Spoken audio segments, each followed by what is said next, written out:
Already sent my videos.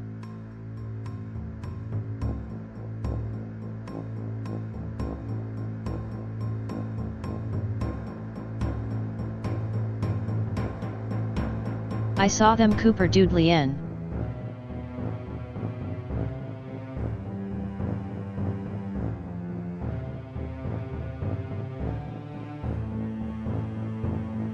Carrot carrot carrot carrot carrot carrot carrot carrot carrot carrot carrot carrot carrot carrot carrot carrot carrot carrot.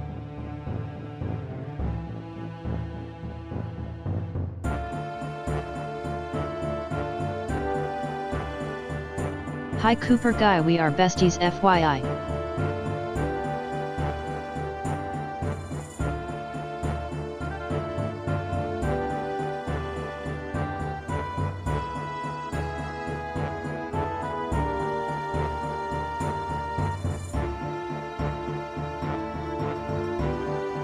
Already?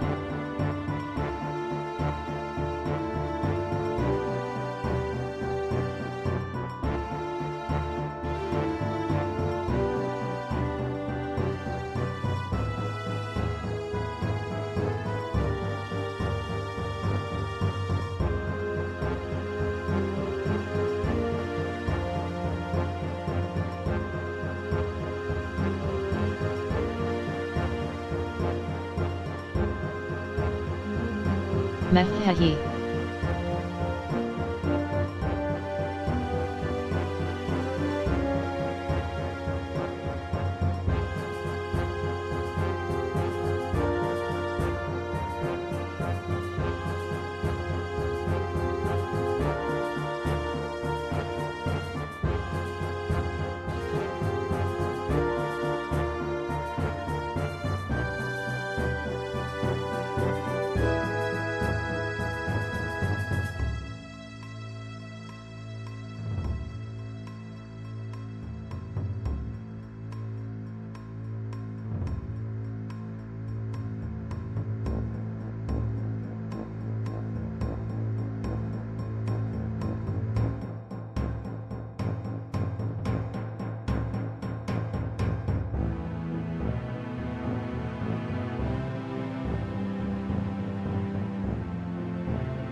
No Cooper Doodly, and I saw the notification on Discord. I will watch them soon.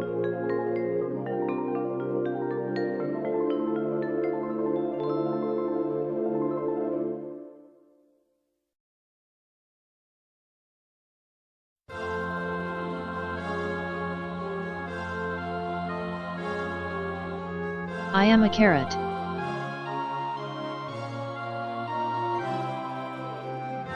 WTF was that?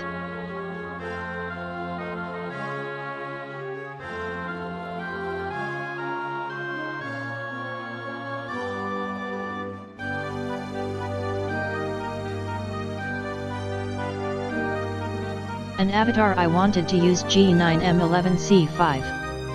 3 carrot carrot carrot carrot carrot carrot carrot carrot carrot carrot carrot carrot carrot carrot carrot carrot carrot.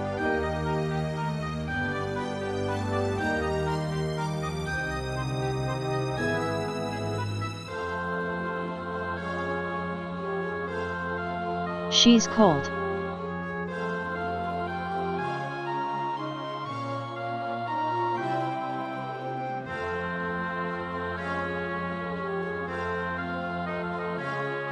G9M11C5 cold?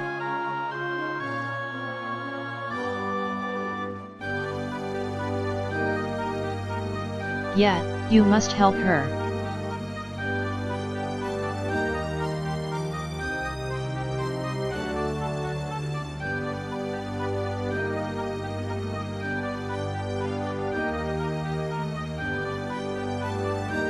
G9M11C5 It's hot outside.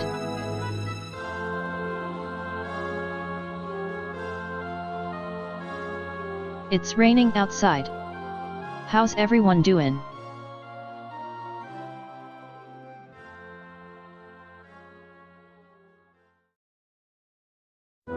Tropical storm making it wet.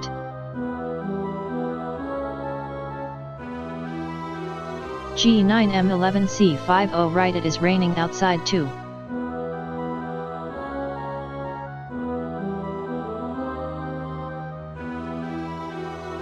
See, give her rain jacket.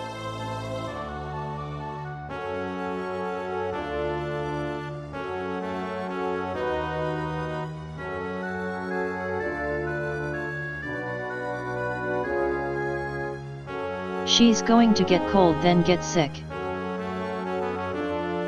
You're such a bad parent.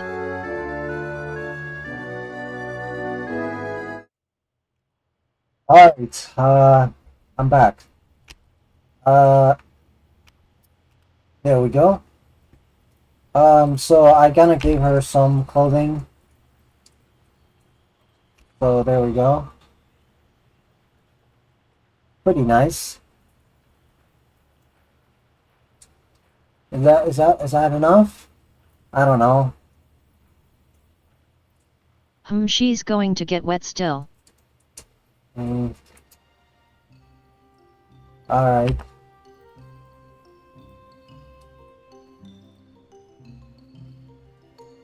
Umbrella.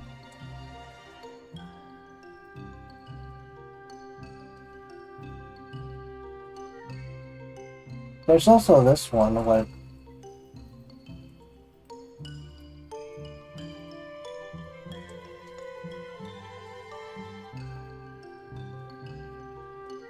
about this? I think this is a bit freaky, isn't it?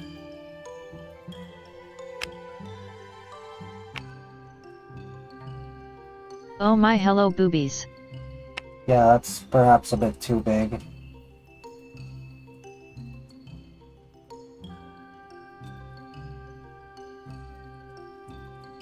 There we go. Forget about that. She needs a better bra, they bounce too much. Wait, so bras are supposed to prevent bouncing? Is that a thing?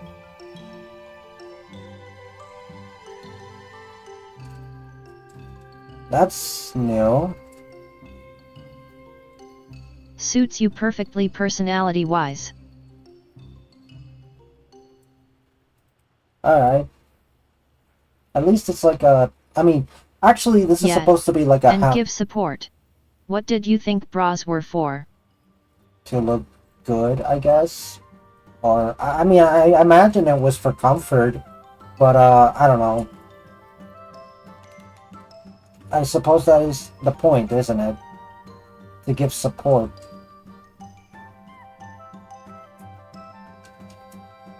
Yeah, anyway, let me take off the menu. Alright, so we're getting a lot of reaction videos from Cooper Duplian today, so there's that.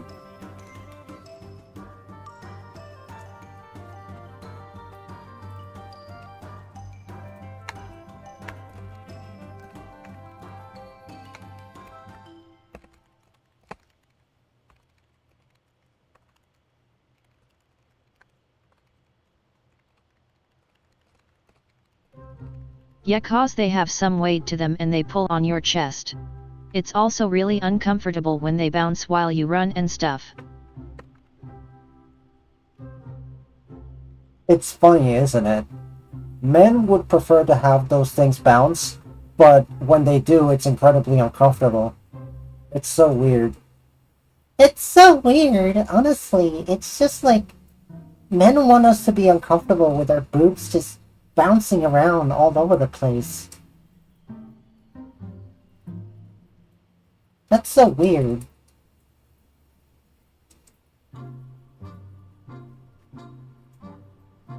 Anyway, I think that's a bit too NSFW for that. Oh my gosh. Anyway, I know you like the Zesty Boys, so hopefully you appreciate that. I don't think you have them if you don't understand the purpose of a bra.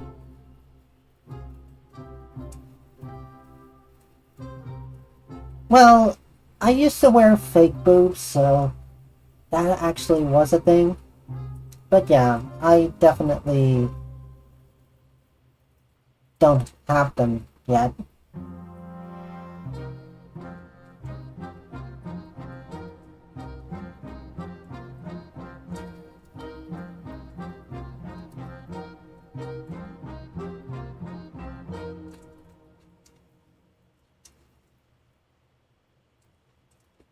Oh, I can't wait to explain the sizing, smiley face. Oh my gosh.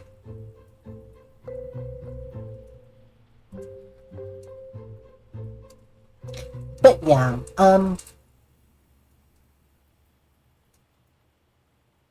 anyway, I think this is getting a bit on the NSFW side of things, so let's cut off the topic here. Okay? I don't want to get inappropriate.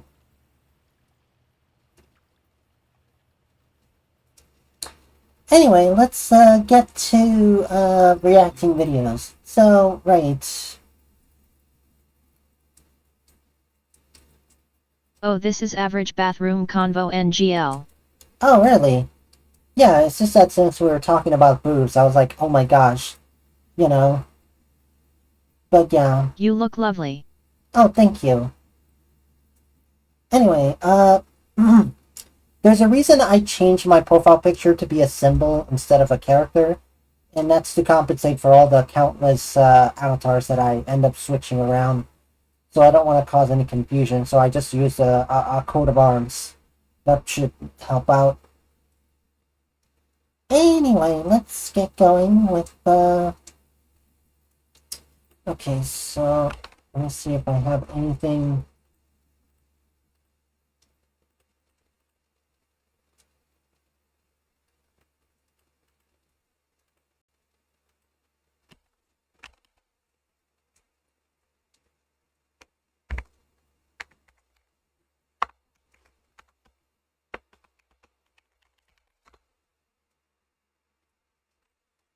Hmm.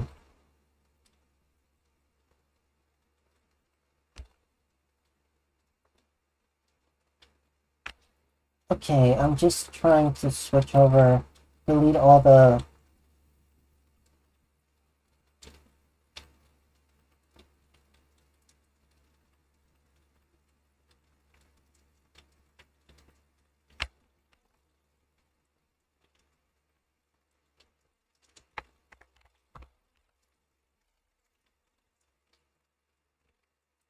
Okay, great, let's get going.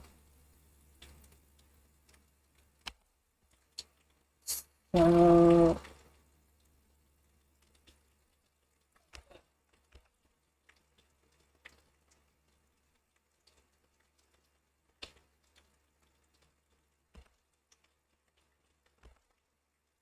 What is going on?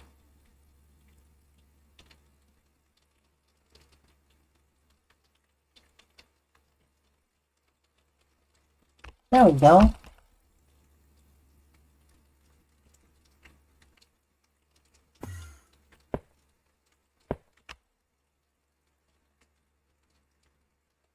Alright, let's go to my server. There should be some reactions. There's a lot of them that I haven't seen before. There's the whole saga of the Punic War, so there's that. There's history of the entire world, and yeah. Let's go with the shorts first.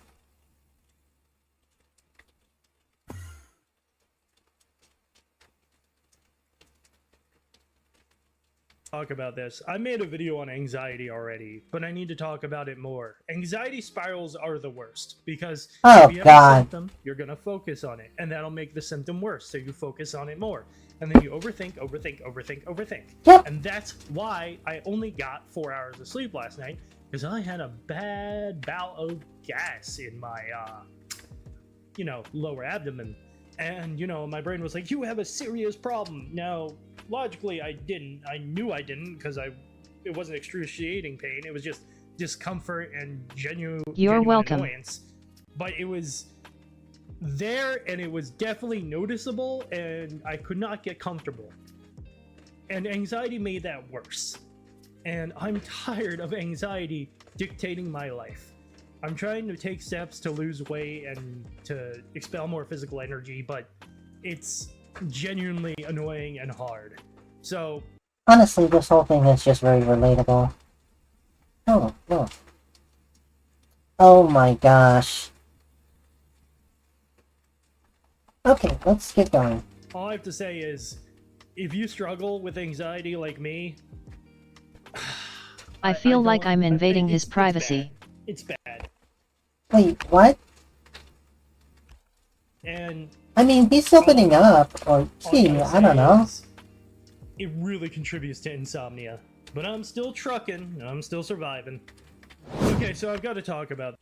Okay, let's go on to the next video. Oh, look, an episode of Ross's Game Dungeon. Okay, right. That's like an hour long. Holy crap. Okay, let's go with the shorts first. Alright, this one's from Cooper.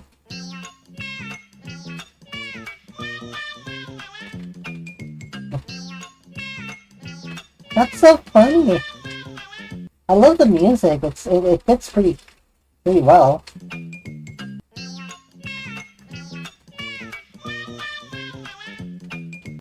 Yeah, I never seen a pufferfish swim like that. Right?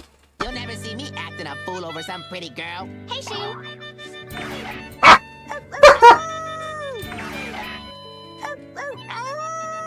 You'll never see me acting a fool over some pretty girl. Hey, she.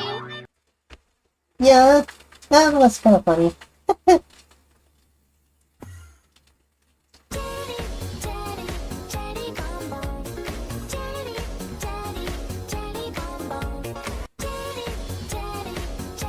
So, it's like you're saying, what? Or what? I don't know what the difference is in pronunciation. What the heck? 1, 2, 3. 1, 2, 3. 1, 2, 3. 1, 2, 3.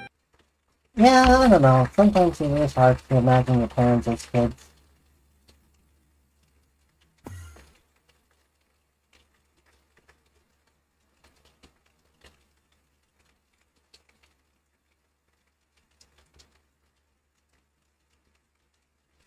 I am excited about this school year because the school might burn down. No C for me. This ninja prevents me from getting a grade lower than a C. He's not a very good ninja if I can see him. If the person refuses care, say, your loss. Walk away. What is procrastination?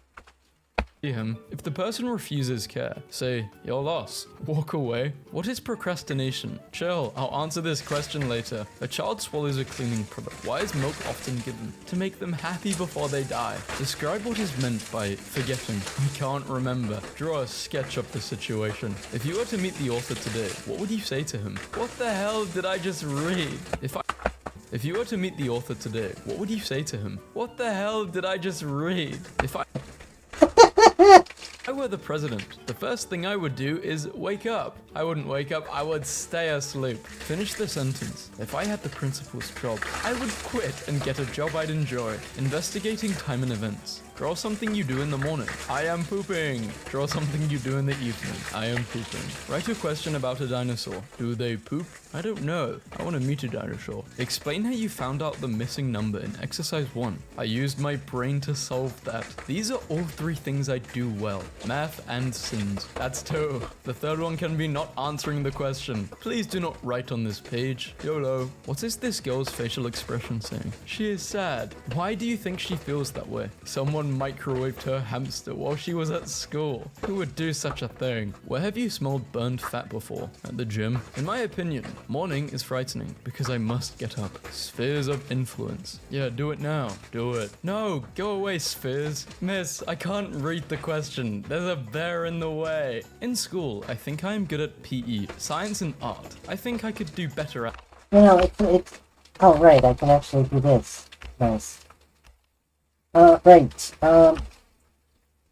at spilling. I was tired, okay? Come up with an equation that is true when x equals 7. X equals 7? Really? How much higher in the air is the second kite? Not that high. Not that correct. Don't know. This person doesn't know a lot, do they? At least they know their name. Is David correct or is Jen correct? David, how do you know? Because he is a boy. Where are your parents? This is what I will look like when I am 100 years old. Sup, ladies? What is the general width of a hair follicle? Not much. Name this tooth. Chompy. I have no clue, but if you write down 12 and another 12 under it, it could make a bunny. I did not know this. It works. What do we call the science of classifying living things? Racism. The diagram below best illustrates. They made their own answer. Giraffes are heartless creatures. Think of additional strategies. Way 1, use your fingers. Way 2, use your head. Use the word in a sentence. Moist. Slightly wet. You are moist. I am slightly wet. The receptionist did not know which staff were in the building when the fire alarm sounded. Start looking for a new job. Why do some researchers believe that living close to a cell phone tower might cause poor health? You might walk into it. What is a night rate? It's much cheaper than a day rate. Is energy lost in this conversation? Yeah. Explain your answer. It gets more boring as the questions go on and on and on. I'm losing energy right now. These questions don't hold my interest. Bryson, please compare my neat, readable words with your horrible, unreadable Neanderthal cave wall scratchings. What number does this equal? A lot. Exterminate. Vocabulary word. To get rid of. Meaning, I want to exterminate my mom. The sentence. With a gun. Why do stars appear to blink? For me, they don't appear to blink.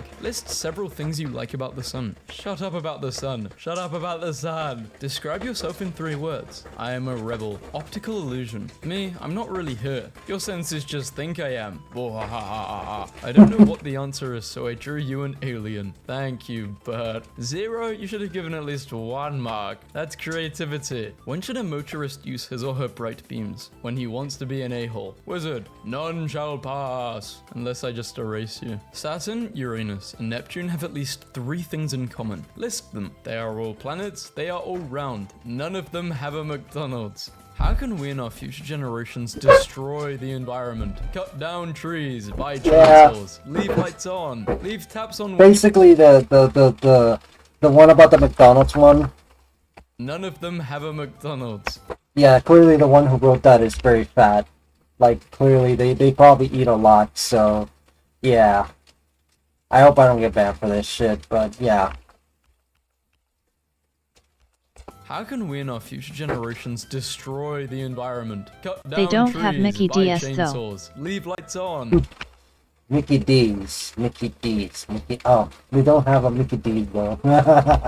Leave taps on when you clean your teeth. Drive cars for no reason. Set fire to forests. In how much time is there until the sun expands? 2 minutes. Oh no! I am the sun. Which is bigger? 42% of 47.50. Or, I don't know. Circle the most stable chair confirmation of the 4 drawn. Less stable, most stable, and comfortable, very unstable. How does insulation help conserve energy? I don't even... Does that say Arctics are smelly? I don't know. How are soybeans used as a source of energy? Soybeans aren't good for anything else. My mum and me went to the park.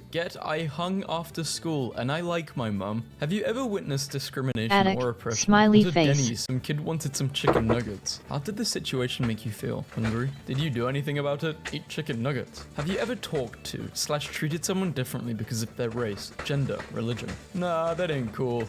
Did they say anything specifically about how you were treating them? Nah, bruh. Draw a picture. Okay, that kid is probably very chill.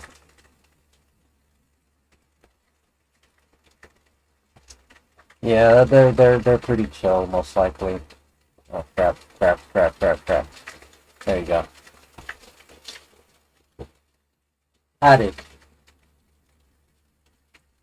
I don't know. Only using 3 squares, 2 triangles, and 1 circle. I made a blob. I don't even know what Look it is. down and Why spell do you think attic. labor No. I'm not falling for that. I'm not falling for that. Ah.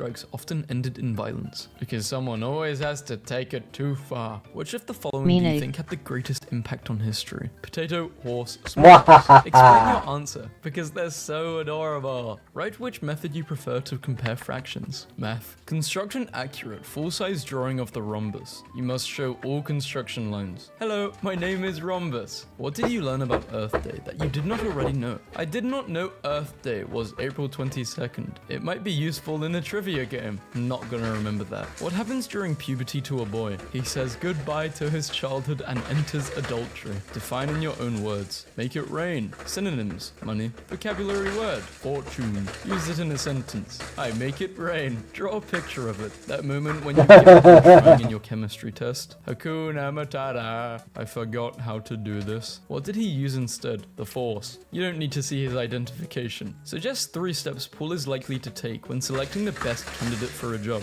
You're hired, you're fired, and you're hired. My friend on his chemistry test. Top secret. Explain why phosphorus-rich chloride is polar. God made it that way. Can a man still reproduce with only 1 testicle? No. Girls don't find that attractive. Nice try. Are you childish? No. Are you stupid? No. Are you paranoid? Why? Are you racist? No. Are you drunk? No. Do you do drugs? No inside no. How is the brain like a cantaloupe? List 7 ways. It is delicious. My mother. Oh, Mother's God. favorite food is Cannibalism. dad's meat. What? Ugh. All about my mum. My mum is 41 or 9 years old. She likes to see Cannibalism. our chicks. The best thing she cooks is nothing. Dad cooks. Her favorite food is strawberry dip. Her favorite thing to do to relax is sit in her chair and do nothing. Draw a picture of yourself wearing a Halloween costume and finish the sentences. Trick or treat. At Halloween, I will be a ninja. Name a song. Alright, I'm gonna just go ahead and react to more of these, let's see.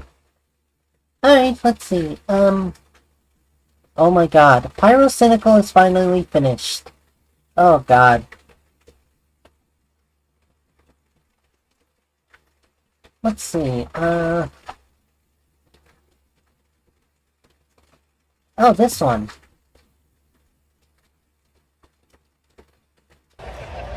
Hey, I'm going to DM you later after stream, hope you see it.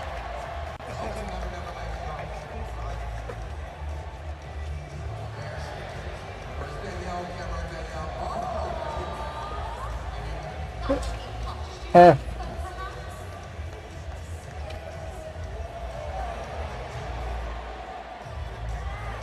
That doesn't even look like him. That Let does- it go.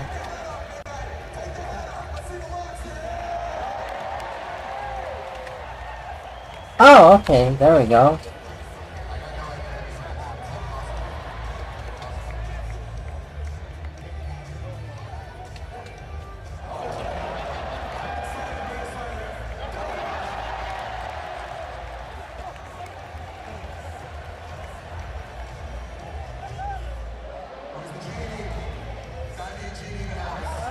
Haha.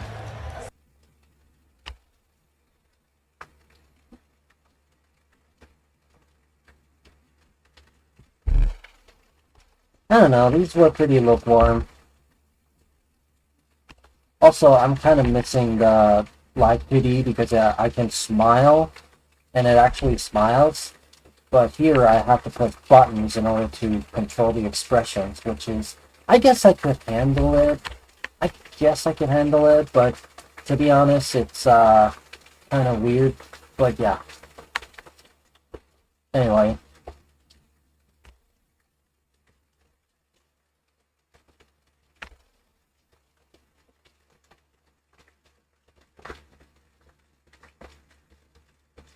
Huh. Alright, let's see.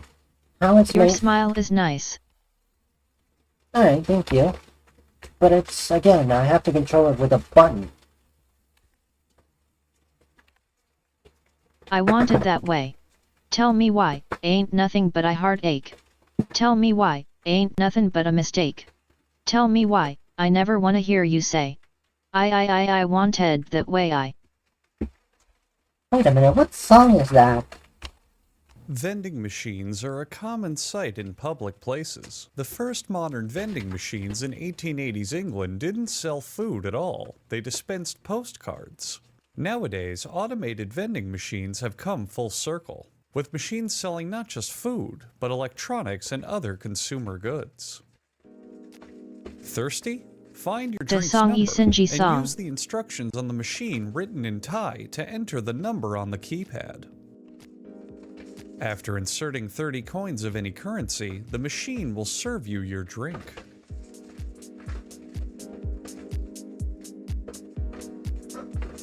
The vending machine has a welded steel body called a Weldestell body. The other components of the machine are fastened to this frame. Components include a see-through refrigerator and an LCD monitor to display advertising for competing vending machines. Workers what? install the machine's inner motherboard, which typically contains a 4.2 GHz processor and 32 GB of RAM for processing orders. The keypad and digital display are integrated into a single piece and are screwed into the frame, followed by the motherboard. The factory workers often chant righty-tighty lefty-loosey while screwing these parts in to ensure they're fastened securely.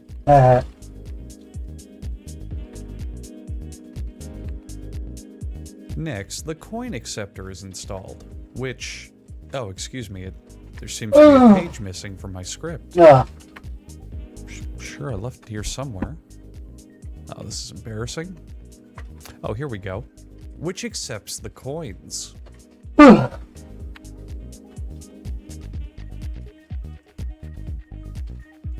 Then the banknote acceptor is installed. What that does is entirely a mystery.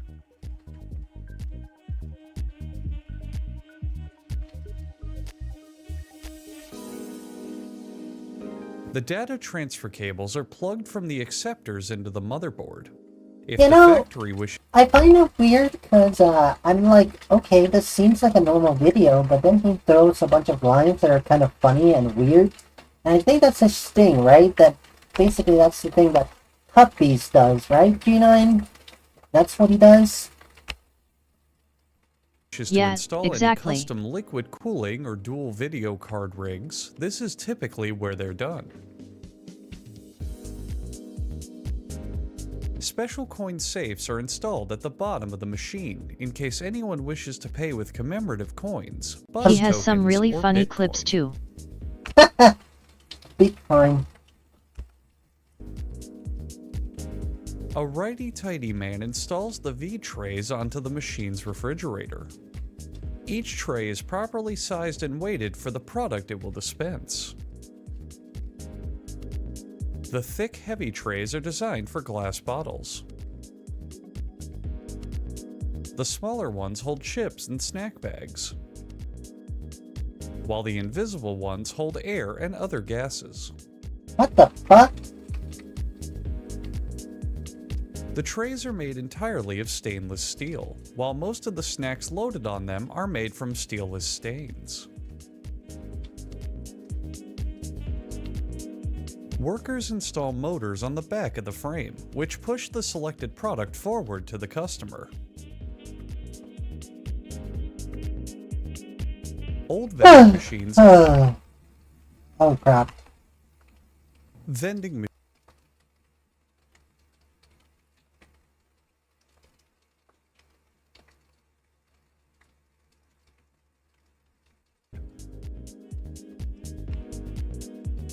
The factory workers often chant righty-tighty lefty-loosey while screwing these parts in to ensure they're fastened securely.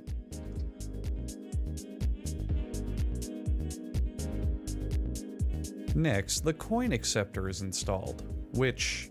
Oh, excuse me, there seems to be a page missing from my script.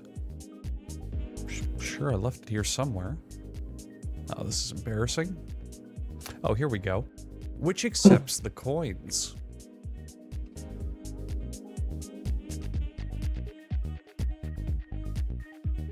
Then the banknote acceptor is installed. What that does is entirely a mystery.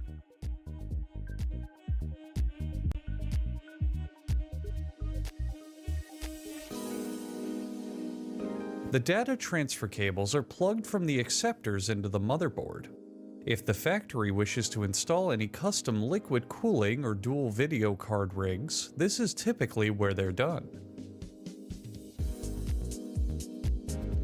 Special coin safes are installed at the bottom of the machine in case anyone wishes to pay with commemorative coins, bus tokens, or Bitcoin. A righty-tighty man installs the V-trays onto the machine's refrigerator. Each tray is properly sized and weighted for the product it will dispense. The thick, heavy trays are designed for glass bottles. The smaller ones hold chips. Yeah, I'm not really feeling it for this one, honestly. Let me just see if there's anything else.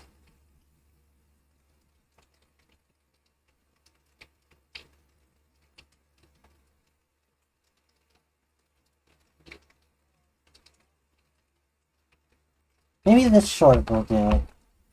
Letting customers finally purchase a freshly made box of Numinos. What the f? Then it's off to a nice safe cooling dip and oh my god. And that's how to give the gift of homemade chocolate chip. Get those brownies out of here! Wake up! And now that the cheesecakes are done, it takes about 1,100 nuts to make a single jar of peanut butter. That's about as many as someone like your mother has eaten in the last year. Letting customers finally purchase a freshly made box of Numinos. What the f? Then it's off to a nice safe cooling dip and oh my god. And that's how to give the gift of homemade chocolate chip. Get those brownies out of here! Wake up! And now that the cheesecakes are done, it takes about 1,100 nuts to make a single jar of peanut butter. That's about as many as someone like your mother has eaten in the last year. Letting customers finally purchase a freshly made box of Numinos. What the f? Then it's off to a nice safe cooling dip and oh my god. And that's how to give the gift of homemade chocolate chip. Get those brownies out of here!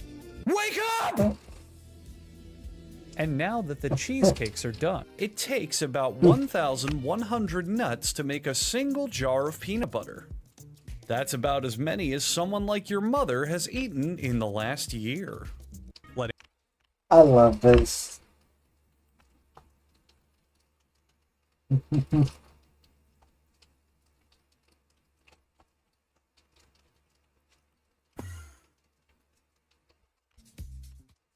Rice! This is so if the person playing on this laptop is ever raided by a local SWAT team, they can simply grab onto it and fly away. And okay, well here's the finish tube, right? So, well this one's broken, and it's in, well now it's fixed via magic. Fluoride is added, and the mixture is blended for about 16. Here's an interesting piece of trivia. Have you ever wondered why most bubblegum is pink? Me too. Rice! This is so if the person playing on this laptop is ever raided by a local SWAT team, they can simply grab onto it and fly away. And okay, well here's the finish tube.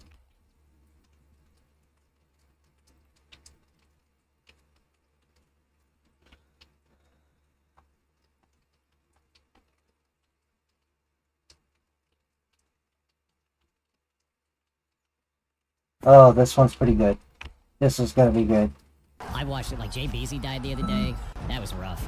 It made me physically unwell. Yeah. Like, there were no sheeps going out, there were no blizzards going out. Apparently he didn't have the spec for blizzard for slows, but, like, that's exactly why I run that spec.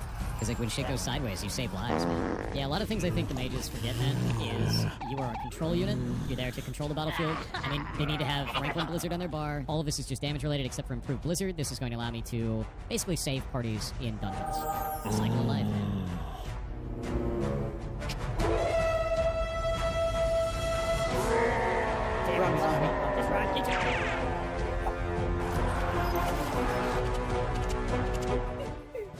Go back to your team.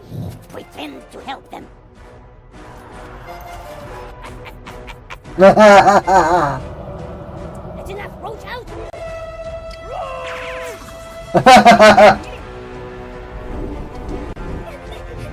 Oh, poor Sarah.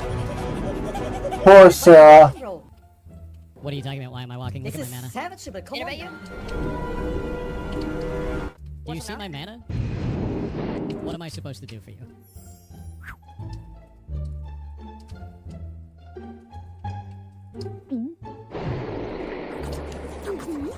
Now we're gonna wait.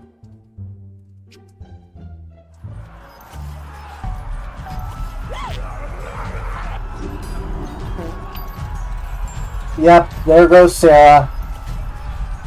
You know, you should get out of here. Your life is more important. After all, you're an ex-Blizzard employee.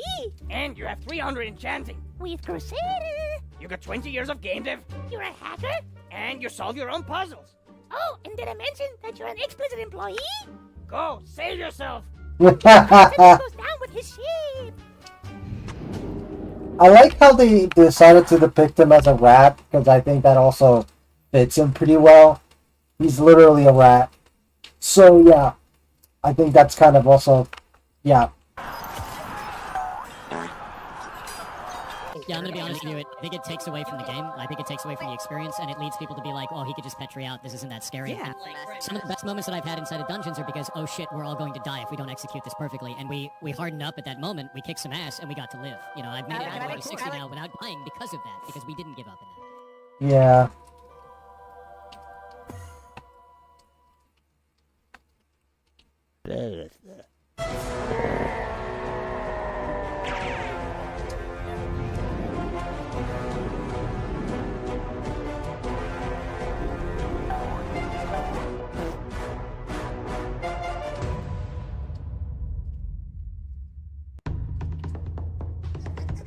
Getting slow, the buzz is coming.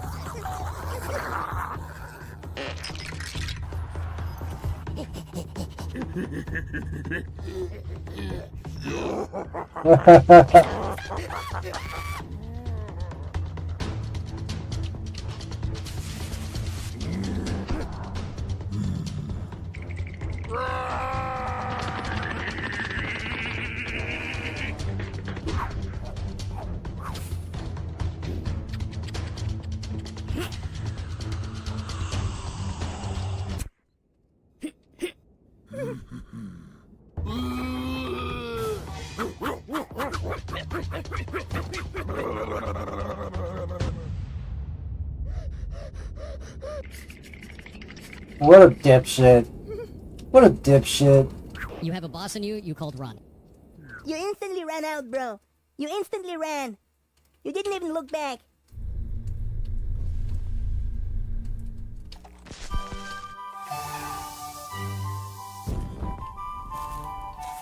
Yeah, no, definitely.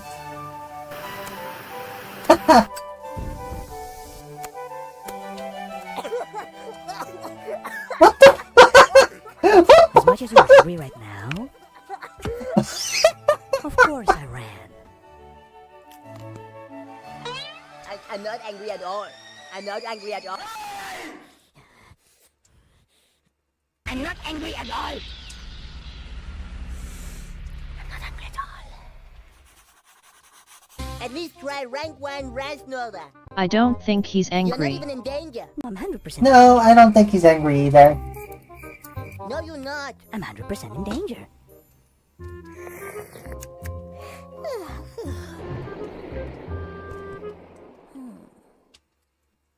Reset like the boss. You're just gonna talk over me? Is that what we're doing now? We're just gonna talk over me? Is that all? Is that all we're doing? You my points. Okay. You done giving your point? You good?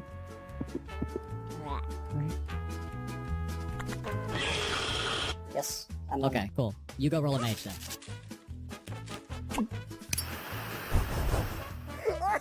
See you around.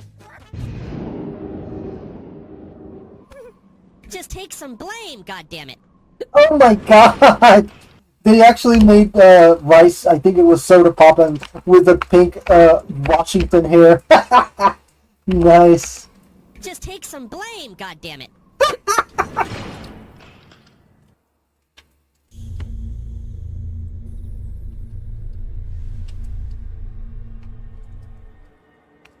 like the first part. It was pretty nice. It was pretty funny. I also feel really bad for Sarah, honestly. I watched it like Jay Beezy died the other day. That was rough. It made me physically unwell. Yeah. Like there were no sheeps going out, there were no blizzards going out. Apparently he didn't have the spec for blizzard for slows, but like that's exactly why I run that spec. Because like when shit goes sideways, you save lives, man. Yeah, a lot of things I think the mages forget, man, is you are a control unit.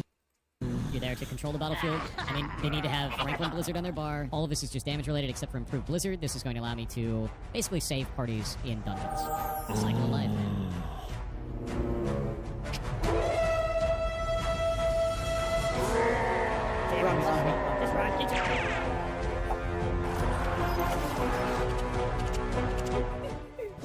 Go back to your team.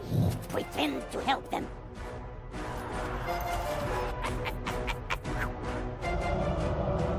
That's enough. Roach out. Hit him, hit him, hit him, hit him.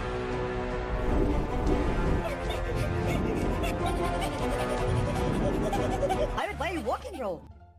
What are you talking about? Why am I walking? Look This at is my mana. savage, but come on. I actually like Sarah. She looks incredibly cute. I really like her. I like how it's like it's like the Binding of Isaac, but cute. I like it. I don't know. I kind of want to make a drawing about her. She's so cute. Do you see my mana? What am I supposed to do for you?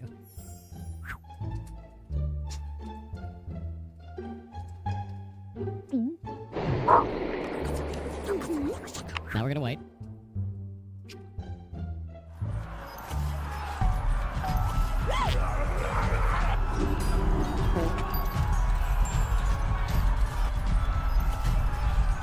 You know, you should get out of here. Your life is more important. After all, you're an ex-Blizzard employee. Okay, let me see what this is. The spamming of abilities to stop the mana regen takes mana takes was perfect. DMC strike attempt in 3, 2, 1. 10 out of 10. I like that you animated him intentionally ooming himself. Ooming? What the frick does ooming mean?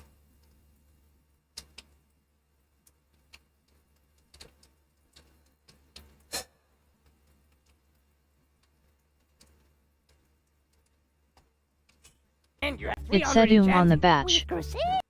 Wait, what? On the badge.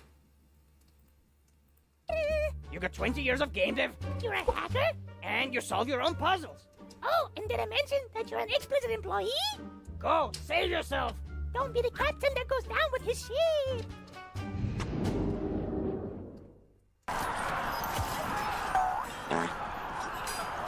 Yeah, I'm gonna be honest with you. I think it takes away from the game. I think it takes away from the experience, and it leads people to be like, "Oh, he could just petri out. This isn't that scary." Yeah. Some of the best moments that I've had inside of dungeons are because, "Oh shit, we're all going to die if we don't execute this perfectly," and we hardened up at that moment. We kicked some ass, and we got to live. You know, I've made it all the way to 60 now without dying because of that, because we didn't give up in that.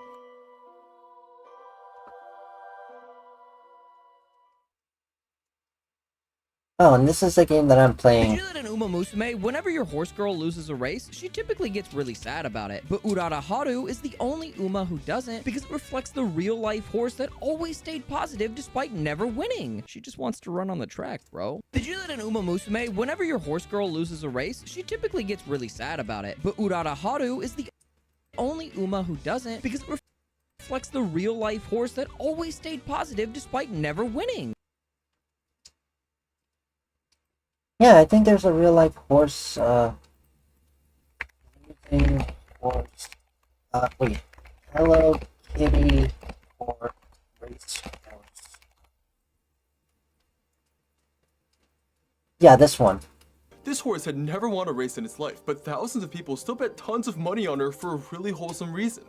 Basically, in the early 2000s, this racehorse named Haru Urara became one of the most famous in Japan, not for her skills, but for just being unfathomably bad. Despite having raced twice a month for years already, she somehow hadn't even won a single one. And although that seems like it would be a disaster, people everywhere actually loved her for it. Haru Urara was not only affectionately dubbed the shining star of losers everywhere, she soon became a symbol for refusing to give up. But despite literally being famous for losing, 13,000 of her fans still decided in just one race to bet more than $1 million on her to win. You see, it's actually believed in Japan that losing a bet can help protect against bad luck and car crashes. So since Haru Oraro was being ridden by Japan's top jockey that day and did actually have a chance, fans saw it as a win-win and waited for up to 5 hours to bet on this losing horse. Surprise, surprise, she still came second to last. But despite soon retiring 0-113, she's still one of the most loved racehorses ever. And her iconic Hello Kitty mask was used to produce countless best-selling products. Oh, that is so cute. But yeah, for full context, that's essentially what the pink-haired anime girl is based on. It's based on this real-life horse.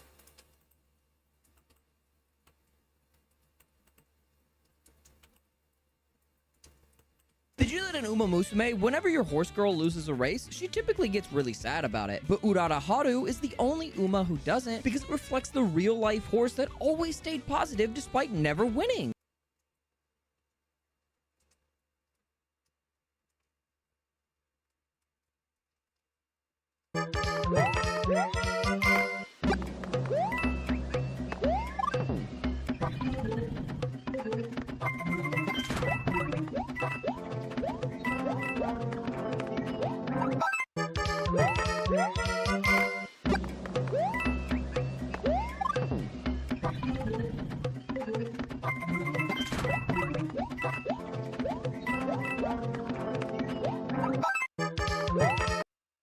That's actually pretty cool.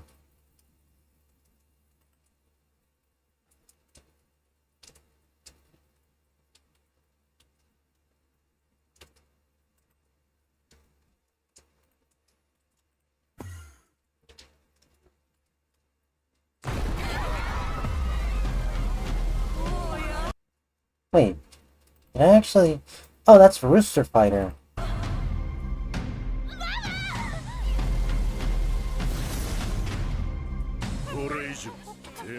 好きにはさせねえ。ねえ君、これ食べる？フライドチキン。美味しいよ。こいつ正気か？あの鶏は一体？この鳥さん、仁義でちゅ。ついてくるな。俺はヘドが出るほどガキが嫌いなんだ。捕まえてお説教でちゅ。 相変わらずね、刑事。ぶっ殺す！家畜の分際で俺とやろうって面白いじゃねえか。全ての鍵はあの野郎だ。超絶、トサカに来るぜ。おお、キー、キャー。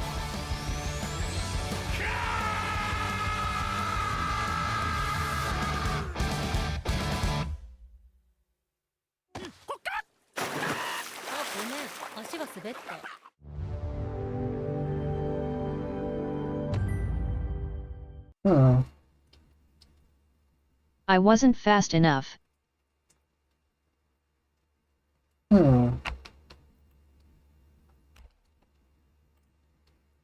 I wasn't fast enough? What are you talking about?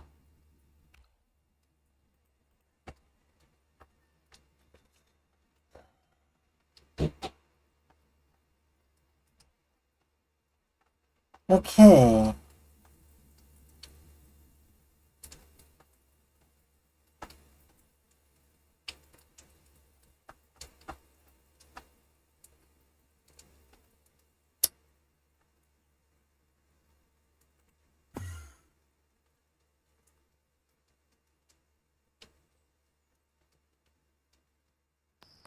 Our country 'tis the sweet land of liberty of the ice.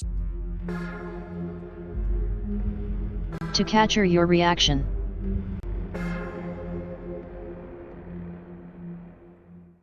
Oh. Welcome to the Game Dungeon. Hey, what? Deus Ex. This is a game I've been meaning to cover for a while, and a new Deus Ex game is coming out soon. So I thought now's as good a time as any to talk about the ones that came before it. Now this is a famous game, and I'm sure there's 100 other videos on it. So why am I making one? Well, I think this is a pretty significant game, and I guarantee I'm going to say some things you're not going to hear in any other review. Yeah. In fact, I'm kind of surprised that as well known as this game is, what isn't discussed about it. So I guess that's my job. Let's go. So the game starts off and two guys are talking to each other, making a lot of references to events we know nothing about. It's obvious something is happening. And these guys are probably important, and they're manipulating a disease, but that's all you really know. Now, I admit, I can be kind of dumb sometimes when it comes to spy movies or political thrillers, where I honestly lose track of what's going on with the plot. So I might never be completely sure what happened, but it looked cool. Well, by making all these references to things we know nothing about right away, Deus Ex is taking that approach a little bit to the story. Have you talked to Smithers about Project Kneecap since the London riot? I think we should go ahead on phase 2 of the experiment. O'Reilly won't know what hit him until it's too late. Foxfire is doomed. You know what? That's literally the entirety of the Metal Gear Solid series right there. That's literally what it boils down to. It's just a Metal Gear Solid, and that's really what it is. It's just a lot of jargon and all that. You could even say that about Death Stranding, and you would probably make a good satire about that. Times I have the benefit of understanding it now, but there's no way to not be a little lost just starting out. And with that, we begin. And here we are. Deus Ex takes place in the near future. We get conflicting information as to when, but Future Games retroactively decided this is the year 2052. So we're going with that. We start off at the docks on Liberty Island in New York, and a figure comes to greet us. Okay, things get confusing fast, so I'll try and explain what's happening. This is our character's brother, and he's welcoming us to our first day of work at UNATCO. UNATCO is a peacekeeping organization, sort of like a cross between NATO and Homeland Security. Now this is an interesting first day because terrorists have descended upon Liberty Island, hijacked a drug shipment, taken a UNATCO agent hostage, killed some UNATCO troops, and are armed with militia members inside the Statue of Liberty. So my job is to go in solo and apprehend the terrorist leader. Okay, I have to stop right here and say this would never, ever happen. Another thing I should mention is that Liberty Island is also the headquarters of UNATCO. So this is on their front doorstep. So let's be clear, we're sending in a day one rookie agent by himself to resolve a hostage situation with armed terrorists right outside our headquarters. Now granted, JC Denton here has cybernetic enhancements, so he's a little more capable than the average soldier, but guess what? So do two other senior agents ready to go. I wasn't exaggerating. He's our best agent. Yeah, that's your boss. He's talking about him, not you. This would be like if armed terrorists took an officer hostage across the street from NYPD headquarters, and we sent in a guy who had top marks in the police academy, no actual experience, to handle it all by himself, even though he had SWAT teams ready to go. Anyway, it's not a big deal, but I had to point that out. This isn't even obvious from the get-go anyway. You don't find out that you're actually at UNATCO headquarters until you bump into it later in the game. Now, if you're astute, you'll put the pieces together and things will click. But if you're like me, this will feel more like a dream sequence, where you're not exactly sure what's going on here. But it's a good dream sequence. Deus Ex's approach to the storyline is to spin you in circles a few times, give you a smack on the head, then send you on your way. So off we go. Let's go stop some terrorists. The gameplay on this first level is actually very representative of the entire game. Deus Ex is not a game you can go in guns blazing. Here, watch. Now this is what I signed on for. Yeah, I'm dead. The gameplay on Deus Ex is somewhere in between a normal first-person shooter versus real life. You can only take a couple hits before you're dead, less if you get hit in the head. So this game encourages you to play carefully. In general, acting like a serial killer out of a slasher movie where you pick off unsuspecting victims one by one before you slink off into the shadows is going to serve you well in this game. It even lets— Yeah, that sounds like my kind of game, honestly. It sounds like my kind of game. Pretty cool. You move the body so as not to alert everyone else Definitely. too quickly. My kind of game. Yeah, Now, me you too. can just sneak past people, but that becomes an increasing pain in the ass later. Alternately, you can try for non-lethal takedowns, but that's not always an option, and frankly, it's harder. If you shoot someone with a tranquilizer dart, they kind of behave like they would in real life, which is to say they run around screaming for a good chunk of time, alerting everyone in a radius around them, maybe setting off an alarm until they finally collapse. Also, look at these cyborg guys. They self-detonate as soon as you take them down. There is no non-lethal takedown of these guys. I've heard it's technically possible to beat this game without killing anyone, but it involves game exploits that make some areas much more difficult. While your brother is always whining about how you shouldn't kill criminals with guns who are shooting at you, the gameplay suggests otherwise. So if you just imagine yourself as Jason from Friday the 13th, except with a badge and gun, then that's the sort of mentality this game is optimized for. Even then, this game isn't all cookies and ice cream regarding the combat. You start off barely being able to hit a target 10 feet in front of you, then there's this small delay between each shot. So you never have true semi-automatic control. But I actually love how the aiming is handled in this game because this is also an RPG, so you can level up your skills to get better. Because let's face it, whether you've never picked up a gun before or you're a seasoned veteran, your bullets should still hurt. A lot. But aiming, that's something that ties in perfectly with an RPG formula. I wish every RPG that had guns handled it this way. Progress is a little slow in this game, but it's slow in the best possible way. Because there are people to talk to, new areas to explore, conversations of enemies to overhear before you murder them, and so on.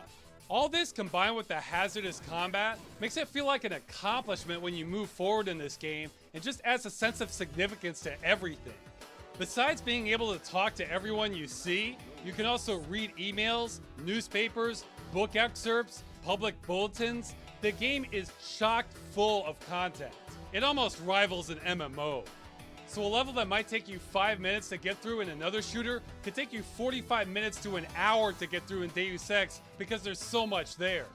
So back to Liberty Island, I rescue the Statue of Liberty and apprehend the terrorist leader. He surrenders because my trench coat is... You know, I'm gonna look for some,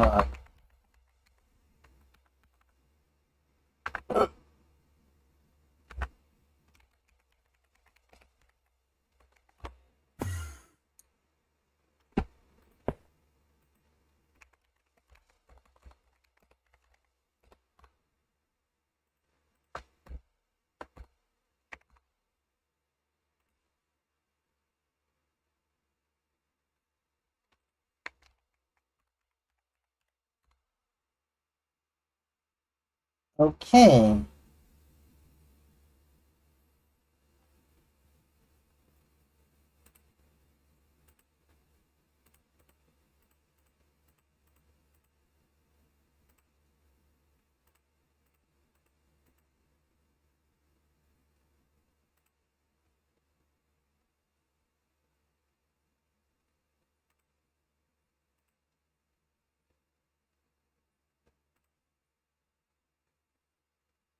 Oh, yikes.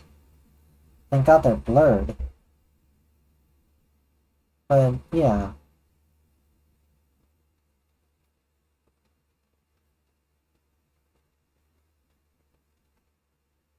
Oh look, there it is, a goblin. Nice. Nice!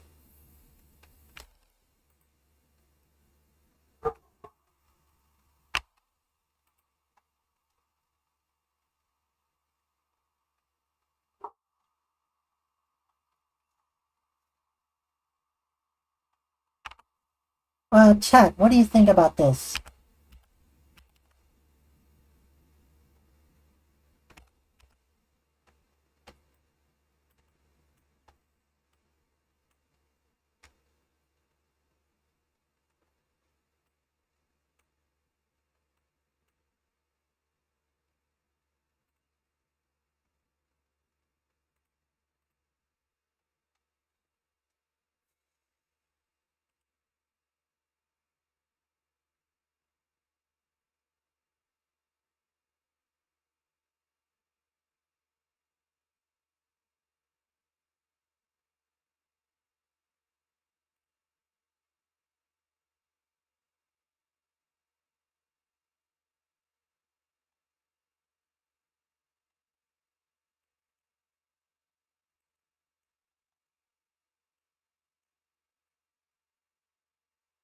That's kind of cute.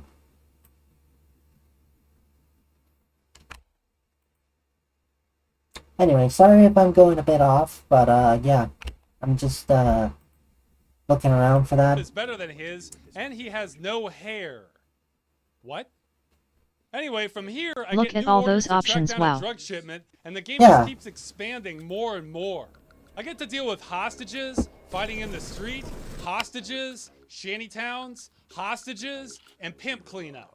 That's another thing about Deus Ex, is that even though this is in the future and you have cybernetic enhancements and occasionally see military mechs walking around, the vast majority of the game doesn't look that far-fetched. I mean, hey, the slums of New York still look crappy. Who could have guessed? Cops stop you, bro. Don't talk back. Tonight they just shoot your ass. See, that's just like today.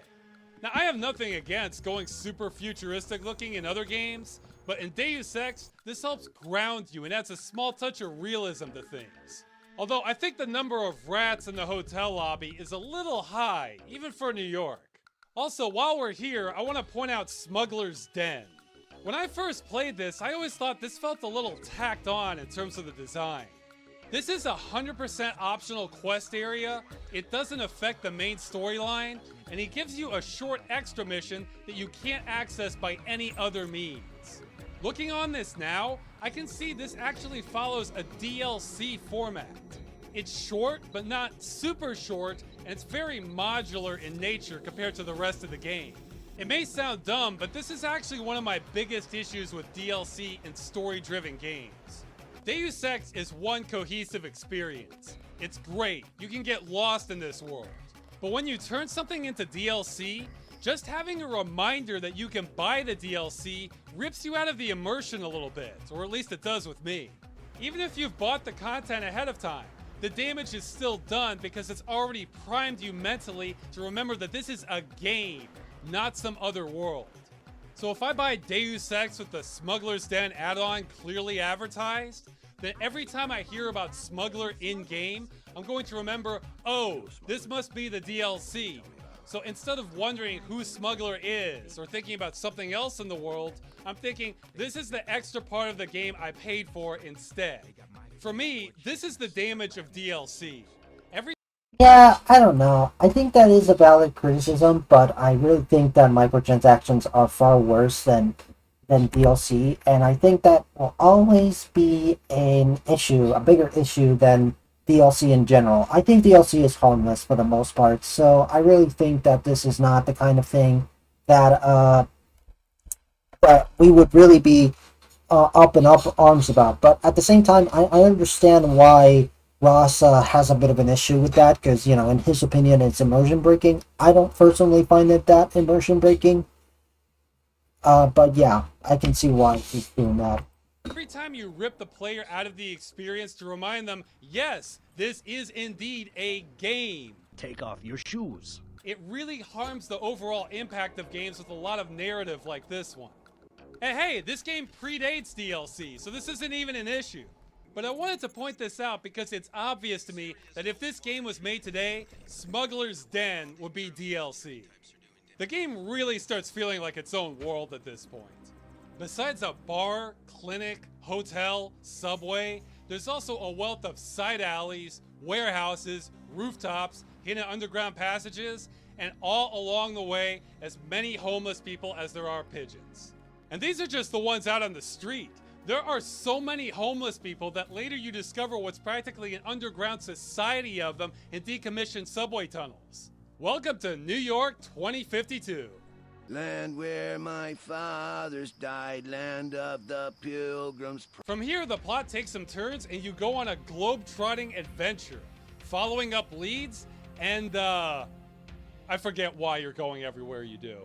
See, this game is so large that by the time you get to a main plot point, you've seen so much of the world around you. If you're not careful, you can lose track of why you were doing what you're It's called Deus Ex, right? It's like an action RPG, and there's like conspiracies, and it also has like politics and stuff, but it's optional, right? And it's not like it's forcing politics down your throat. It's more like you have these... Interesting. Yeah, you have these politics that you can engage if you're like a political nerd, but if you're not, you could still enjoy this game. And I think that's how every quote-unquote politics game, political game, should be handled. Nowadays, everybody's just trying to force a political ideology down your throat without your consent. And I think that last part is the big issue here. Without your consent, without asking you if you're interested in engaging with politics, right? And I think that's a lot of the problems that I see with the left and even the right sometimes, you know? It just really boggles my mind that people tend to just throw consent out the window. You're here for in the first place. The presentation can leave you spinning. Like, I'm supposed to do favors for this guy because he wants to help out the local gangs by giving them better sword designs. Now, I do owe him because he saved my life, because I betrayed my organization because my brother got info from some guy saying he found evidence that my bosses took bribe money and maybe were involved with some shadier stuff. I want to emphasize that at no point prior to my betrayal do we have proof of this. It's literally just an email from my brother saying he has proof, but we never actually see it. It's all hearsay. It seems like it would make more sense to just report that to other authorities? Or hell, just resign from your job? The plot here would be like if your brother was involved in WikiLeaks and he said he knew another guy in WikiLeaks that said he knew the director of Homeland Security had taken bribe money. So your conclusion would be to send classified information to militia groups with no proof of any of this and go rogue. Now, even if WikiLeaks is right, that still doesn't seem like the correct course of action. And more importantly, you see how I got off the topic as to why we're helping some local Chinese gangs? That's Deus Ex. But this guy did save my life, so I owe him. But even then, us stealing some sword design seems really aimless compared to everything else that's happened up until this point. Besides just doing some locals a favor, I don't even know what I'm doing anymore. I'm practically wandering aimlessly. Oh my god, look at this. A favor? I don't even Look at this. This is probably the most dystopian thing ever. Like, oh my gosh, it couldn't be more dystopian than that. know what I'm doing anymore. I'm practically wandering aimlessly. But the world is so fleshed out and the gameplay is just fun, so you just go with it. Well, it just so happens that the people who manufacture these swords also manufacture that virus that was mentioned earlier that's devastating the globe. So it all comes together now, except there wasn't really a good reason for us to connect the dots to begin with. Gang slang. What the fuck? Deus Ex. Majestic. Later, the game just starts throwing one conspiracy theory after another at you. With the Illuminati, the Templars, Area 51, lab-made mutants, Men in Black, okay, self-aware AI, Roswell aliens, world domination, and of course, I love how self-aware AI, Roswell aliens. Yeah, I love how it's just called Animal Carcass. Area 51 is too public to hold aliens. Yeah, I think they're actually, if you listen to the real source of all this Area 51 stuff, and that's a guy called Bob Lazar, he actually said that it wasn't in Area 51. It's an area called Area S4, which is near Area 51. It's called Area S4. And it's somewhere nearby, but it's not at Area 51. It's like a subsection of it. It's like a little airport or air hangar. And yeah, pretty interesting stuff. I think the government is hiding aliens from us. Me too. I think the government are definitely hiding it. I believe that. There's no, I mean, I think it's almost public knowledge at this point. World domination, and of course ends with a plan to either control or blow up the internet. It's a but I'm okay with that cause aliens seem scary. The whole way. Plus there's a little more going on here that I'm going to come back to. Well, now, in Deus Ex I guess you could say that is a good reason why maybe the government is actually hiding it. Maybe it's a lot for us to handle. Who knows? You know how dumb social media can get, you know? But at the same time, it's like, at what cost? At the cost of progress, just suddenly, you know? I think it's funny that an alien is also an immigrant. Oh yeah, that's just how weird English is. Oh my god, it's an alien! Not from Mexico. No, not from Mexico, Brayden. Not. Let me give you a chance to forget what I... Oh my god, it's an alien. No, it's not from Mexico, Brayden. It's like a real gosh darn alien. One of them ETs. I just said, and let's talk about the music. The music in this game ranges from In Area 51, is there just Mexicans hiding? That would be funny if that were to be the case. Just Mexicans hiding. MHM, I agree.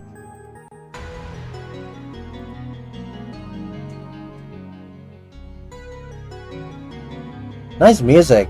This game had 4 different composers, but the majority of it was done by Alexander Brandon.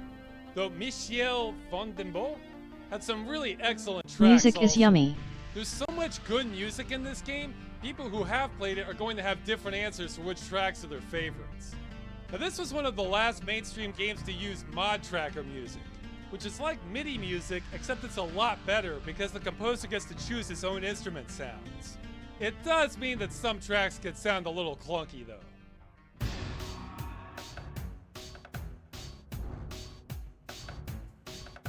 Clunky is really a good way to describe this game actually.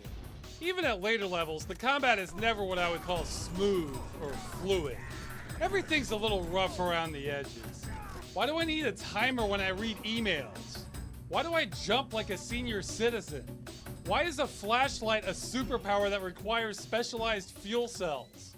And pretty much anytime you have a game as huge as this is, you're gonna have bugs or shortcomings, and Deus Ex is no exception.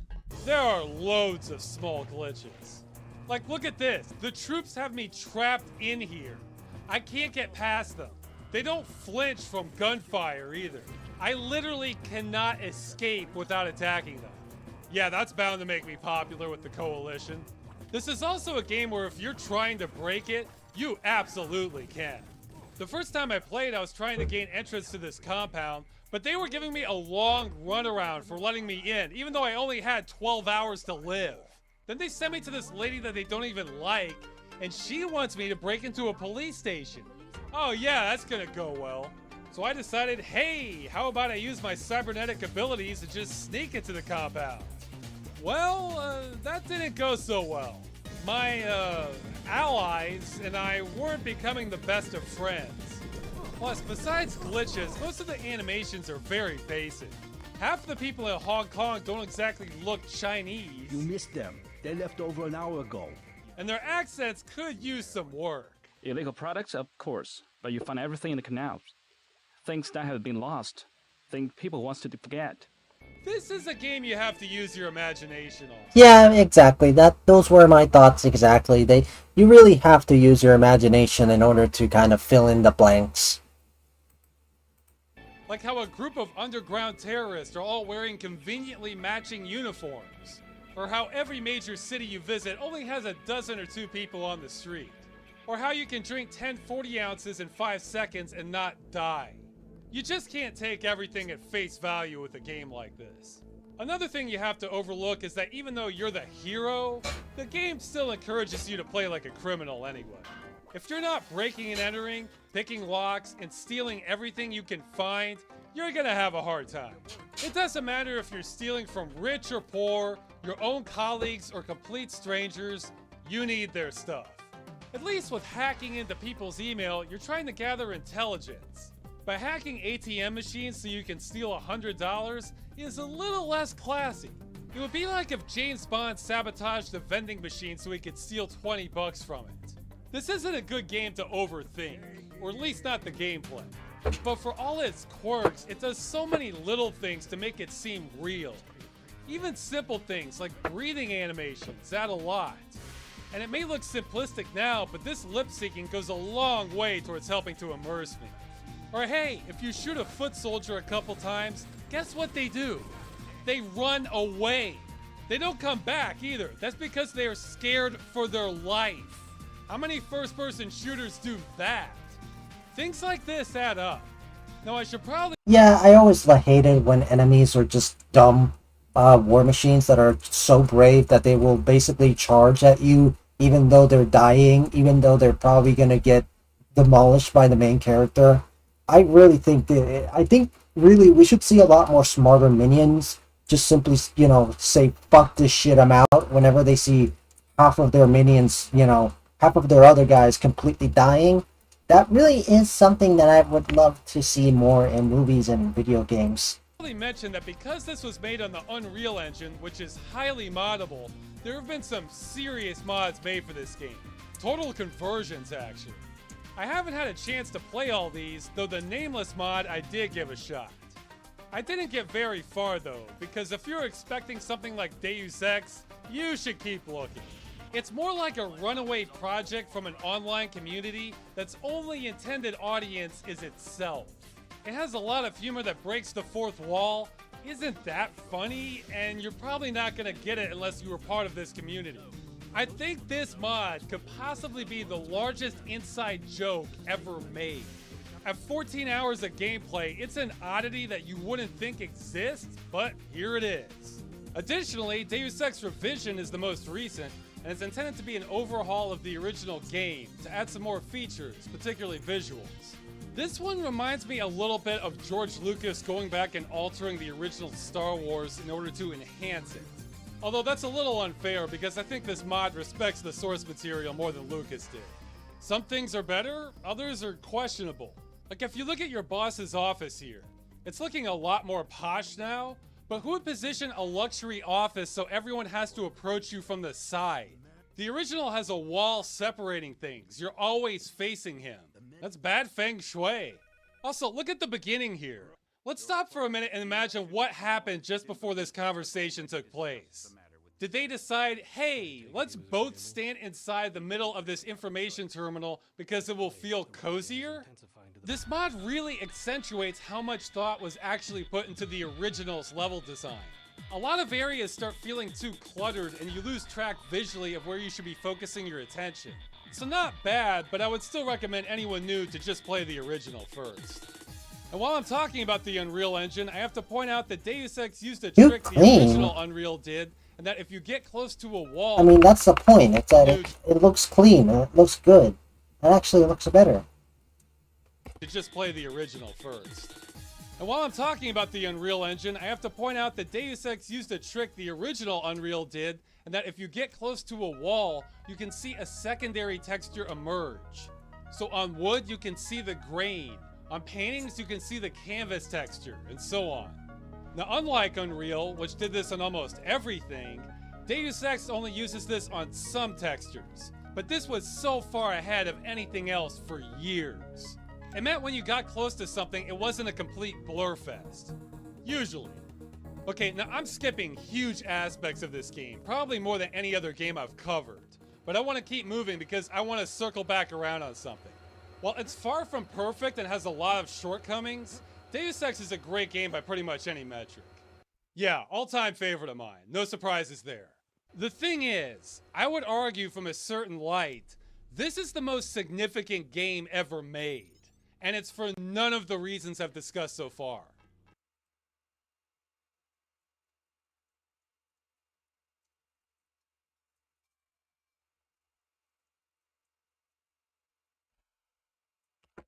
Oh.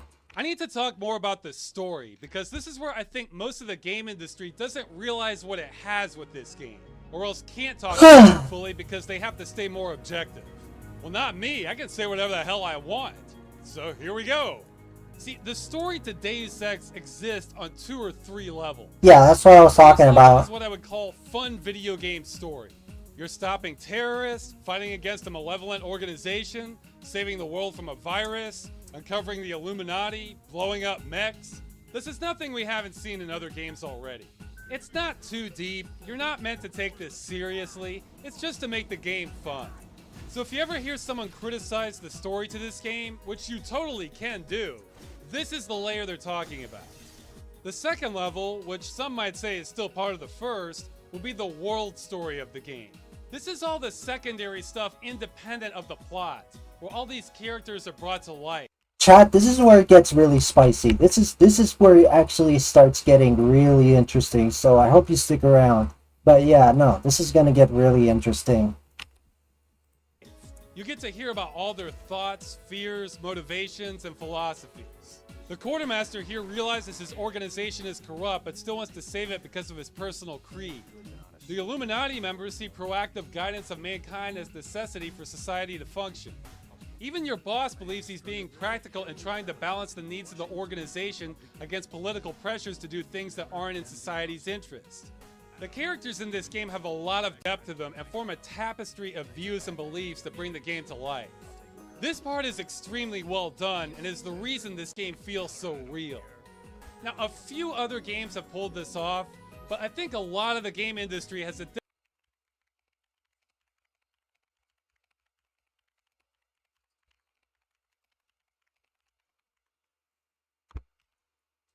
difficult time writing characters to be as believable as the ones in Deus Ex. Very few people feel contrived to me. In any event, this breaks far, far away from your typical Hollywood dialogue. This game would be better if frogs. Yeah, definitely.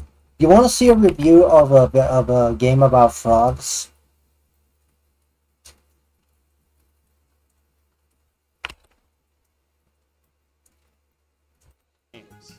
Now, the third level, I'll get to.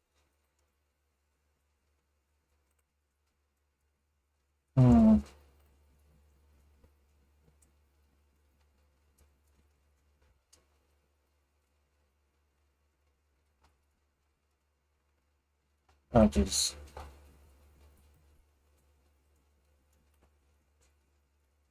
Oh, shit.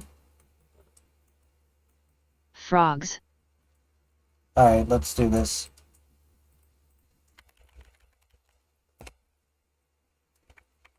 She has a big tail. Oh yeah, no, she has a big tail. That is indeed a very big tail. Also, I think it's a he. Look at that. Kinda like me. Although, I don't know, I see myself as a she, to be honest, but yeah, you get the idea. It's a femboy. I could download him. So yeah, I'm gonna download him. Okay, there we go. This one is gonna be funny.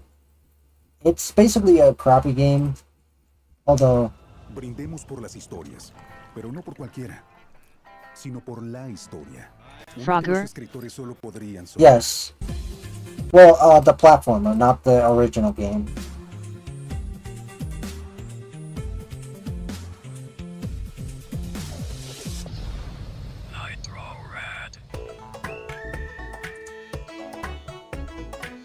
I always find it really interesting when really old properties try to figure out how do we become relevant again in the modern day. How do you even modernize this type of gameplay? Do we keep it the same with new graphics? Do we make new gameplay entirely, or do we experiment, elaborating on the existing mechanics in a new way? The latter is probably the most challenging, but usually the most rewarding approach. When Frogger came to PlayStation, that's the route they took. They kept the grid-based movement, but they added more to it and turned it into a platforming adventure game. It took them 2 tries to get it right, but Blitz Games made a pretty cool, albeit short, interpretation of what Frogger would now be. So the next step seems obvious, right? Let's continue to flesh out that sort of gameplay. There's still so much you can do with it. Make it a bit longer maybe, and of course heighten the quality even further now that we have new hardware to work with. Coming hot off of Swampy's Revenge, Blitz began working on a sequel, but Konami turned down their pitch, so they reworked their game to have an original character instead, so they were still able to release it. That project became Zapper.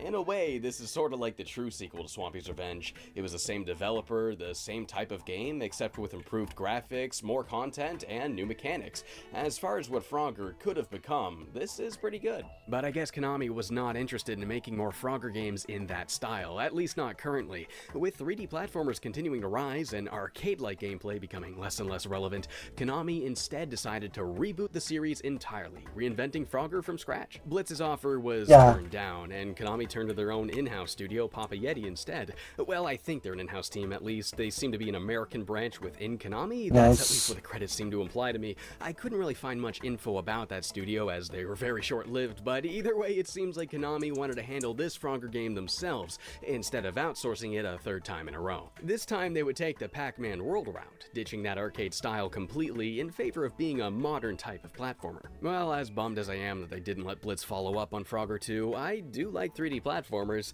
However, this game is kinda surrounded in a ton of infamy. I'm always hearing about that terrible Frogger reboot, but I don't actually know anything about this game, other than the fact that everybody says it's bad, but people also told me Pac-Man World 3 was really bad, and I actually ended up liking a lot about that game, despite me not really liking some of the design choices. But yeah, I guess I don't really know for sure until I try it myself now, huh? Let's see how this goes. It couldn't possibly be as bad as Hasbro's Frogger on PlayStation, right?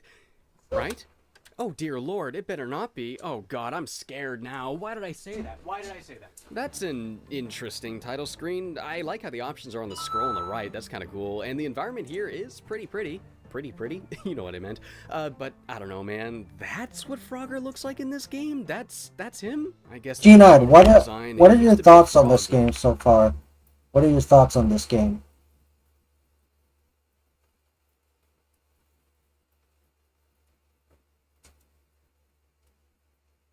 I like the frogs. Frog, but now he's like a man-looking frog. I know, I guess okay. they just wanted the design to more closely resemble that of other platformers at the time, so they made him more human-like. I understand that decision, but this design just looks, I don't know, it looks something about like kind of like She Goblin 2 Electric It looks like it's from a Boogaloo. bad DreamWorks movie. Yeah. I think it's mostly in the expression, you know, the crossed arms, the smug face. Why does he keep sticking his tongue out? No, stop, it's gross. Oh. I gotta name this save file. Sure, that works. Maybe that'll be telling of what's to come. Who knows? Okay, we get a pre-rendered cutscene of Frogger hanging out in Kinky a swamp Frog. with his buddy Lumpy the Toad. Lumpy the Toad looks... I don't like Lumpy the Toad. He explains that he's unhappy with living the same old boring life in the swamp. I want to zap new bugs, swim new streams, be frog loose and froggy free. After Lumpy tries to warn him about how dangerous the I don't outside like world their is, teeth. Frogger overhears two Oh. children explaining that classic fairy tale of the princess and the frog. She picked up the frog and kissed it. Poof! The frog turned into a prince. This gives Frogger a disgusting frog boner? Is that what he's doing? What is his face? What is this? Man, I thought Frogger looked kind of weird. I swear, every character in this game is a damn eyesore. Lumpy the Toad looks like Jabba the Hutt if he grew like mold and moss all over him. Next time, they make us dinner. And oh my god, the human characters, don't even get me started. I think these are actually the ugliest 3D models of human characters I've ever seen in a PS2 game, at least from a AAA developer. Like, this is putrid looking. It looks like a video game adaptation of Angela Anaconda, except in color. This guy And is why does mean this to kid sound like frogs. Tails? Who are you anyway? Yeah, if you want, I can switch it to a more positive review. I don't know. A goblin? Oh, this kid is Tails. Because of a terrible accident. After seeing a shooting star, Frogger wishes to find a princess that he can kiss and become a prince. I wish I may, I wish I must find a princess before I bust. Give me his address so I can tickle his toes. By the Okay. way, what's with the change all of a sudden? Whoever wrote that line should go to what? I don't know. Identity crisis as usual. I'm just experimenting as far as I'm concerned. That's why I used a symbol instead of a character on my profile picture and banner. So yeah, that's kind of what I'm doing. What does that mean? What is that supposed to mean? Don't answer that. We all know.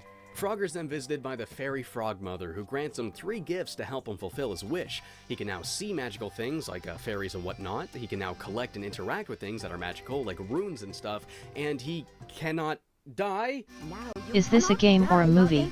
Game. It's a game. No, yeah, like Frogger was just granted immortality? Why is this just like a throwaway detail? Frogger, you cannot die. You're immortal. You're invincible. What? I get that this is just like a story reason for why you die and come back, you know, explaining the game mechanics, but I didn't need a story reason to know why Rayman or Mario comes back after you die. It just turns it into this bonkers detail that the plot just glazes over like it's nothing. Casual immortality. Frogger and sets out on a great quest to find a princess he can smooch with his big disgusting frog lips. That's the plot. He just learns what a princess is and goes... Oh my god, I gotta ask this question.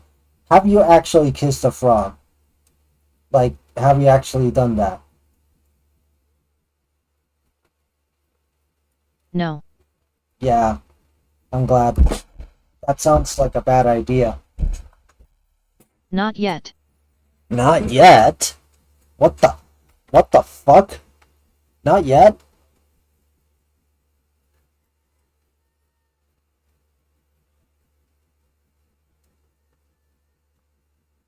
I got some frogs cooking in my backyard. Wait, you eat the frogs?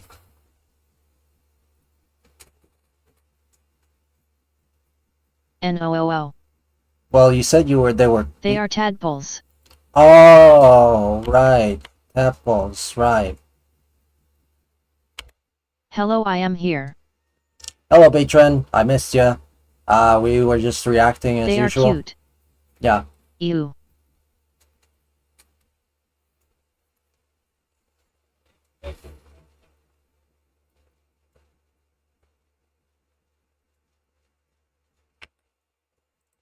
Goes, yeah, I want that. This entitled little frog just thinks he gets to kiss a princess. Beatron might if eat my anybody's gonna look at tadpoles. his disgusting Shrek-looking ass and be like, that's hot. I don't care if you have magical powers or if you're immortal or anything like that. There's no way anybody is ever going to kiss this freaking abomination. And now we can start our... Well, you're a dude, so you will not understand. Did you react to the ones I posted? No, I may as well do that now. Hold on.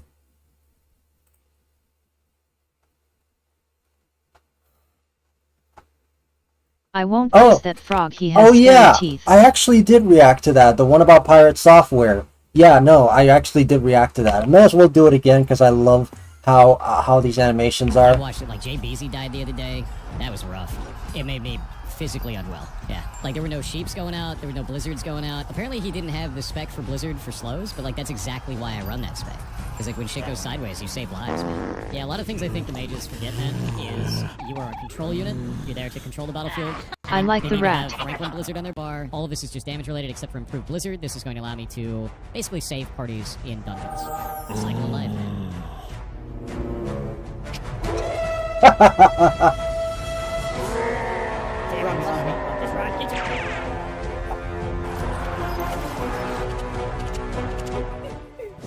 Go back to your team. Pretend to help them.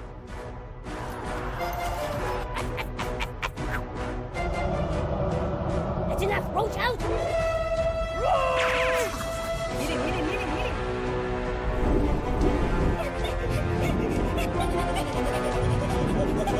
Pirate, why are you walking, bro? What are you talking about? Why am I walking? This Look at is my mana. savage, but come on. Do you see my mana? What am I supposed to do for you?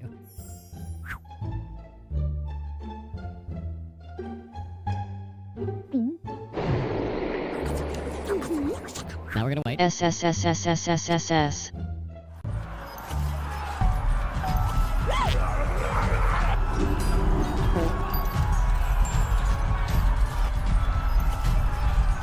You know, you should get out of here. Your life is more important. After all, you're an ex-Blizzard employee. And you have 300 enchanting. With Crusader. You got 20 years of game dev. You're a hacker? And you solve your own puzzles. Oh, and did I As a mention long-time that you're an WoW ex-Blizzard player, I've known many people like this too. Wait, for real? For real? You gotta be kidding me. There's no... I've only been playing Turtle WoW for a long time, and that actually... You actually encounter people like Pirate Software, that they just roach out, and they leave you behind. That... Like the rat guy? Yeah. That's Pirate Software. That, like the rat guy.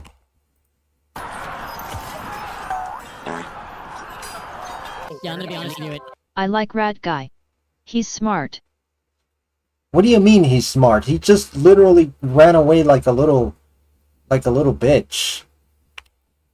I think it takes away from the game. I think it takes away from the experience, and it leads people to be like, "Oh, he could just petri out. This isn't that scary." Exactly. Some of the best moments that I've had inside of dungeons are because, oh shit, we're all going to die if we don't execute this perfectly, and we hardened up at that moment. We kicked some ass, and we got to live. You know, I've made it all the way to 60 now without dying because of that, because we didn't give up in that. Go again. Big brain, they should have ran faster too.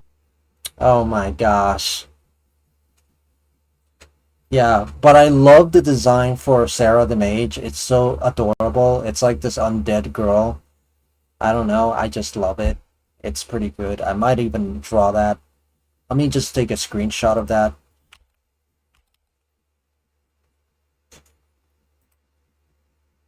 This is when people really started to notice pirate software was basically a hack. Yeah, exactly.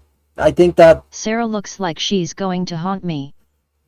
Yeah, I think it's because she's an undead, which is a race that you can play as in World of Warcraft. That's probably why she looks like that. I don't think that's how she actually looked like in the game. This is more like an embellishment. But yeah, I like the design. It's so cute. You know?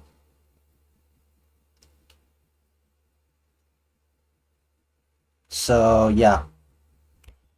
Anyway. Might want to take a little... Have you ever seen Carbot animations?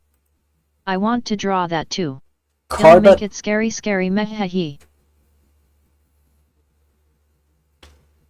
Wait. Alright, go ahead, draw it. I'd love to see what you draw. Right? I'll send you the reference. By the way, have you ever seen Cabot animations? No, I have not seen them. Is it the guys that were making fun of religion, like the mega churches and all that? No, let me just check them out. Cabot animation. You know, one last thing I want to say about Sarah the Mage here is that she is, Mega churches are poopy. Yeah, they're always poopy. Even for Christians like me, they're poopy. They're always poopy. That I think what the philosophy. I posted one. All right, hold on. Cabot animations. Let me just check them out and see what they're all about. Ooh. Okay.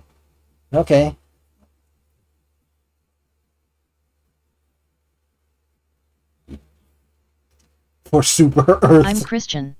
I will never go to a mega church. My church has like 150 members or so. Yeah, that's a much better one. I think the philosophy they follow is called the prosperity gospel, which is a load of crap. And yeah, it's all a scam. Like, holy crap, it's a scam. They make beautiful stages, yeah, but... that thing is super silly. Yeah, absolutely. That is super silly. Anyway, let me just go ahead and look at my server. Oh yeah, the Oblivion. I've seen some with dance numbers. Yeah. With the Amex Gold Card, you get rewarded for discovering new favorites. From the hottest...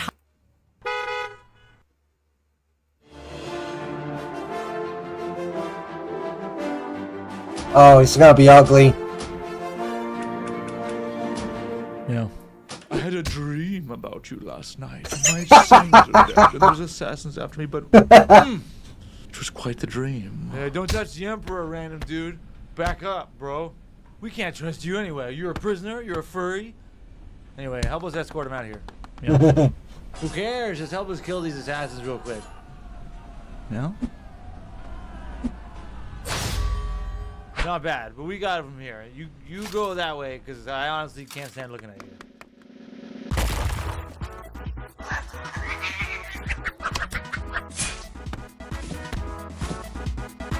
Yeah, honestly, I hate the fact that all of this is true.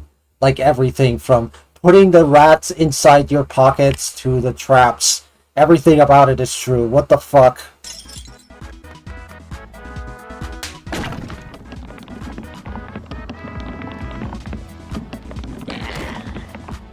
I love the trap taking 5 seconds to land LMAO. By the way, what's yeah. Yeah? Me too. Hey, random dude. Oh god, they literally made the Emperor look so fucking creepy, and I guess for anybody who doesn't know the actor behind him, yeah, he can look creepy, but I kind of am immersed in the dialogue of the Emperor, because it's actually played by Patrick Stewart, and if you don't know who Patrick Stewart is, I think this character might refresh your memory. This is Patrick Stewart. This is the guy that he was playing the Emperor in Oblivion, at least for the opening scene. Ugly. Dude, this is... I mean, yeah, he's old, so I guess it's to be expected. But card TNG. Oopsies, wrong TNG. There we go. There we go. Much better. But yeah, this is Magneto. I think. Wait. Nathan Fillion is cute old guy. Wait, what? Magneto. Wait, he did Magneto, right?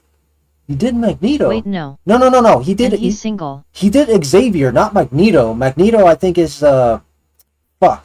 I think it was Saruman. It's the guy who did Saruman. Right?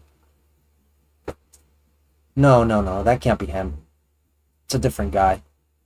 He was Xavier. Yeah, Magneto was Ian McKellen. Ian McKellen. Yeah. Nerds. Absolute nerds. Yeah. Okay, yeah, this is the guy. This is Magneto.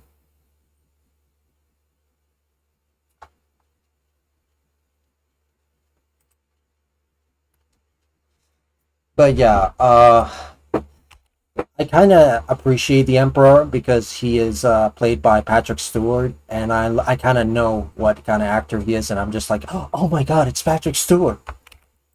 Dude, we don't trust. Protect the Emperor. But every other Zoomer is gonna be like, oh, what the fuck? This Emperor Nathan guy Fillion. is... Yeah, Nathan Fillion. Who the heck is this guy? Nathan... Yeah. Fuck. Fillion. Yeah, Nathan Fillion. Wait a minute, this is Castle. This guy is Castle. Right?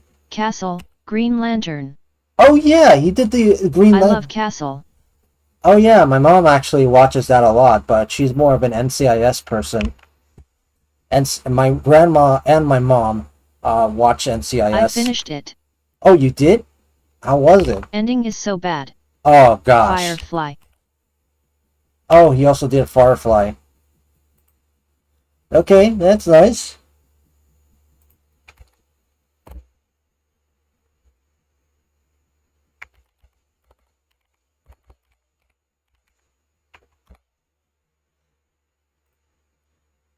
Hey Luke, it's Mario. I'm asking him out when I'm 18. Yeah, Ew. definitely. It's Mario. It's a me, Mario. EWWW. NOOO.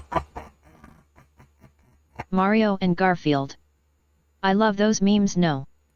Cute Rexy OC. Oh, thank you. Actually, this is just a model that I found randomly on the internet just now. So, yeah. Anyway.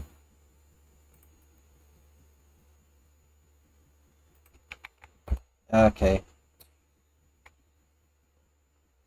So, yeah. With your life. Now that we're alone, I was Oh, thinking... okay. Here's my wallet, the key to my apartment, and this random amulet. He trusted you with his personal belongings? Yeah. Racist? No, I just surprised is all. Anyway, here's my key too. Who's there? Oh, yeah. Hey, who's there? Who's there? Oh? Yeah, that's it. Okay, so basically the Khajiit chose, like, Thief, most likely. That was the class that I was doing with my unhinged character. I basically just did Thief, and Thief basically specializes in archery, so that allows it for, like, instead of 2 times damage with any other class, it's 3 times damage, so yeah. Pretty much that's what he chose.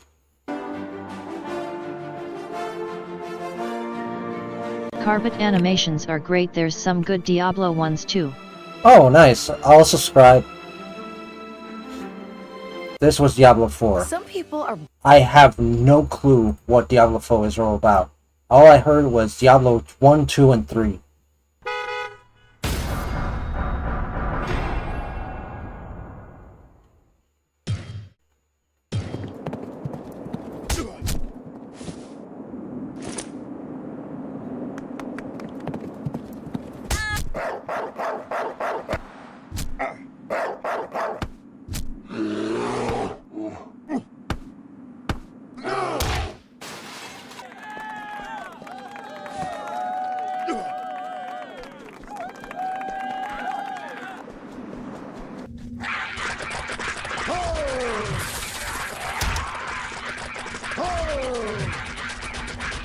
What is this?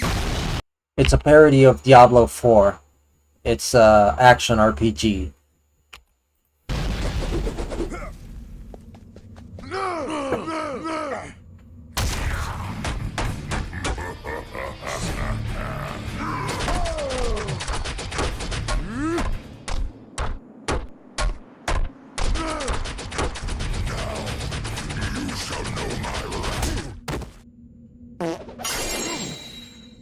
I like how it came out of his butt. Oh my gosh.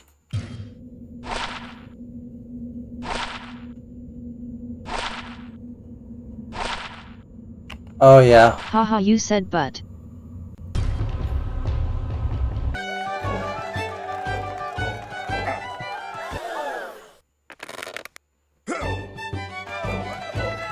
No.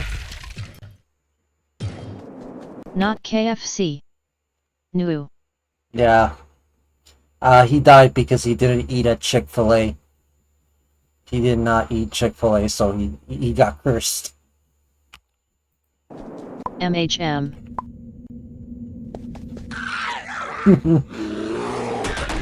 Heart attack. Or alcohol poisoning. Yeah. Let's raise those numbers! Let's raise those numbers! 0.32!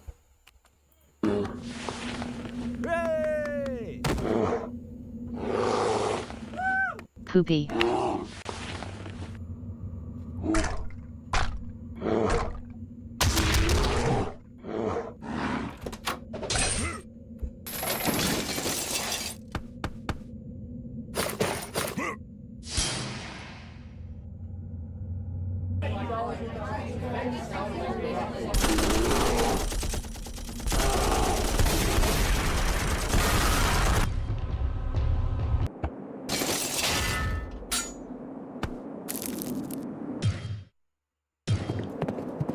Hey, hi. Come here. Yeah, over here. Do you have a minute? Our car broke down, and I think it's got to.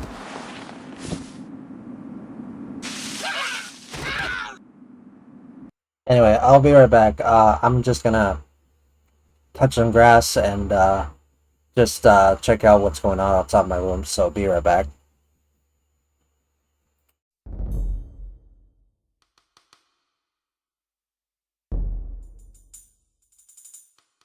The world is ending.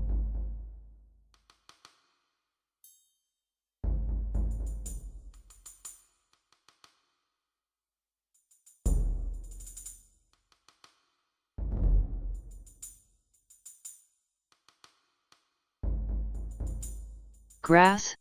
What's that?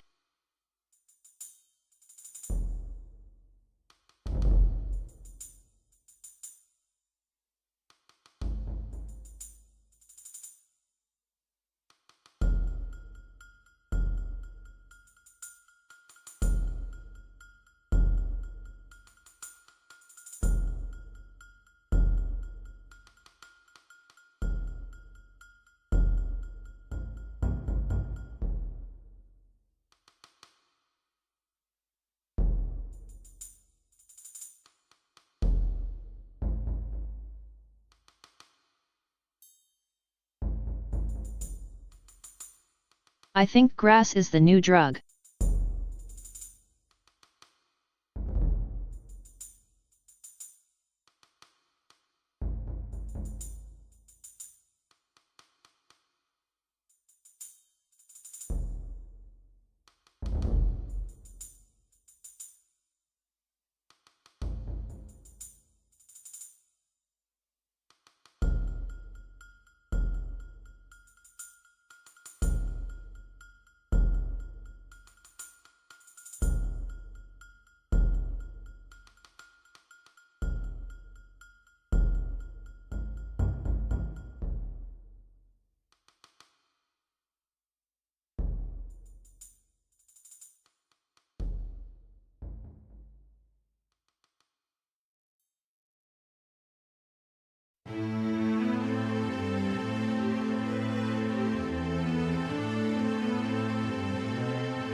Alright, I'm back.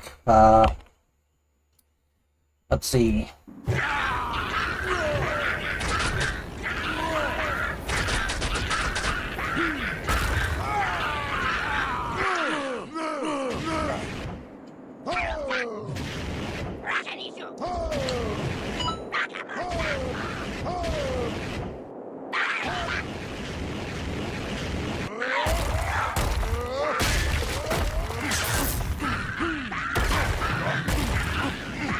Oh, wow, thank you. We've almost lost everything. I don't know how we ever...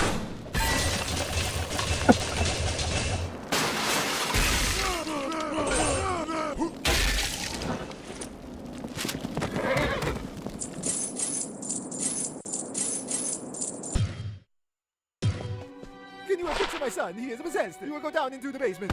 You give him a medicine. I never played Diablo 4, but this seems accurate to the other games.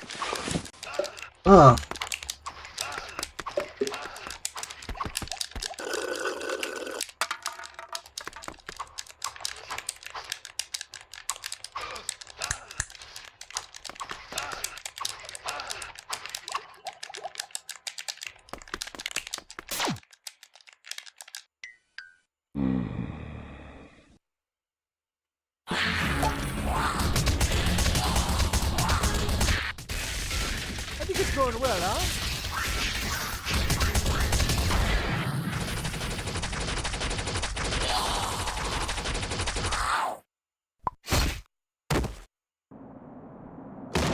Is it done? Thank you so much for saving a son.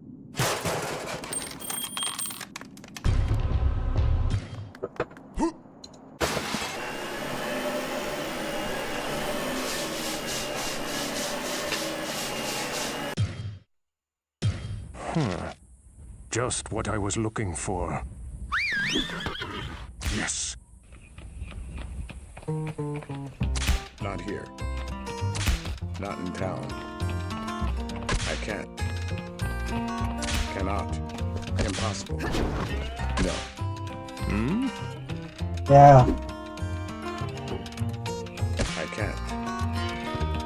Not in town. Cannot. Not here. No.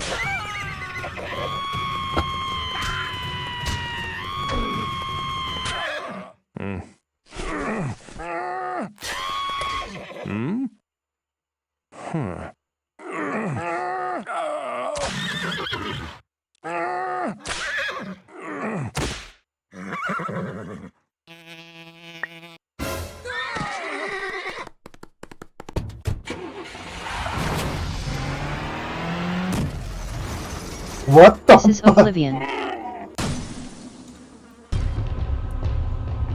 Yeah, pretty much. That's what happened to my horse.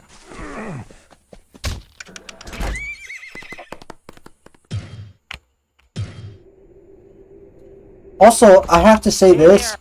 Crime in Oblivion fucking sucks. Because every time I commit a crime in one town, suddenly I'm wanted in another town. It's like, what the fuck? What is this bullshit? It's not like Skyrim where it's all localized to one town. If you commit a crime in a town, if you commit a crime in Whiterun, it stays in Whiterun. If you go out of town and go to Riften, nobody gives a shit about whether or not you hit Balgruuf in the nuts. They don't give a shit, and they shouldn't give a shit. Unless, of course, you start doing shit over there.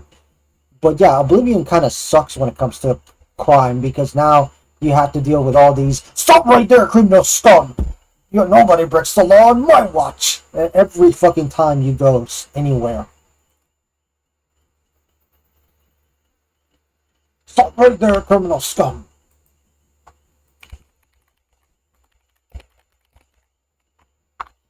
Like, seriously. Literally. A pity Sale got nothing to eat. By the gods that... Stop right there, criminal scum! Nobody breaks the law on my watch! I'm confiscating your stolen goods. Now pay your fine, or it's off to jail. Then pay with your blood!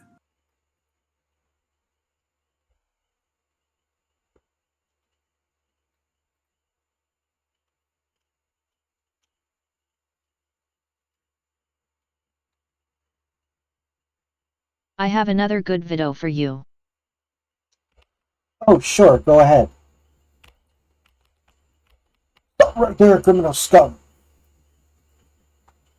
Sorry if I'm not reacting to certain people's videos. I'm kind of just picking at random because I'm kind of going with what I think I'm going to react to a lot. So, yeah. Some videos are just, you know, I have no reactions to, so I kind of skip them. I don't know. Let's see.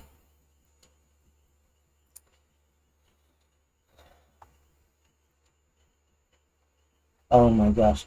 Oh my gosh, I've seen this one.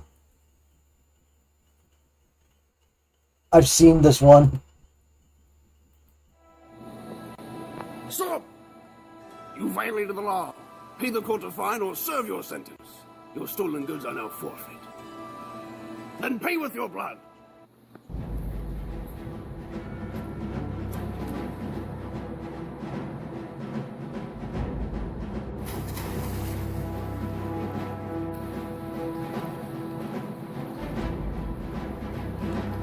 Why won't you die?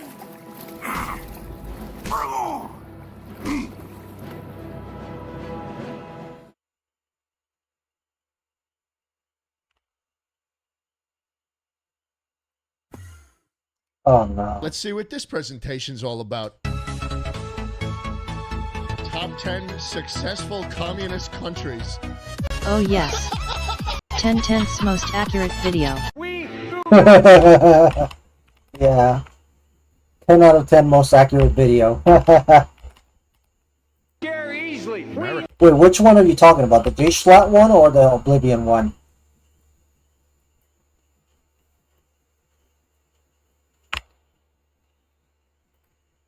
Never bow. We never bend. We never break. We endure. We Oblivion. We are America, second to none, and we own the finish line. Holy shit, Joe! Dude strung together his first sentence and it was the hardest shit I've ever heard. The VGHS watcher here again. Yes, we have more You Jim can act Beam. like you're too good for NY, but you know damn well your entire internet persona is the New York accent. Fuck you. Fuck you. Okay. Another angle of my recent accident. Oh, oh, oh! Ooh! Ow! His legs! Oh! Oh, fuck. His legs. Oh, shit. Oh, that's all you say? Oh, shit. He doesn't want it. Yo. Let's see what this presentation's all about.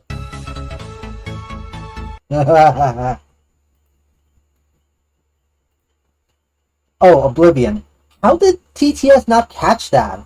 Then again, the volume was pretty high, so maybe that's why. Yeah. What? Yeah. Yeah. And not gonna lie, Oblivion has to be one of my favorite games of all time. I know I dunked on it just now, but I love it. Oh my gosh. Stray is a good game. Oh yeah, it's a damn shame the developers basically rage quit it after some CEO basically started hacking her way out of, just basically hacking out the whole thing, just and shitification. Let's just put it that way. The development behind Stray got in shitified. You can't see it very well in this shot, but on the other side of that hole are hundreds of communist revolutionaries. Wait, what? For a drink with a bit more complexity, the tequila is aged in oak casks and then inspected by a 1970s time traveler. Doing this allows the chocolate to pass through mixers and refiners to give it a softer texture, and also prevents the beast from ushering in 1,000 years of darkness. If you feel bad for the robot who was just killed and had his face fashioned into a dinner plate, don't. He was a racist. They store it in their testicles, then return it to their hive where they ejaculate it for the other honeybees to chew on it. Sometimes some liquid gold is poured out for any workers who are feeling thirsty. This dairy product goes back thousands of years, and it always started with 3 basic ingredients: milk, curds, and whey. Penis, penis, penis, penis, penis. Which one is your favorite? G9, did you actually just end up making a cameo in this video where you just started saying some stupid shit repeatedly? That sounds like something you would say. Like, you know, instead of saying carrot, carrot, carrot, E3. you just say penis, penis, penis for no good reason. Just because you're chaotic like that. It's like, that's something you would do.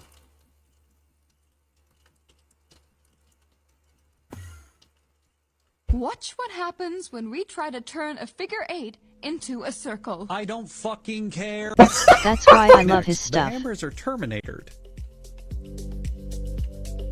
And then quickly rescued before any of them create a time paradox. Oh my gosh. Then it's off to a nice safe cooling dip and oh my god!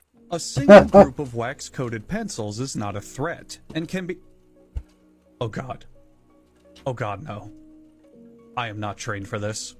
I am not trained for... Run! Everyone run! It's happening! Run! Run! Conveyor belt. One by one, they file into the grooves of the world's coolest gun, the X12 Mega Revolver. Metallic film is wrapped around the cookie tray, letting customers finally purchase a freshly made box of Numinos. What the fuck? Watch what happens when...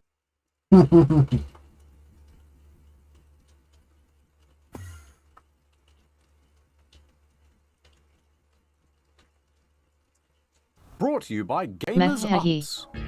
Half-Life, aka Middle Age. So there we are. We are on a train. We are... Wait, what do you have? If you're 15 when this game came out, and you're now 40. What the fuck? I was actually younger than that, so I'm 29. I'm about to reach 30, so there's that. What the fuck?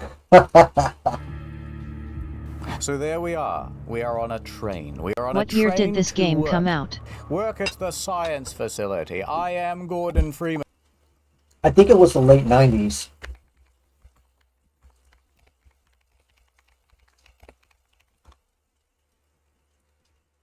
(1998). November 19th, 1998. So yeah, the late 90s. I was born in 96, so I was basically around... You could react to Freeman's mind too. Oh yeah, no, Ross did that. Morgan Freeman's grandson. I was not a thing. Huh?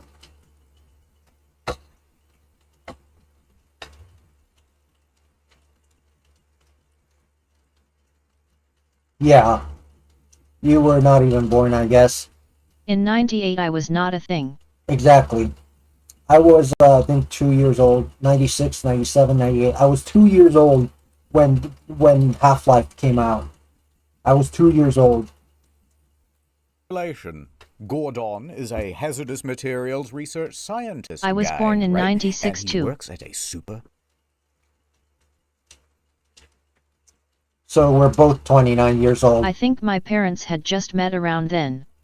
So wait, your parents met around in 1998, and then they started having you around the 2000s. I guess. I don't know. Top secret underground science facility called Black Mesa, which is in New Mexico. Now, Gordon is all about the science, but he is also all about the silence, because he is a silent protagonist. You see, he is completely deaf. Yeah. You see, there was an unfortunate Q-tipping accident. He put the little stick in there, and when he pulled it out, no cotton on the other end. He tried the other ear, same thing. You're getting off topic. The important thing here is Black Mesa. Now, here at Black Mesa, we are developing portals and are in direct competition with Aperture Laboratories. You know, the guys who made the portal gun? It's like a space race, but with portals. Alright, so we're hurrying to work on the tram, and a voiceover happens. Good morning, and welcome to the Black Mesa Transit System. This automated train is provided for the security and convenience of the Black Mesa Research Facility personnel. Please keep your limbs inside the train at all times.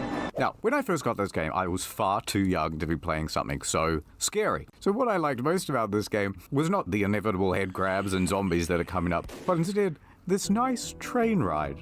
And then once scary things started happening, new game. Nice train ride.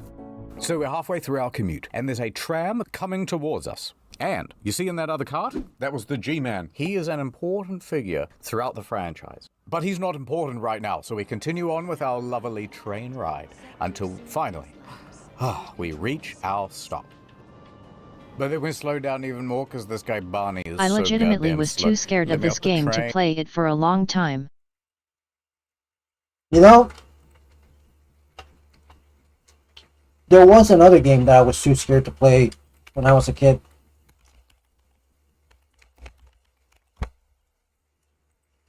It was this game, right here. It was Metroid Prime. This game right here. That's the game I was scared of. Metroid Prime. Because of the damn bug that was at the beginning. It was the pipe parasite, And whatever. the 2001 I think Aliens vs Predator game. Oh, I wait. can't think of a game I was too scared to play because I wasn't allowed to play many games. Horrifying. Yeah. Wait a minute. You're talking about... Wait. 2001. I grinded Link. Alien... Predator.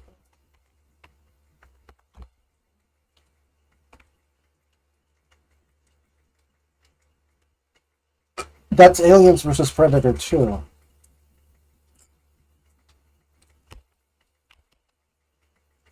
Yeah, that one.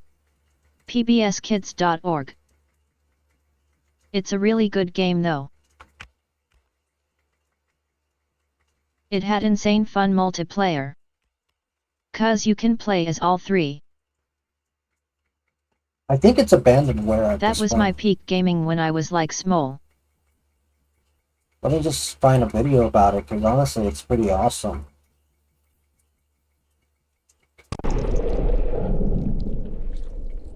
But the human campaign is terrifying.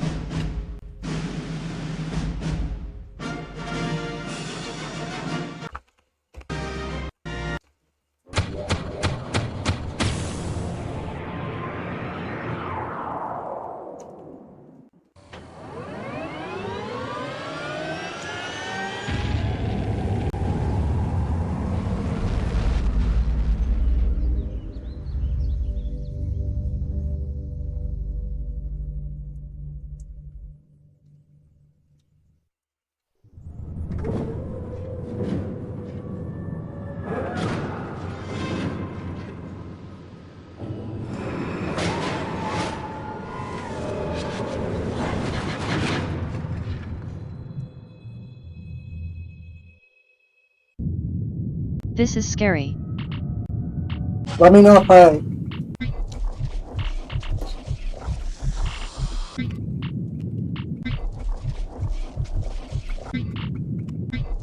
You want me to stop, or do you want me to continue? I don't know.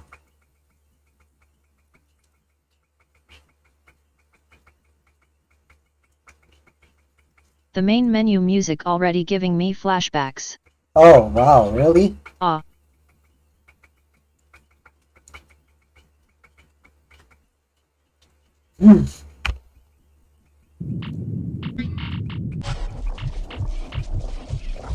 We are all going to die. Are you serious? You want me to stop?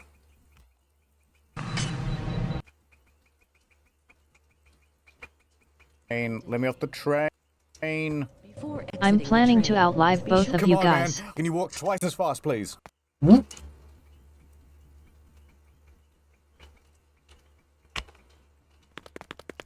The guard comes up to us. I believe his name is Barney.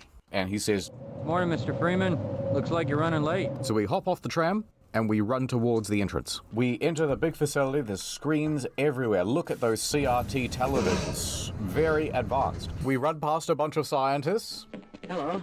Hong, says Gordon. Barney very was a dinosaur deftly. from our On imagination. Our way down to the science room, we see, oh, there's the G-Man again. We just saw him like a long way away. How did he get there?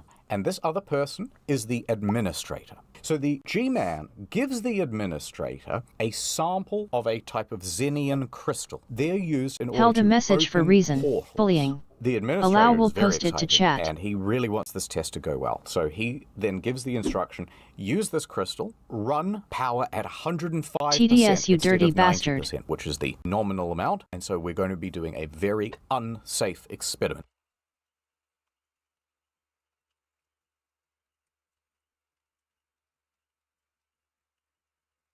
Let me double check. I'll check it out. I'll probably allow it. Hold on.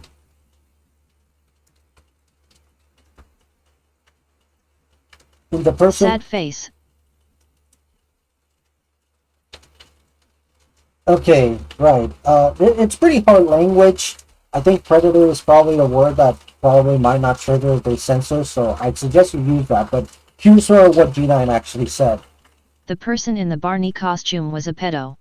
Yeah, that's what he said.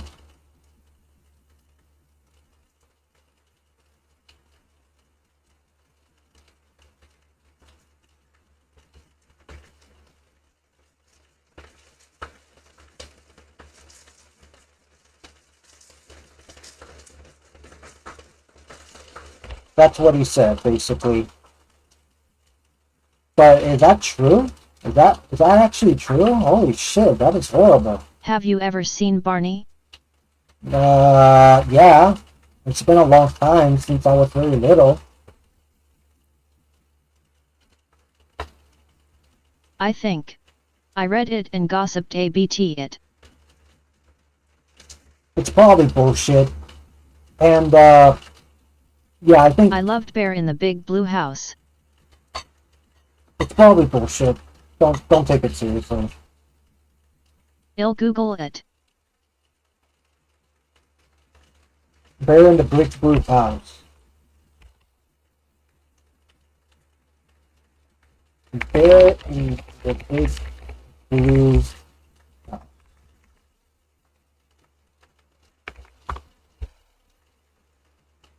Oh, that one. Yeah, I've seen a few snippets of it when I was like a teen or something. I was already pretty old by the time I saw it, so yeah.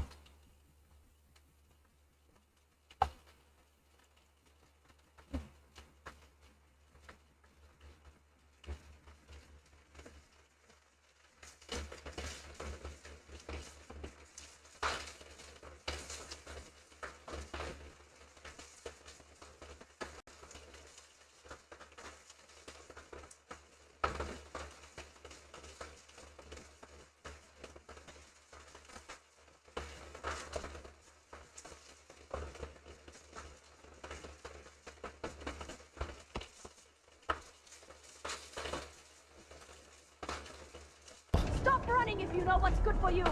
Neon Security, you're under oath.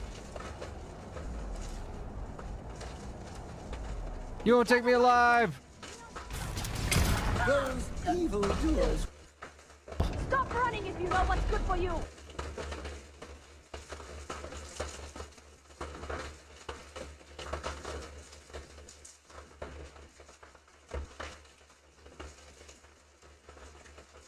Alright, let's go ahead and, Wait, I was actually reacting to this one. Alright, we're still going to the lab. He but is. First, we're going to take a quick detour. Let's go to the cafeteria. In the cafeteria, there are a couple of things. A piping hot thermos of gamer subs. Peacock posted it on Facebook. But also... Peacock? Peacock? Who is Peacock? Is that like the streaming service? Oh, you were watching the Ross game Dungeon 2. Yeah, I was. Deus Ex is one of my favorite games of all time. Yet. And yet it is.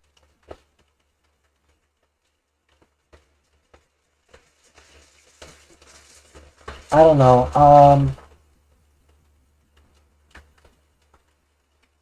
I don't know, I have a hard time, like, believing that. It's like it's all alleged until proven otherwise. So, I don't know. Then again, I want to keep things safe for work, so I'd rather not get into that topic. It sounds terrible, honestly. It sounds terrible. So there is a microwave. You run up to the microwave and you press the button, beep, beep, boop, and it overheats one of your co-workers' soups. It belonged to a guy named Magnuson. Gordon, you lousy motherfucker. Stop fucking with the microwave! It is not vital to the plot, but it is canon. Oh, okay. You know what, we'll do Half-Life 2 at some point, and that will come back up. Come on, Gordon. We got work to do. Okay, so we go into the changing rooms, and in the changing rooms are a bunch of last names on all the lockers, and those are the last names of a lot of the devs. But we have to find our locker, so where is Freeman? Wait a minute. Wait a minute. Cooper. Wait a minute. Do not open that locker. Are you seriously watching porn by yourself? No! I'm with the science team! Why do we all have to wear these ridiculous ties? Come on, Gordon. You gotta get your environmental suit. Now, this suit is important, not just because it looks good, but it gives you a health bar and it protects you from the elements. So you go over to the suit and you unlock it and then you jump in. But we're still running late for work, so we gotta get down to the action lab where action science happens. Action. Neil deGrasse Tyson is waiting for us and we're late. Start the game. Where's the train? Where's the train? So we jump in an elevator and we get down to the lower floors. Here you see a whole bunch of tubes and electricity is around the place. And all the scientists who walk by say, "Oh, Gordon, you're so late." But that suit is very stylish, but you're...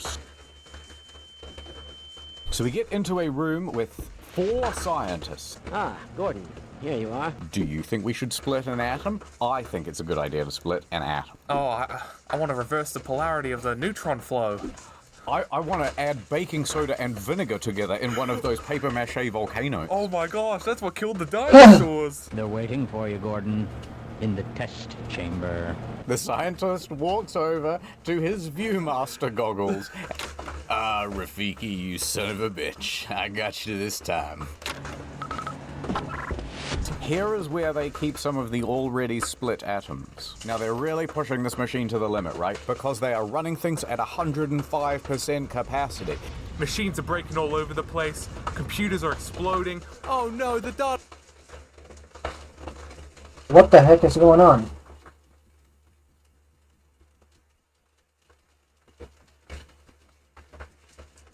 It's going everywhere. So Gordon finally reaches the front door of the... Black Mesa is hacking us. That is Black Mesa. 2 in a bit. This is the one I think separates this game from perhaps every other one made. When I played this game for the first time, I was enjoying it, but I remember a specific moment when I became hooked. When you confront the terrorist leader, you remember, the guy with no hair? Listen to some of what he has to say. For 100 years, there's been a conspiracy of plutocrats against ordinary people. Do you have a single fact to back that up? Number 1. In 1945, corporations paid 50% of federal taxes. Now they pay about 5%. Number 2. In 1900, 90% of Americans were self-employed. Now it's about 2%. So? It's called consolidation. Is Rexy dying? No. I'm not dying. There you go. Wait, what the hell? There we go. Squid is back. There you go. I am back.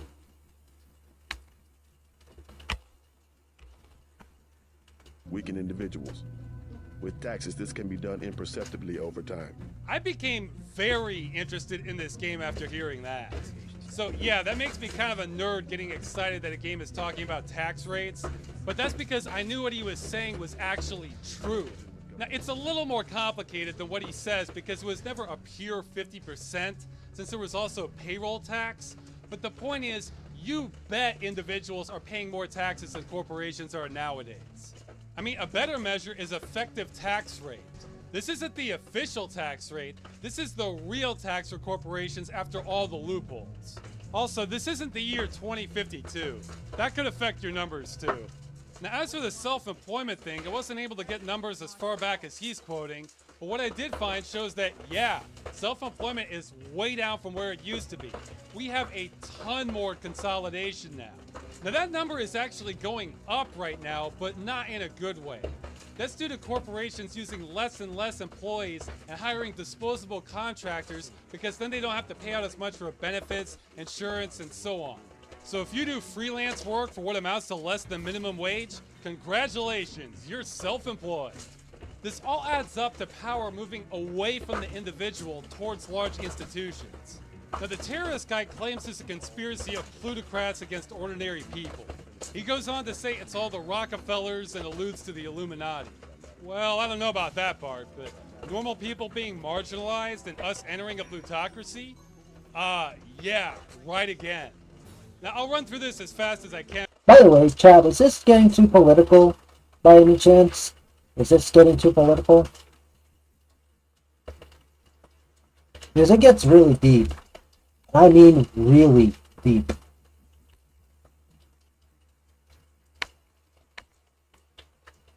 I love the politics. Alright. What about you, G9?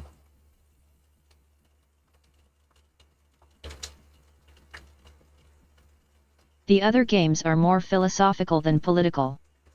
Robert West went to prison. Who is Robert West? And I love politics. Because I don't want to bore people. See, I'm not currently occupying the Statue of Liberty with an armed militia, so it's harder for me to get an audience than this guy, but here we go. Besides the stuff he was talking about, one of the actors in the Barney suit. Metrics you can look at that back up what he's. Well, I don't know. I mean, all I heard is that one of the actors for the Barney suit ended up quitting and going for some kind of massage business. I'm obsessed with politics and the stock market. Oh yeah. Oh! You're gonna love this video. Holy shit. There's this video from I think it's I think it was Big Boss. Big Boss. This video.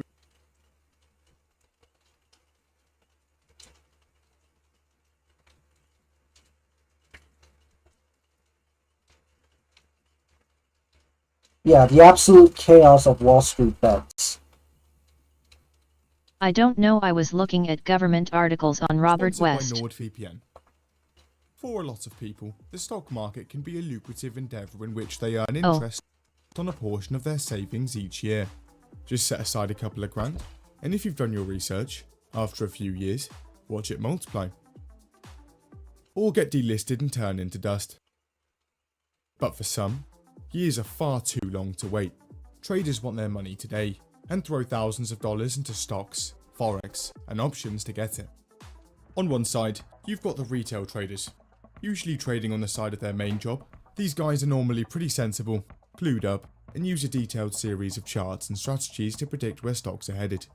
Then you've got the professionals, the institutional traders and bankers who have spent years studying markets and have access to Bloomberg terminals, walls of monitors, and millions of dollars. They spend hours charting and write full essays of due diligence before even... What the stock market was pretty good during COVID. Okay, TPS didn't catch this. I read the other day about how vampires could abuse the stock market and banks to be rich. How can that actually happen? Do they just abuse the blood market? Is that how they do it? Thinking about going in. Cunning, careful, and calculated.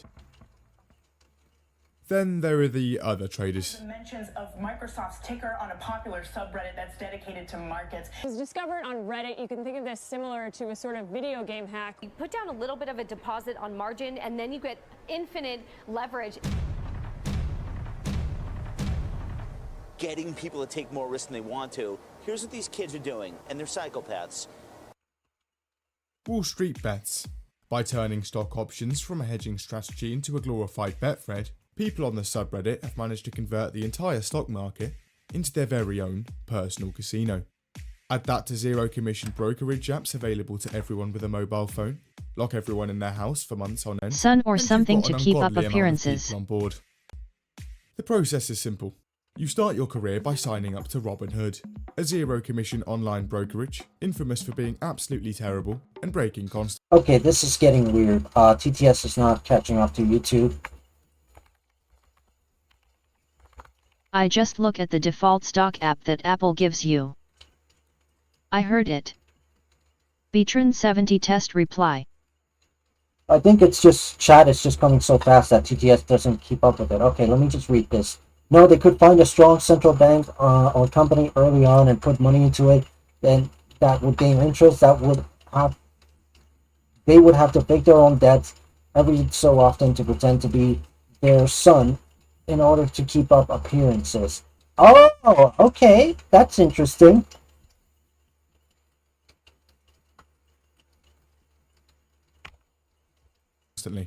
Oh, lost $20,000 because of a problem on our end. Here's $75 compensation. Despite its problems, it's still far better than What is happening on YouTube side? Robinhood's It's the not bottom of the even barrel coming of up on the brokers, thingy on and as screen. such, usually Yeah, attempts likewise traders. exactly. But it just about works. Once you've signed up, it's usually best to read up on trading terms so you have a shred of an idea of what you're doing, but this stage is completely optional. Once you're on Robinhood, you're set. I don't know. It's time to lose money. This usually starts by logging on to Wall Street Bets. Haha. The subreddit itself is home to a few things: bull posts, bear posts, gains, losses, but mainly, it's a bunch of shit posts and memes. Useful stock tips and actual thorough due It doesn't diligence like can anti-Chick-fil-A occasionally be found, ERS. however. Once located, and after skim reading a few lines of it and glancing at some charts you've pretended to understand, it's time to go all in. The YOLO, the subreddit's signature move. Essentially, an investment of all of the cash in your account. Once the cash is on hand, it's time to suit up. The weapon of choice almost always being options on SPY, a fund that tracks the overall US market. What are stock options?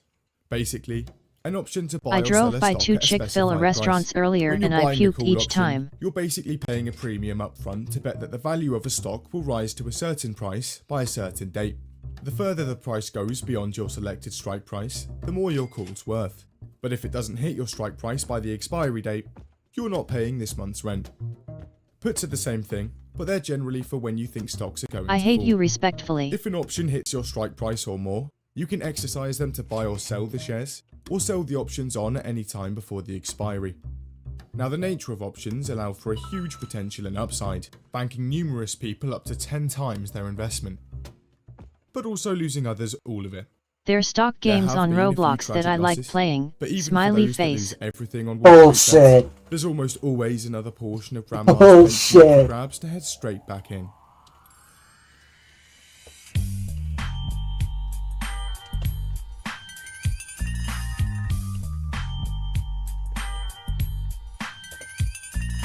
It's 2012, and after being exiled from r/investing for constantly pumping risky trading ideas, Reddit user u/jartech decides to make a subreddit of his own, and on January 31st, Wall Street Bets goes live. It's not long before the subreddit adopts a 4chan-like etiquette of calling each other retards I'm gonna and go autists, pass out and cause I am casual so mentions damn of tired cuckoldry for are some everywhere. reason. It's also not long before people on the subreddit start playing around with options. Wait, and penny for stocks. real? The trades start out pretty tame, but this doesn't last for long. It's also worth mentioning that everyone on the subreddit was relatively competent with stocks and had some idea of what they were doing. Until 2015, around the time when Robinhood starts to gain some traction. From there, it's not long before they find Wall Street Bets. The subreddit hits 10,000 members, and the slow influx of Robinhood traders begins. Naturally, the quality of posts on the subreddit take a hit. In late 2016, this influx only accelerates as Wall Street Bets starts to leak onto r/all, growing the sub to around 50k by mid-year. By this point, many of the original members had had enough, and left the subreddit for good. Numerous events unfold over the next few years, with users like Wall Street Bets God appearing, claiming to have made $8 million from 43,000. Someone makes $110,000 completely by accident. Martin Shkreli becomes a mod. But by 2019, the sub had grown to 700,000 members, and the autism was cranked up to 100.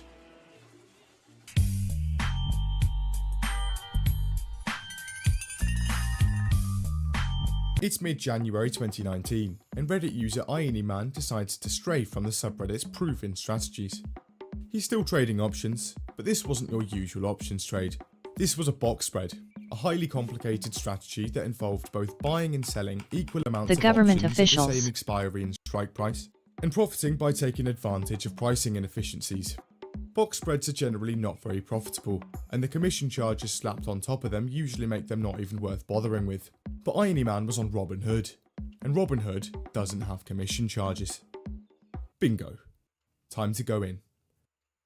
Now Irony Man only has $5,000 in his account, but by trading these box spreads, he manages to take on around $300,000 worth of margin. That's a leverage of 60 to 1. Now obviously, this should not be possible, but Irony Man's strategy was so autistic that not even Robinhood's risk management knew it could be done.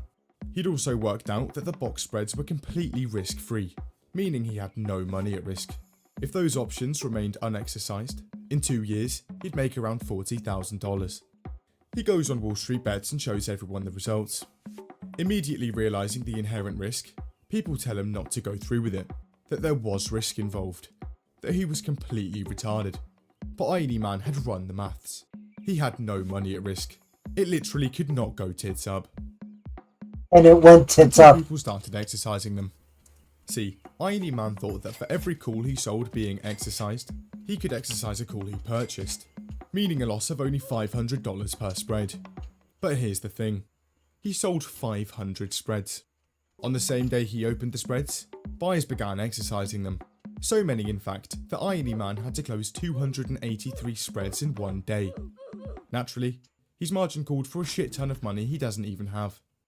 $60,000 down and minus 2,000% later, Robinhood actually realised what was going on and closed Irony Man's account instantly. Box spreads were removed from the platform in a matter of hours.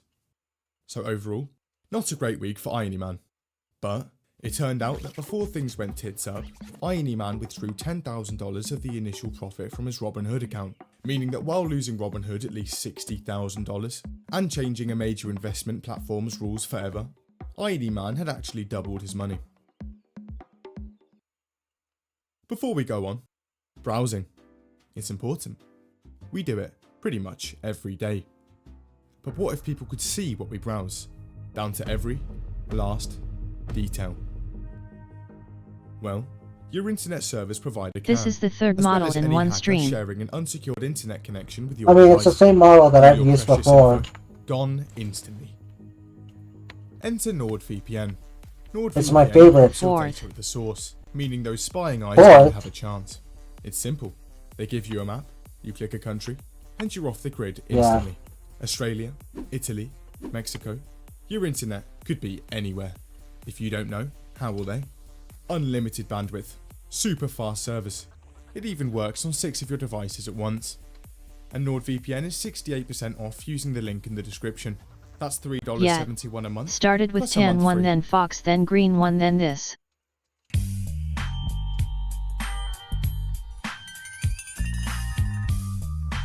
"19-year-old student Anal Farmer 2 starts out on Wall Street Bets in 2018. His first post suggests he's new to trading, asking where he should YOLO his 5k, how not to be so retarded, and so on. Fast forward to July 2019, and he's a grizzled veteran. He's now got around $100,000 in his Robinhood account, and he goes all in with it on short-term expiry calls on a company called Align Technologies. It goes well, and a day later, he bags $200,000 profit. 2 days later, and he heads back in. The market had gone up yesterday, so logically, tomorrow it was going to drop. He then YOLOs 170k on 0-day expiry SPY puts. These puts expire the next day, so naturally, they're high risk, high reward. On the same day he buys them, a rogue tweet from Donald Trump announcing a new wave of Chinese tariffs causes the market to nosedive, and he bags another 300k, making his account worth almost $700,000. Confident a market rally was on the cards for the day after, Anal Farmer 2 then put 600k of the profit he'd just made into another round of 0-day expiry options for tomorrow, but this time there were calls. He goes to bed. Stupid. But when he wakes up, it's a hellscape. A sea of red. The market was down hard again, and his $600,000 was snapped out of existence instantly. Trump stuff made He it sold all the calls crash. on for 100k. Oh my god. It had to be Trump that ruined the fun for everybody. It had to be him. leaving around 200k in his account. It was okay. He could make that 500k back with a few careful and strategic. Fast forward a week and it's down to $40,000. An investment of rope was tempting, but Anal Farmer 2 wasn't done just yet. Alright, one final YOLO. Just need to find the right stock. Ah, perfect. Spelled a message for reason, sex-based terms. Allow will post it to chat. Oh my god, okay. Idiot Anal. Yeah, I'm just gonna put it. Idiot Anal. Yeah, there you go. It's not how it looks. I know, you were referring to Anal Farmer. I know. The moderation's being a poopy head. Earnings report for Canopy Growth Corp and decides to put the entirety of his account on calls for it. He goes to bed. August 13th, one day before earnings. Anal Farmer 2 is currently up 8k. Things are looking good. He goes to bed again. He wakes up the next day again to a sea of red. Earnings was a complete disaster. Womp womp However, womp. Anal Farmer 2 is not selling for a loss and plans on sticking with the calls till the end. It's generally assumed that he lost the rest of his account that week. Having made and lost $700,000 in 3 weeks, Anal Farmer 2 decides to take a break from Wall Street bets and hasn't been back much since.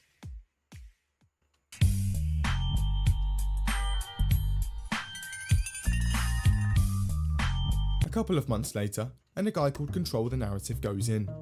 Straight off the bat, he borrows money via leverage through Robinhood and loses $30,000 He should invest in European options stuff. for Microsoft's earnings. Why European? He makes a Reddit post declaring the end to his trading career, and that was the end of it. Until he came back 3 days later. This time, he's only got $2,000, but there's a twist. Turns out there's a glitch on Robinhood, and it gives you infinite leverage. Multiple others use this glitch to borrow money in the millions, but Control the Narrative is sensible. He only borrows enough to meet his personal risk tolerance. $50,000.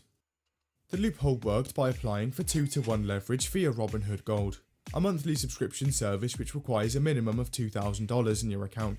Check.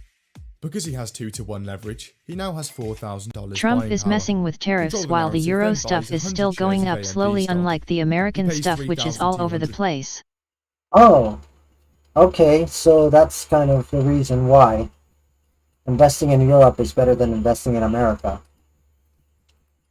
Dollars for the shares, with almost half of that being leverage. He then goes to Robinhood's option market and sells AMD calls, For now. turning over his 100 shares and receiving a premium of $3,200. He'd essentially laundered the leverage Robinhood had given him access to into a tangible cash balance in his account. And since he has Robinhood Gold, and his leverage is 2-to-1, he now has access to $8,000. Rinse and repeat until he hits $50,000, his personal risk tolerance. He then bets every single penny of that on Apple puts days before an earnings report, expecting bad news. Earnings day finally arrives and Tim Apple smiles as he uploads Apple's quarterly financials. Christ, they'd smashed it. Control the Narrative loses 25 times his entire account in an instant, prompting his soul to leave his body live on camera. It wasn't long before the leverage loophole was fixed. Robinhood would then go on to Wall Street Bets to clarify their policies on margin and state that anyone found abusing systems on Robinhood would have their account closed. They were banned from the subreddit instantly. They were banned? What the fuck? But while Wall Street Bets was busy spreading the ashes of Control the Narrative, a few bears had spotted something brewing on the horizon.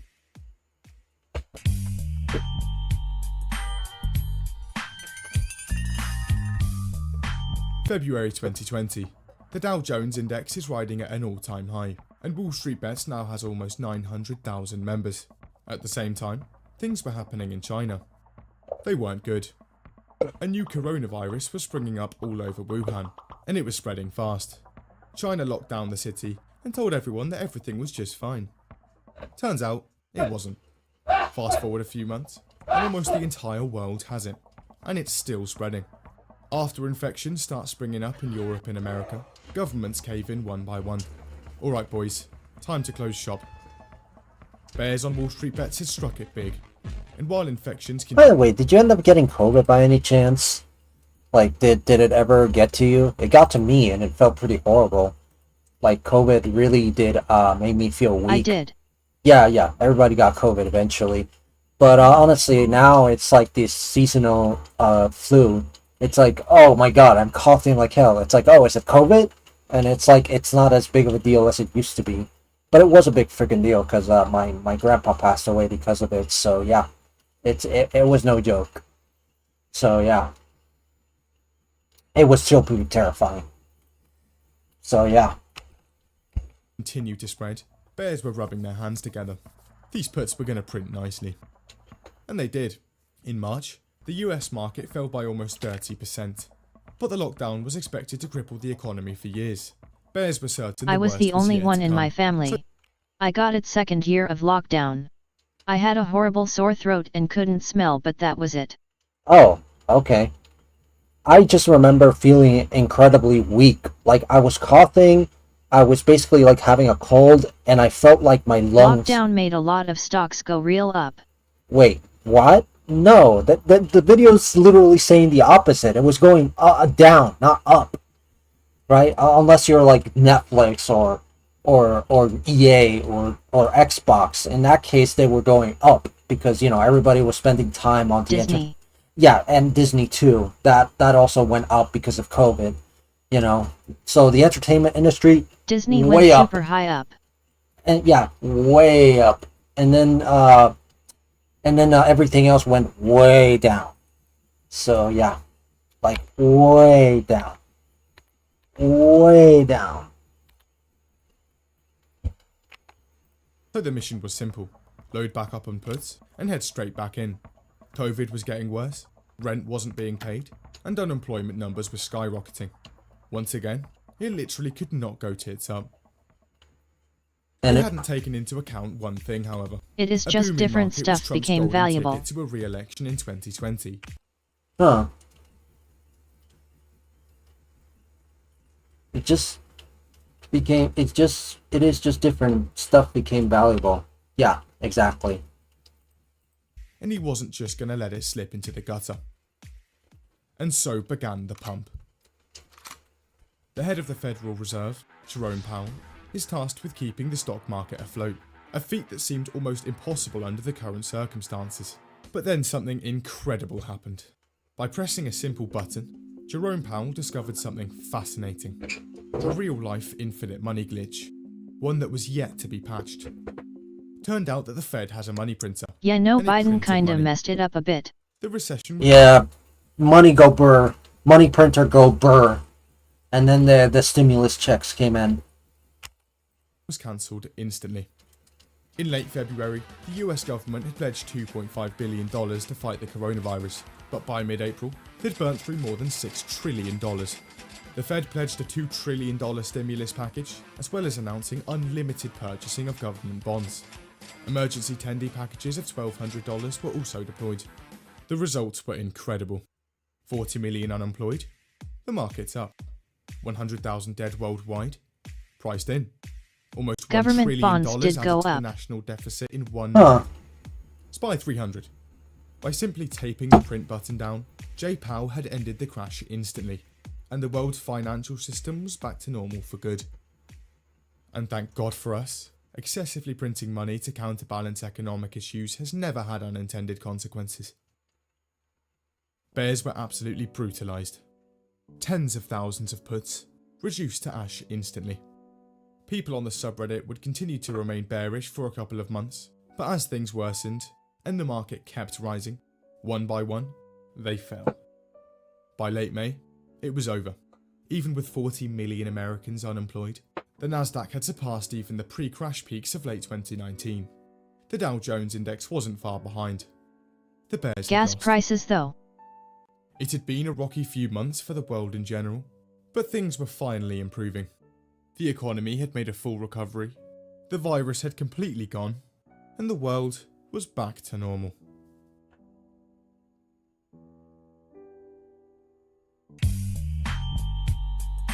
There's also a part 2.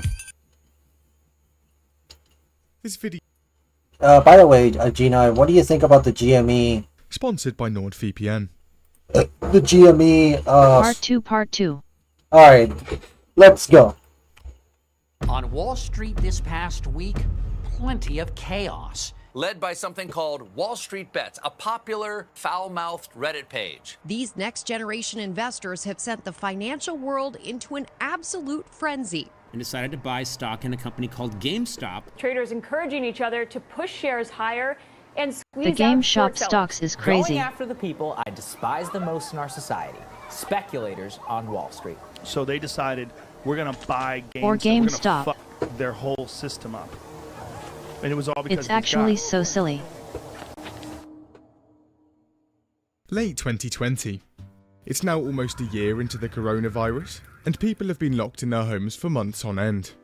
Stocks are still fiery hot, and everyone in the first world now makes their living trading them. It had been a bit bumpy, but the market continues its moon mission. Now, the money printer had been dialed down for a while now, but at this point, its job was done.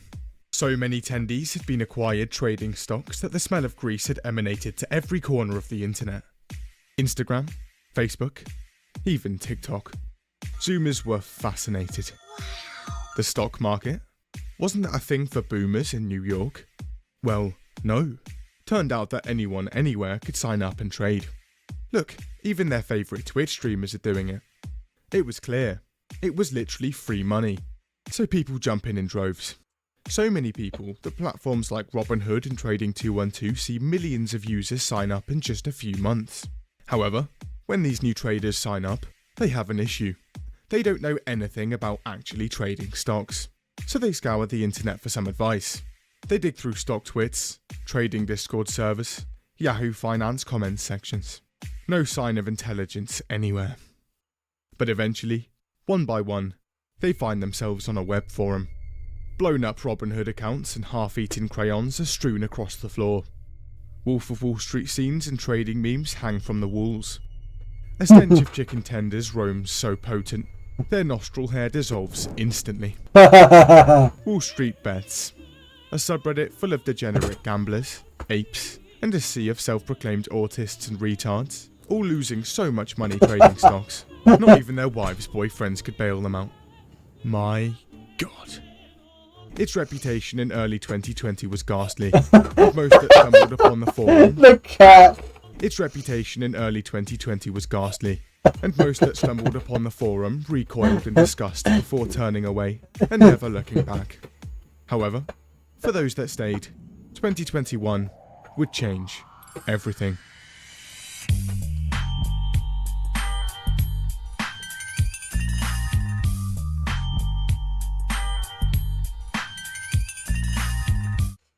Early 2019, Reddit user u/deepfuckingvalue looks at his savings account. It looks pretty healthy. So naturally, he looks to YOLO it all on a single stock. He spends weeks digging through articles and posts, but eventually, he finds a stock he likes. GameStop. Wait, GameStop? The place you went to trade your games in for a fraction of the price you paid for them? The same place that sells a physical version of a product that's being downloaded online 80% of the time? The place losing more than $500 million a year. Okay. That didn't sound like the best investment. But DeepFuckingValue's done a bit more research than your average bloke, and it looked like they were actually turning their business around. Turns out that at some point, they must have realised that selling hard copies of video games probably wasn't the thing to focus on in 2019, and started focusing on online retail and merchandise instead. Look at all the ponies! Also, the next generation of gaming consoles was just round the corner, which meant only one thing. Trading at $5 a share, meaning a valuation of just $350 million, it was golden. So in June 2019, he goes in on $50,000 worth of GME cools with expiry dates far out in early 2021. Now he just had to wait. Smart. A couple of months later, and in August, Michael Burry, one of the first people to short the housing. Yeah. Basically, the dude already knew what he was doing. I actually have no idea. Sometimes I'm half lost in all of this crap, but basically, yeah. But I think he did his research. The bro did his research. He knew what he was doing. It's kind of cool. I wish I could do shit like that. Bubble in 2008 announces he's also in This on makes GME sense. for around $10 million. Naturally, DeepFuckingValue's calls get a nice boost. so he posts his positions on Wall Street Bets. However, instead of applause, he's met with universal mockery. GameStop? Retarded, people said. The company was the next blockbuster, and this man's calls were a ticking time bomb. He reads the sea of comments lambasting his positions, but he was confident. He liked the stock, so he stays locked in. He continues to post updates on his GME positions monthly, but Wall Street Bets takes no notice. Oh well, GameStop has its annual earnings in just a few months. This should be good. And on January the 13th, the earnings report drops. It was absolutely dreadful. Revenue was down 30% year on year, and the stock tanks around 40%. It was fine. GME could bounce back from this. But by late February, it becomes apparent a global pandemic is probably hitting US shores. Jesus Christ. I'll just check back in a few months' time. A few months later, and it's November 2020. At this point, Wall Street Bets has found its own darling stock, Palantir, a US software analytics firm that was scoring government contracts like they were going out of fashion. Wall Street Bets didn't really understand what they actually did, but there were rocket emojis everywhere. June The answer was 2021 obvious. is when GameStop goes up. And Palantir's share price triples in just under a month. The gains were sublime. However, eventually, the stock plateaus in the high 20s and doesn't do much for a while. They check back in on deep fucking value. Wait a second. Turns out that while they'd been busy with Palantir, GME shares were being bought up by e-commerce entrepreneur Ryan Cohen, bringing the share price to around $20, meaning Deep Fucking Value's calls were now worth around $2 million. He'd actually turned a profit. Wow. People beg him to sell, to just take his winnings and leave. GameStop was still doomed to fail. But Deep Fucking Value shows no interest. Hold on a sec. Was he actually on to something? Wall Street Bets top men get to work, and after a few nights of research, they spot something. It goes up to It was the 53 short bucks. interest. It was absolutely massive. What's shorting? Well, it's essentially betting that a stock is going to go down. How does it work? Basically, someone owns GameStop shares. You think its share price is going to drop, so you borrow these shares from the owner, then sell them on, promising to repurchase these shares and deliver them back to the owner by a certain point in the future. If the stock goes down in the meantime, you can buy the shares back cheaper, closing your short position and making money on the difference. But if it goes up, you've got an extra shift at McDonald's tonight. Now GME's short interest is around 80%, meaning that 8 in every 10 shares on the market are currently sold short. That was a lot of shares. Wall Street Bets take a second to ponder. See, people that short GameStop have borrowed stock in order to sell it, which means they're trading on borrowed capital. That also means they can't take too much of a loss on their position. 1, because their potential losses are infinite, and 2, in case they fail to pay back the shares. So if the shares were to, hypothetically, go to the moon, shorts would either have to put more cash in their account, essentially doubling down, or close their positions, buying back the stock at an elevated price to pay them back to the owner, bringing the stock price up even further. Now if 80% of GameStop's tradable shares are sold short, and the price goes up so much that all shorts have to close their positions, it would result in a massive short squeeze. Basically, a hell of a lot of buying. Now GME only has around 50 million shares on the market. If Wall Street Bets could muster up the buying power for a few million shares and just hold, not only would there be an absolutely massive short squeeze, but also very few shares available to actually buy, forcing shorts to bid higher and higher in order to pay back their shares. People post their hypothesis immediately. Listen boys, the plan is simple. We buy the stock, and we don't sell. Attendees were practically guaranteed, they explain. Wall Street Bets were fascinated. Around the same time, shorts on Wall Street gather round. Gentlemen, this is outrageous. GameStop is literally bleeding $500 million out the arse each year, and its stock price has done nothing but go up. Ooh, they're getting scared. They're getting scared. We've got no option. It's time to double down. The spree of short selling that follows is nothing short of insane. Tens of millions of shares are borrowed in a matter of weeks, with millions of dollars from all around Wall Street pouring in. The magnitude of sell orders is unimaginable. However, the price still doesn't budge, so even more sell orders come in.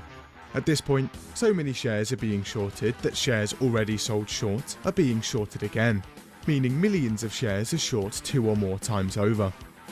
The result? 70 million shares, around 140% of available stock, are sold short. More shares than could actually be purchased. There was only one entity able to utilise this much capital: hedge funds. They'd clearly colluded behind closed doors to short GameStop into the ground. Leading this charge, with a short position of over $100 million, a hedge fund called Melvin Capital. This was a once-in-a-lifetime opportunity, so Wall Street Bets suit up with calls, shares, and anything they could get their hands on. Before we move on, hackers are everywhere. Okay, so chat, what do you think so far about what's going on here? Essentially, Wall Street Bets found out that hedge funds are evil, and now they're gonna do some shit to fuck them up. What do you think?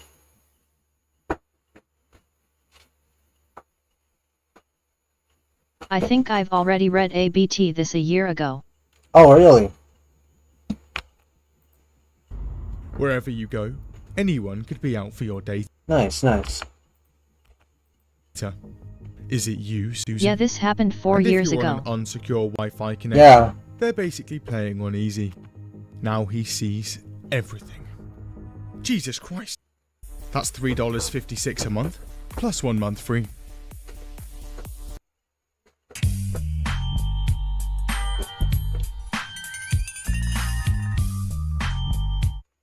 December 2020. Word has spread far and wide, and hordes of people on Wall Street Bets are loading up on GME and holding on They for go dear up life. and don't even crash. They go up and don't even crash. Their shares weren't going anywhere. However, it's not long before they start seeing some action. On January the 13th, GameStop announces Ryan Cohen and friends are joining the company's board of directors, and Yet GME it doesn't begins crash its back takeoff. down. It soars to $40 the next day. It's fine, it's just day traded. $70 on the 22nd. Alright, the price should come back down any day now. $160 on the 26th. Okay, a bit of heat here, boys, but it's gonna be alright. $370 on the 27th. Jesus Christ, who's buying at these prices?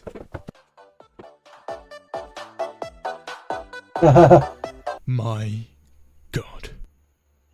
And finally, in pre-market trading on the 28th, it hits $500. At this point, the whole world was watching. More than half of Robinhood users had bought the stock, and thousands more were lining up to join in. At $500 a share, GameStop is now worth around $35 billion. More than a fifth of the global gaming industry's entire value. And Deep Fucking Value's account is currently up to $50 million. 1,000 times his original investment. But retail traders weren't done just yet. Wait a second, boys. All these other stocks are being heavily shorted too. And so, Wall Street Bets jump in. And it works. Short squeezes erupt market-wide, and other companies like AMC shoot up around 600%. However, this surge of short squeezes causes hedge funds to close on a ton of their positions, sending the wider market into freefall. And while every tech, growth, and energy stock absolutely nosedives, the hottest stocks of 2005 head to the skies. The hedge funds were mortified. So this was how the market dies, with thunderous applause. Wall Street Bets had done it. An almost 3,000% short squeeze, proposed, agreed upon, and executed by a horde of degenerates on an online web forum. They were rich. What do we buy? Lambos? Hookers? More crayons? Hold on, gentlemen. The squeeze has yet to even squoze. They look at Deep Fucking Value. He sold a few calls, but for the most part, he's still holding strong. Hold the line, boys. This thing is headed for 1,000. And so, thousands of GME holders don't sell, and many start buying in. However, as the market opens on the 28th, they hear some grave news. Robinhood just stepped in, and they're saying no. They banned the buying of all of Wall Street Bet's hottest stocks. However, you could still sell them. GameStop, AMC, BlackBerry, all shot down in a single move. But that wasn't enough. Yeah, the hedge funds are getting pissed, so they basically persuaded Wall Street bets to Robinhood, to be more exact, to basically not allow people to sell them because they were losing. Still had key communication lines on their Discord server, and it just so happens higher ups They at only Discord go to half hit the price, brakes on not that. fully crash. They only go to full crash and not fully crash. What exactly does that mean? Two. Ups had key communication lines on their Discord server, and it just so happens higher ups at Discord had hit the brakes on that too. The damage was immeasurable. GameStop absolutely craters and falls from $500 to $200 in just 2 hours. It bounces up and down over the next 2 days, but by the 1st of February, it was clear. It was heading south. Now at this point, meme production was in full swing. It was heading south. Now at this point, meme production...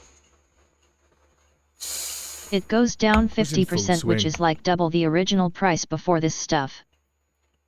Huh. I'm sorry, did the wrong people manipulate the market? Whoa. I love that meme.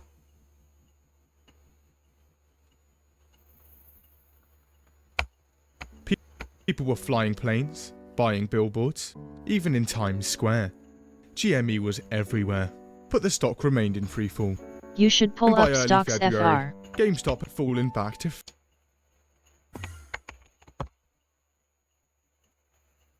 It's at 22 US dollars right now. Not bad, not bad. Could be worse, honestly. I'm pretty sure that I think they stopped shorting that a long time ago. Put it in 5 year. Alright, 5 year. Huh.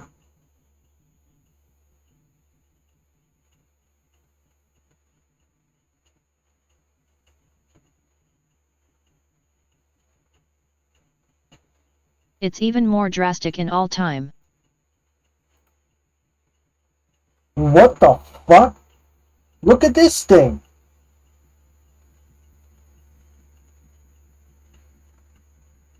It kind of went down, but only just like, but then it rose Yep, up. LMAO.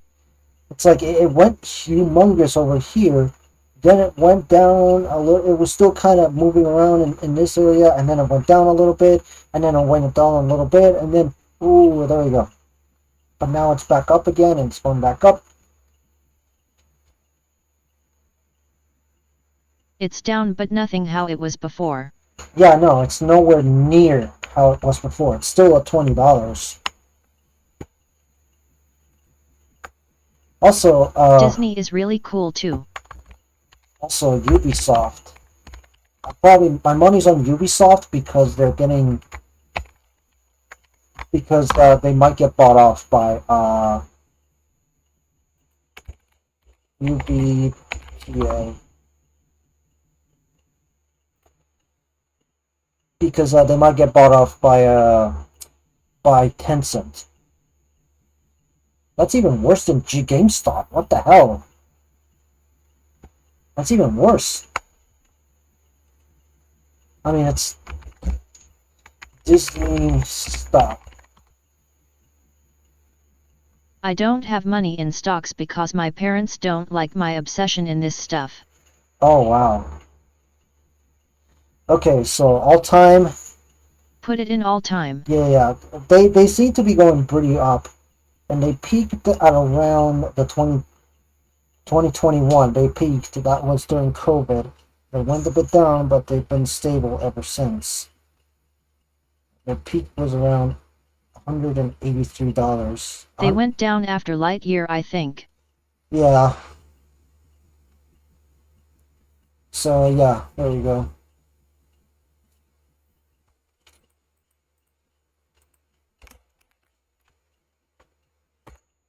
Boom. So, yeah, let's see.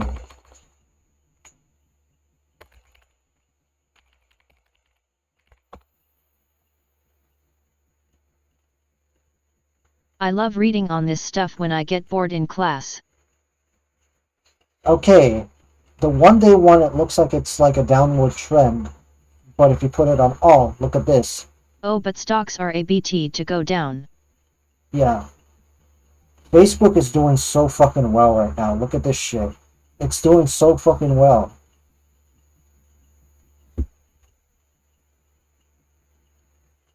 It kind of rose up around the mid 2020s. I wonder how TikTok is.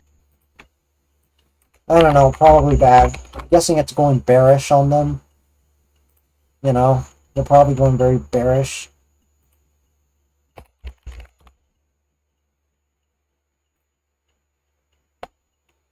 $143.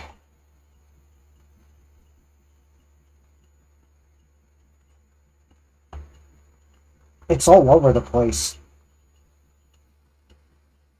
There's one in December 2022. Oh my, it's a mess. Yeah, no, it's all over the place. Then it peaked at around September 2024, and then it just kind of plateaued at around 2025.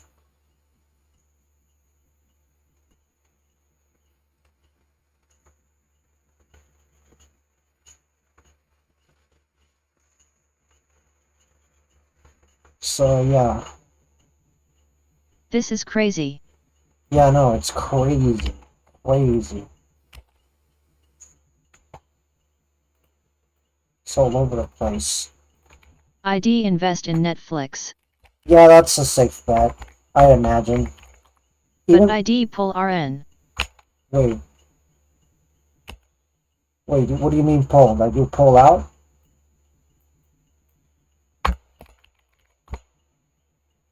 Yeah. Yeah. Okay, so yeah, they're definitely rising. Oh yeah, that's also because they have a new theme park coming up, and they also have a new season of Stranger Things. So that's probably why the stocks are. Trump is going to mess with tariffs again. That's probably why it's going down, of course. But I doubt Netflix is going to be. Squid Games. Yeah, and Squid Games also. A new season's coming out of Squid Games. So that's probably why it's like at over $1,000. The American dub is coming out soon. What do you mean the American dub? Like a live action adaptation, or is it just like a dub of the Korean show? The American dub of Squid Games. It sounds like they're literally making the same story of Squid Games, but take place in America instead of Korea. But I think you're just talking about the English dub of Squid Games. Yet and maybe American Games.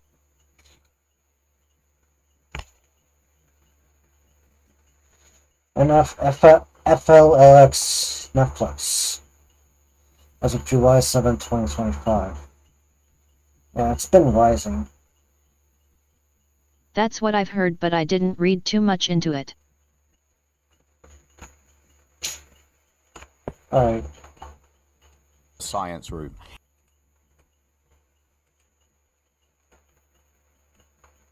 Where is it? Oh, crap.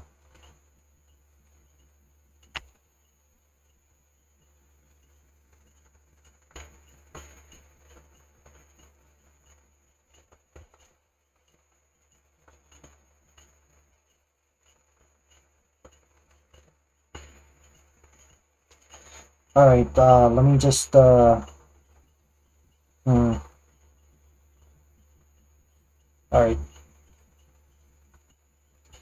Kind of going by pure feeling here.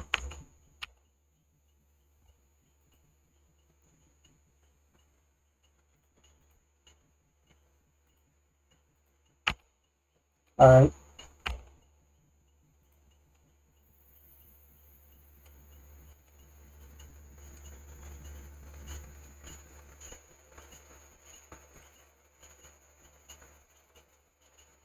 What is going on with my hair? Alright, so, right, back to the Fox.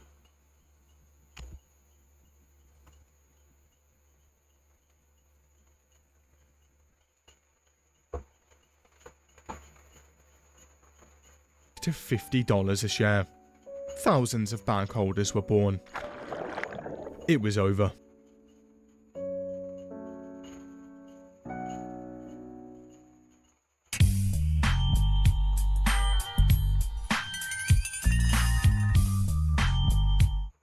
The damage on Wall Street was significant.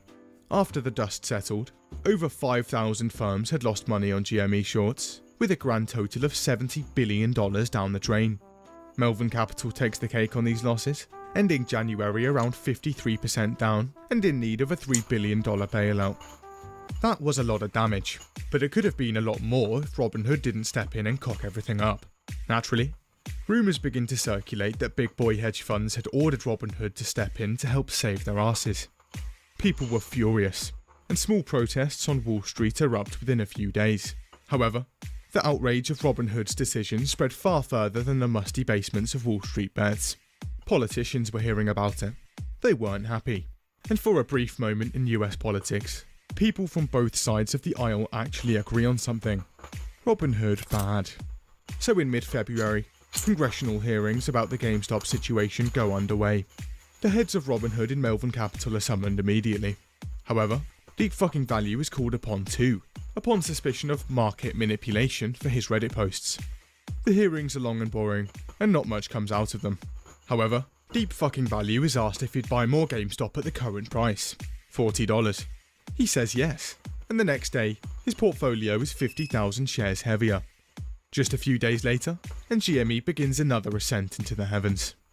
And Deep Fucking Value's new shares net him $10 million within 3 weeks. He still doesn't sell. So, was Robinhood actually colluding with hedge funds? Well, no, not really. It's a bit complicated, but basically, during the squeeze, there's a bit of a liquidity crisis within Robinhood. See, brokers have to pay a fee to their clearinghouse after every trading day. This fee is usually within the hundreds of millions, but varies based on trading volume and volatility. So most brokers have teams that monitor these factors in real time to determine what their fee will be before they're billed and whether they need to arrange extra funding beforehand. But over at Robinhood, their risk management thinks this is silly. Why pay for a monitoring team when you can just wait till the end of the day and find out for free? For a few years, this was going great, but on the week of the squeeze, there's a little more volatility in the market, so Robinhood's clearinghouse asks for a bit more cash. Usually, it's in the realm of a few $100 million, but today, it was $3 billion. Robinhood does not have that much money. However, if they were to shut down some of the more volatile stocks, they could knock the fee down to just $700 million. They take the offer and shut down the stocks, re-allowing purchasing as soon as they raise some more cash a few days later. So it looks like Robinhood is in the clear. However, as it turns out, Robinhood's users aren't the biggest fans of having their shares outright banned. Many leave the platform as a result. But by the end of the squeeze, a lot of new traders had joined the subreddit. So many that the subreddit grows from 2 to 8 million members in a matter of days. As a result, it's now filled to the brim with room temperature IQ traders, and the quality of posts plummet. However, establishment firms on Wall Street are interested, and job listings attempting to hire these new traders start popping up. Salaries in the hundreds of thousands of dollars. Requirements? A high Reddit karma, a rich taste in memes, no higher education in finance. But after it was all said and done, people returned to the subreddit.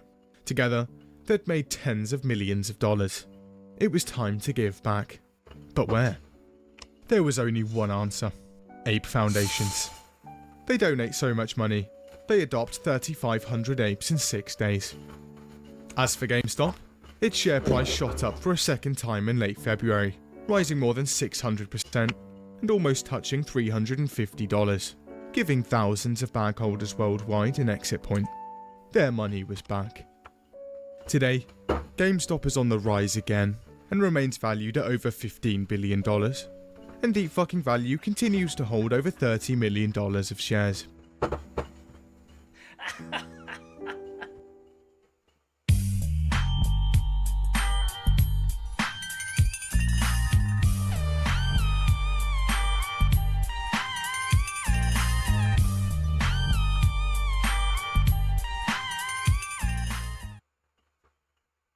This video is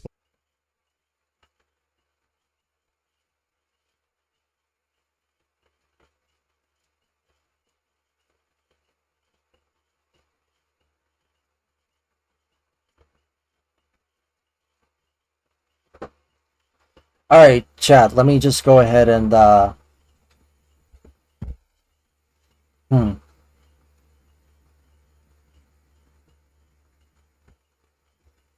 alright, chat, which one, should I get to? Let me just look at the videos here. I probably have a lot of videos that are in reaction. Oh, this one. Brain Frog is asking how to cure muscle cramps. Well, if they're coffee-induced muscle cramps, the best thing to do is to not drink coffee. But honestly, like, if you're looking for actual real-life practical advice, the best thing to do is to stretch and to take deep, short breaths and to, like, try to get some oxygen back into your system. And then bananas are also really great for muscle-related fatigue and issues as well. Not bad. Brain? This is actually very well done. Not bad.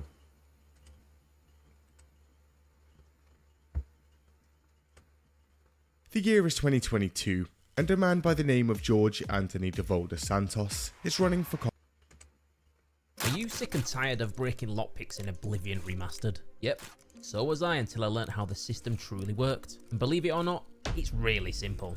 Alright, so here we are on the lockpicking screen. The idea is that you tap up the golden pins to get a feel for them. Each time you do this, the pin will fall back down at different speeds, sometimes fast, other times slow. Once you've pressed it up enough times to notice that you've found a slow falling pin, this is when you want to hold your W key on PC or hold your stick up on consoles. This will cause the pin to continuously bounce up over and over again off the roof of the lock. Now all you've got to do is time it correctly. As long as you hit space whilst the pin is moving in an upward motion and not falling down, it should successfully hold every time. So now all you've got to do is repeat this exact same technique for all the other pins, and there you have it. You're now a lockpicking wizard. No, that's a terrible way of doing that. You just need to get a feel for the lockpicking, and that should basically get you to be a bit more. Just get a feel. You just need to know the timing of it, and you'll be fine. So yeah, that's about it.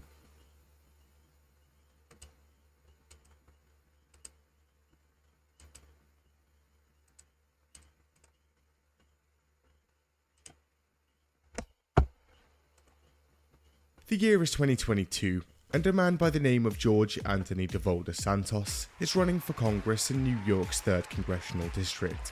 That's this area of Long Island, here. Close to 1 million constituents, and a very wealthy area. This being where The Great Gatsby was set, this area is not unimportant. In fact, this race could actually come to define the razor-thin margins that decides who will hold the House majority until 2024. Enter political newcomer George Santos.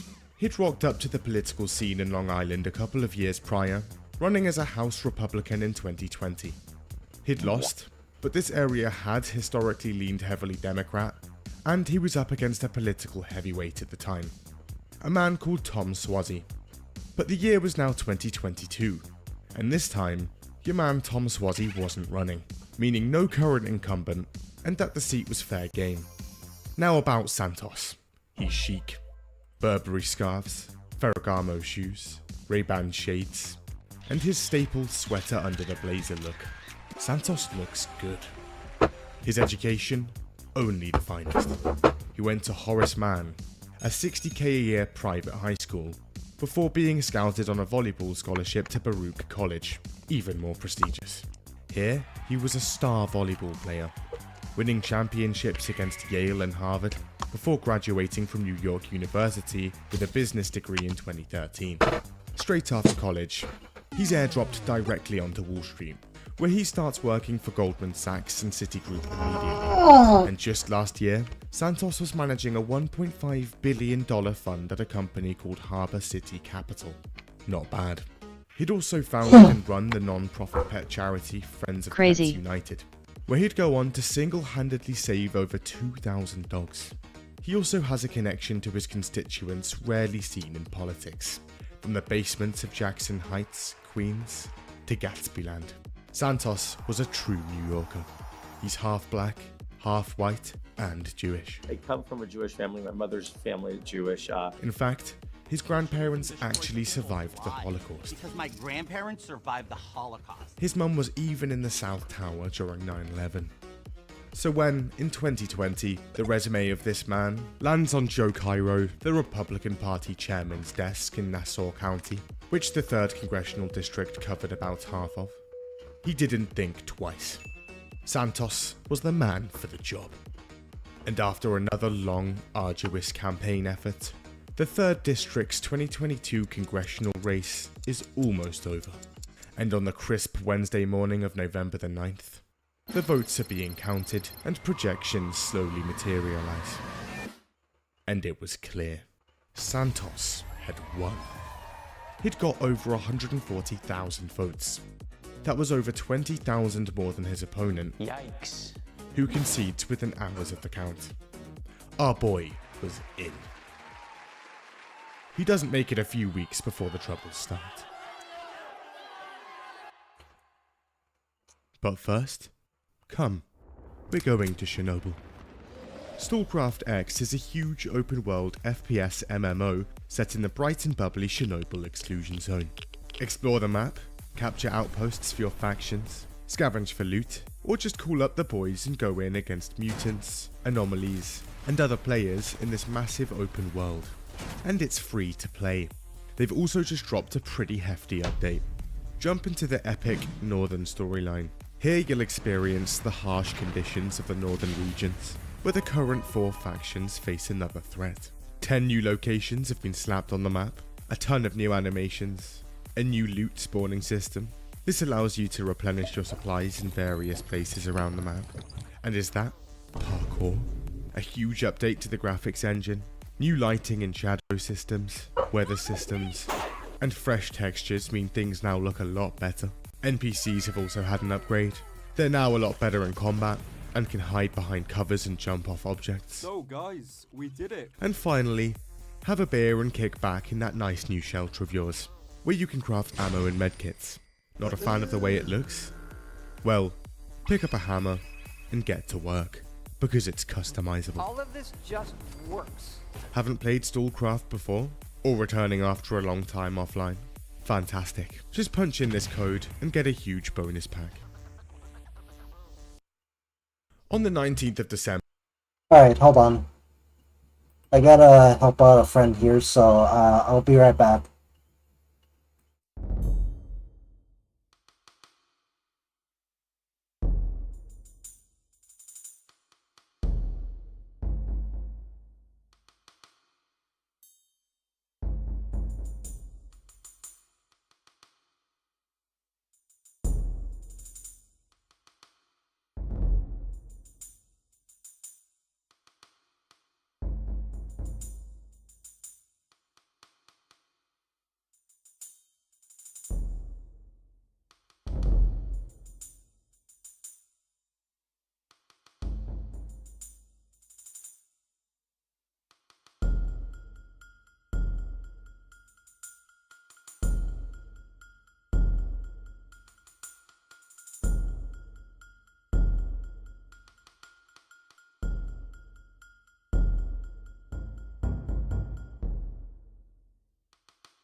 Alright, I'm back.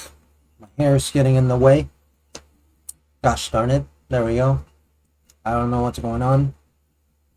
Anyway, I think my problem with my friend.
Survivor. She was in the South. Alright, let's go. And she made it out. And died from ash-related cancer. His mum wasn't even in the country in 2001. Also, that she was the first female executive at a major financial institution. She was a housekeeper at the time.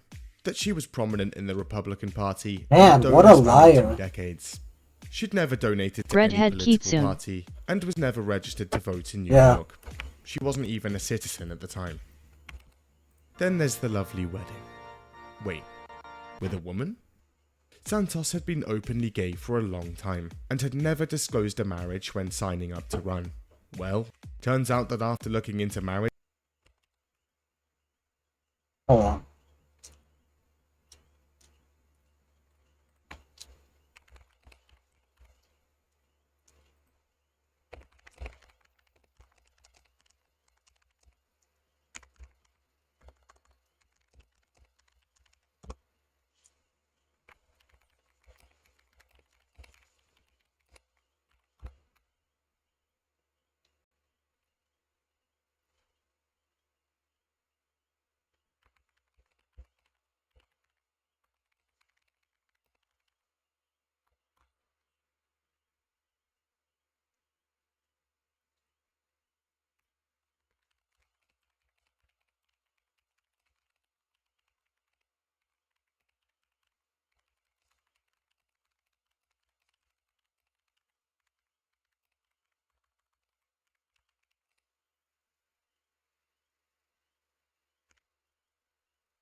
Redhead Kitsune. Yeah.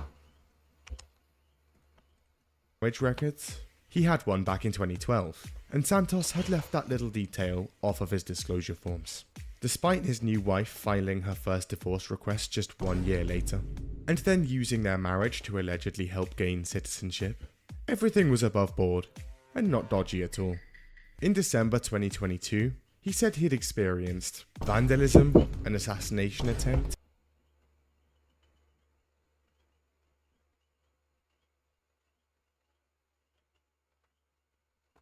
the need for a police escort at their house for safety, and a threatening letter. He also claims he had his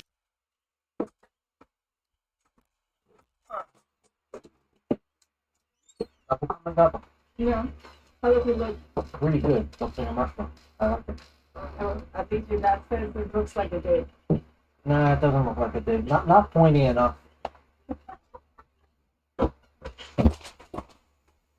Tú, pa' afuera.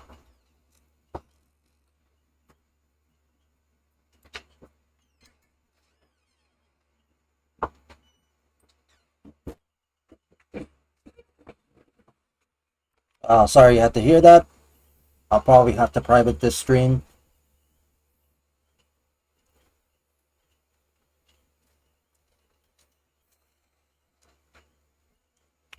I normally just go on the break screen, but it all happened so fast.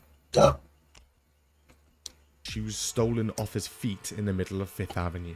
But worst of all, absolutely no volleyball. This was very easily verifiable, as Yale, who had claimed to beat in a championship, We went to play against Harvard, Yale, and we slay them. never actually had a men's varsity volleyball team. During the 2022 race, various Republican organizations also caught wind of some of this, and the man was dubbed George Scamtos. One Republican says his run wasn't a campaign, more like a beach party. Santos had also claimed he'd helped develop carbon capture technology. With carbon capture technology that I've helped develop and fundraise for in my career. The result? Chaos. Santos's lawyer comes out instantly. Gentlemen, these defamatory claims are simply untrue. Our boy Santos is just being smeared by his enemies at the paper, he says. Nonetheless, a multitude of investigations go ahead. These include the local Long Island District Attorney's Office and the New York State Attorney General's Office, who was looking at a number of issues. Joe Cairo comes out. He says these are pretty serious issues, and that Santos should probably address them. That's not what he's doing. In fact, no one even knows where he is at the moment. His phone calls also seem to be bouncing. But after a few days, he decides to pick up the phone. He calls Cairo, and he has an explanation. See, the whole thing was all just one big misunderstanding, he says. Cairo asks about his apparently blatant lies, and Santos has an answer. He had graduated from Baruch. It's just someone there probably just searched under the wrong name, I guess. Probably. He's gonna hold a press conference next week and get this all ironed out. That never happens. He does, however, open Twitter and get to work. But turns out his answers aren't going down well, and calls to resign come flooding in from all directions. He'd tried his best, but Santos wasn't digging himself out of this. And so, the apology tour begins. He talks to Fox News, OAN, the New York Post, and more. And finally comes clean. Listen, lads, I lied.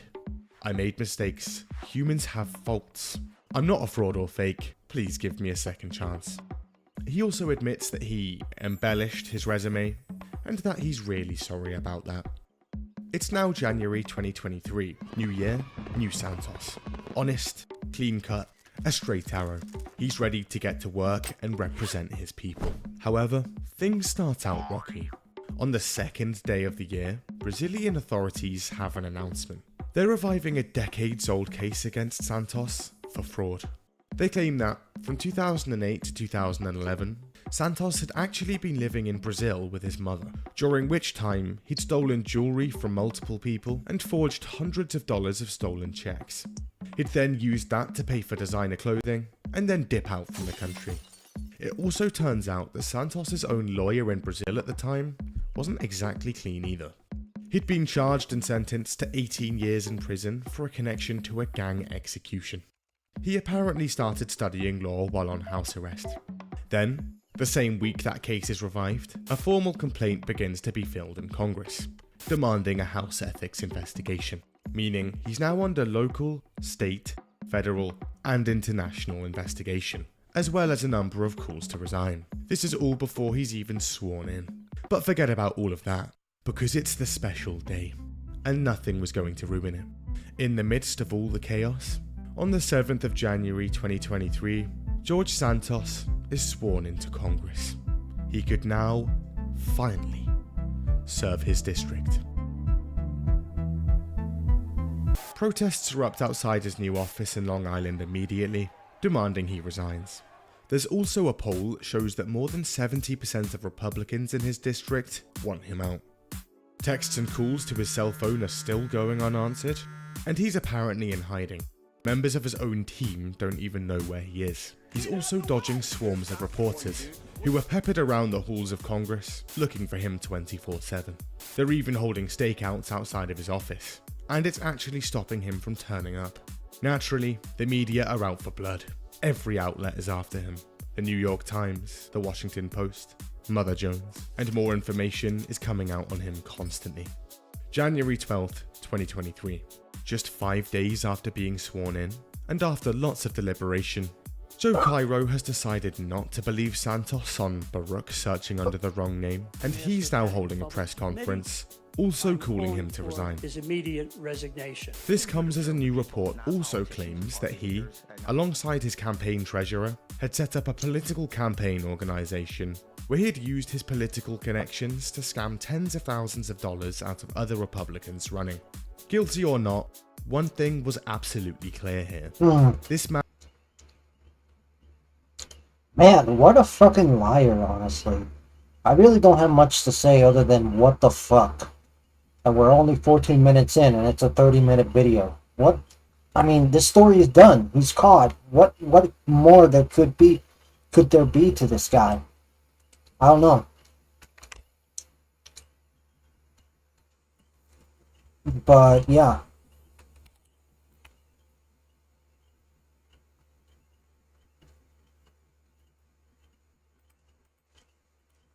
Anyway.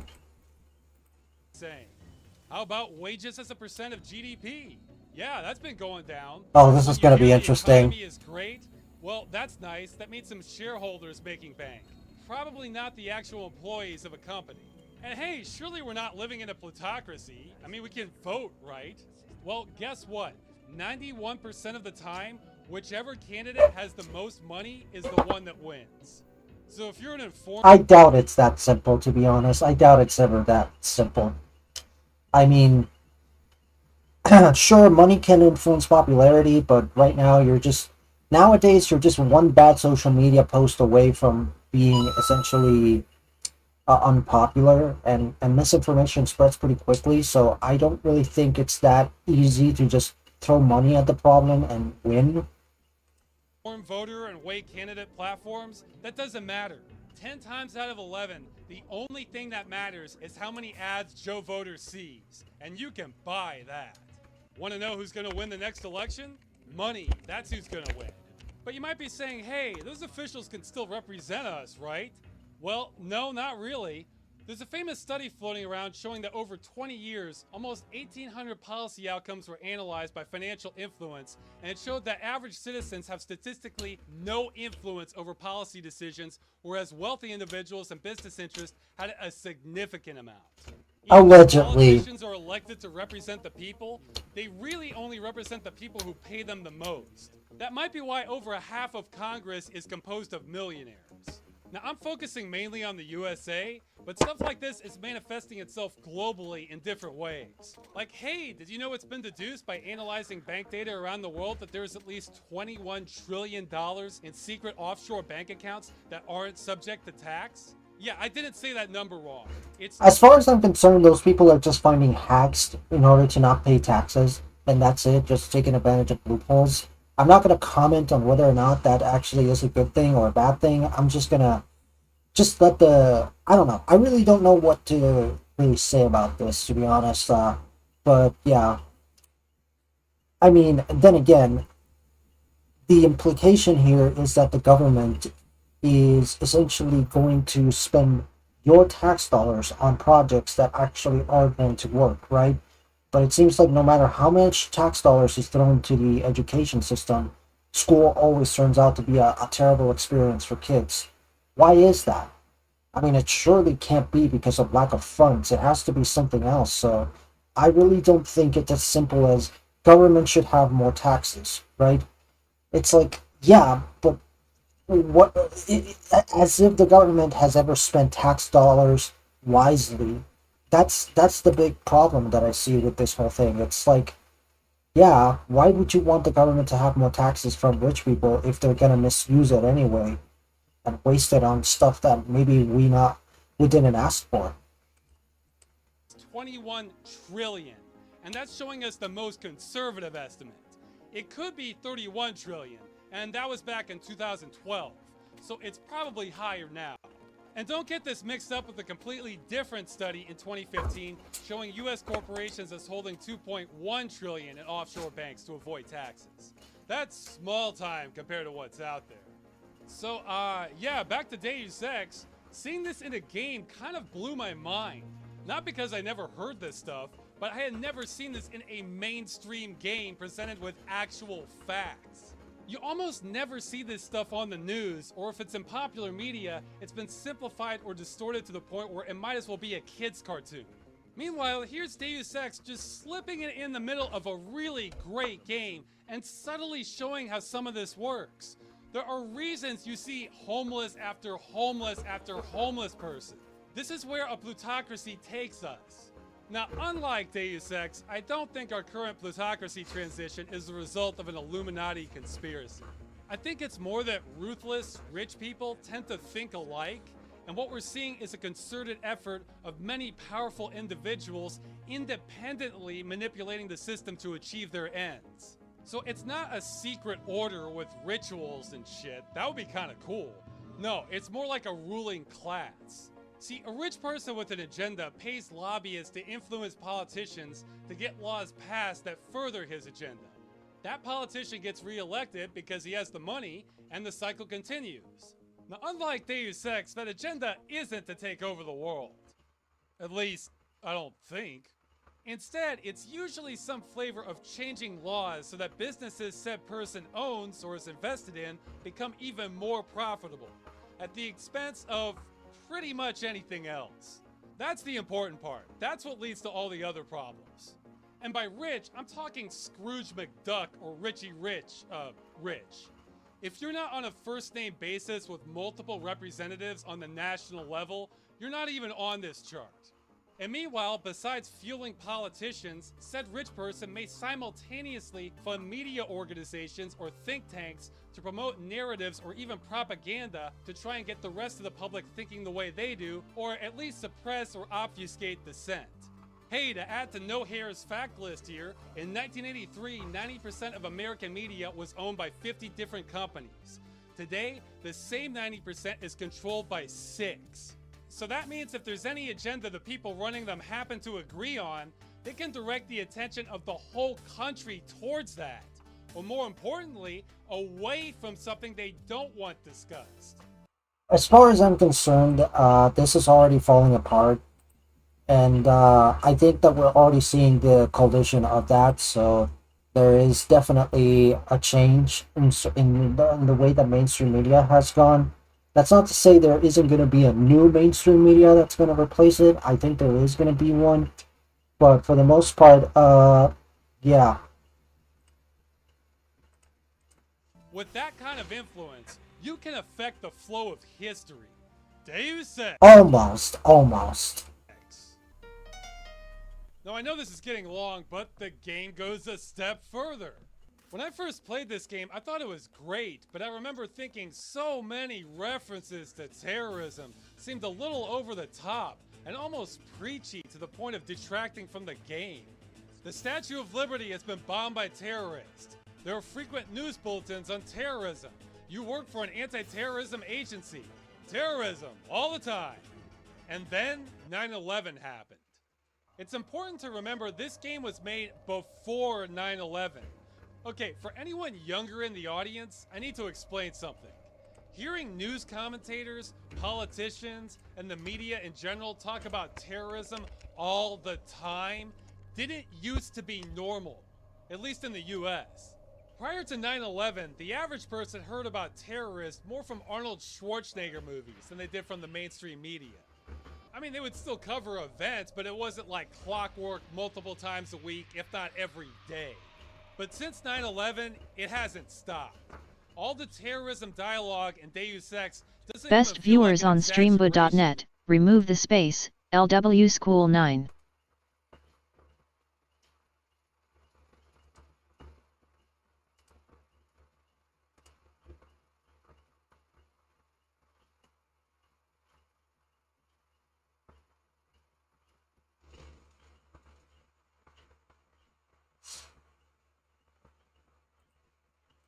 now.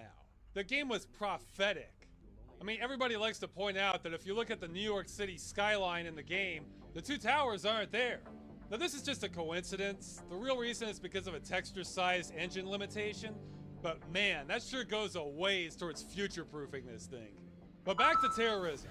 The way we talk about terrorism now, you'd think it's the largest problem on Earth. Now, I have to be careful what I say here because this is the internet, so let me be clear. Terrorism is a problem and should be fought. But hear me out. It's impossible to get an exact number, but we currently spend approximately $100 billion a year combating terrorism.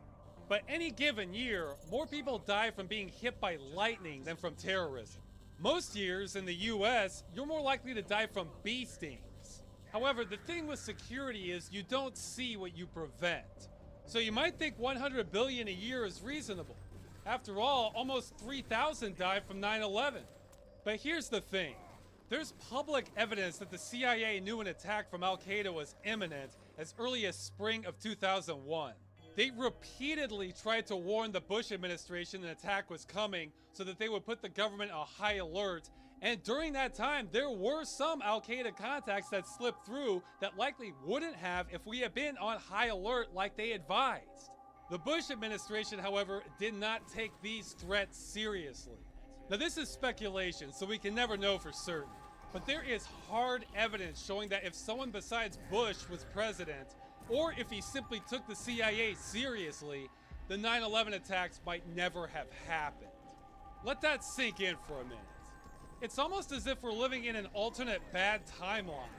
Although we did dodge the Cuban Missile Crisis. That would have been worse.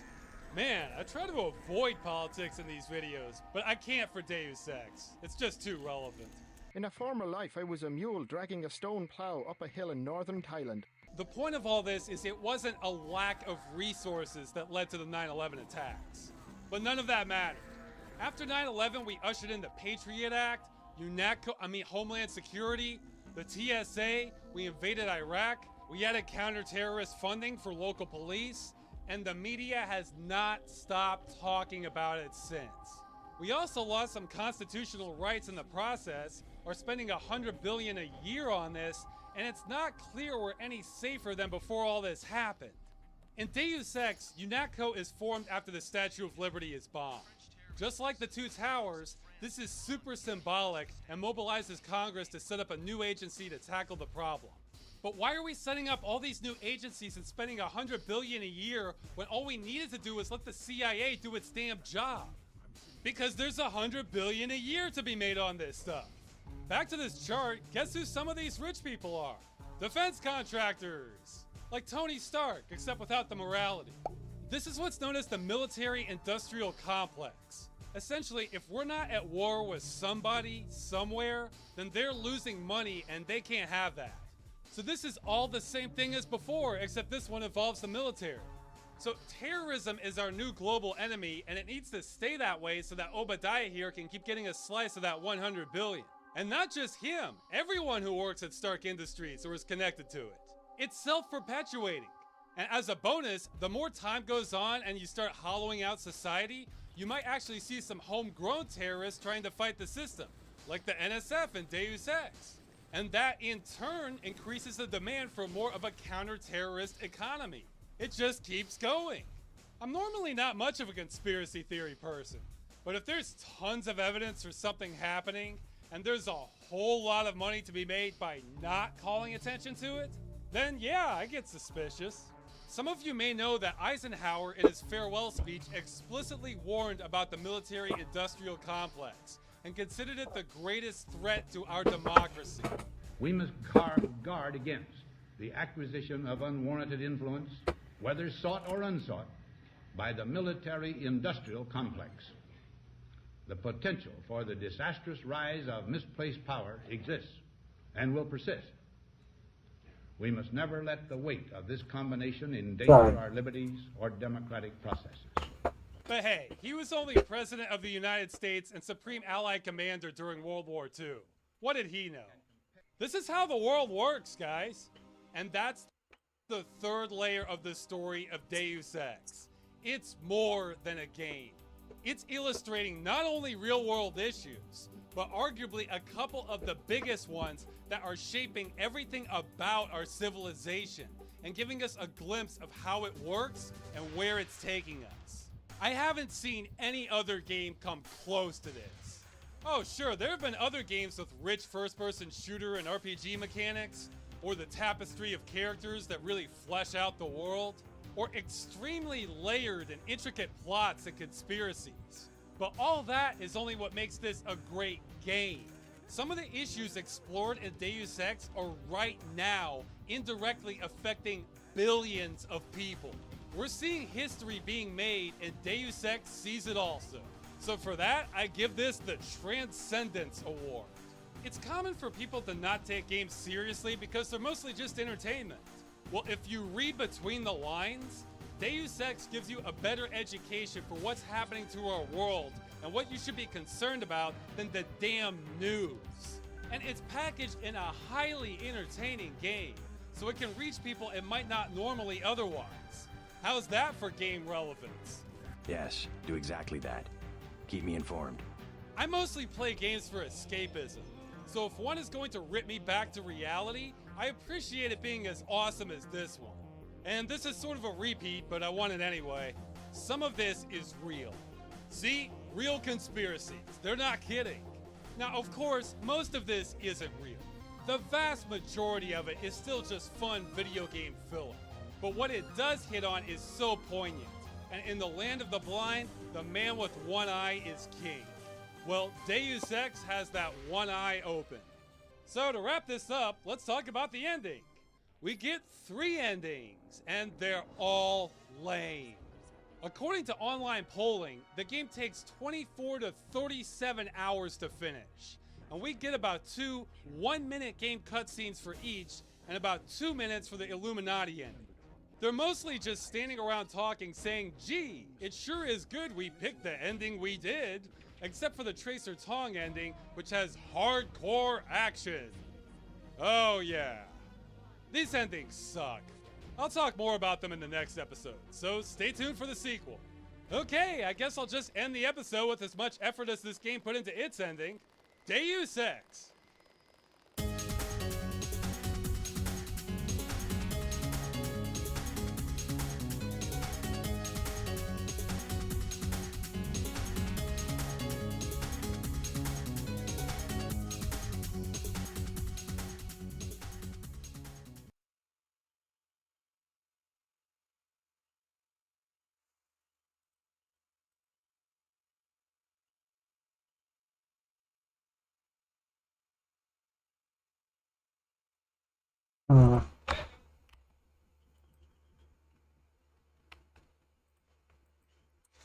Chat, how are you doing?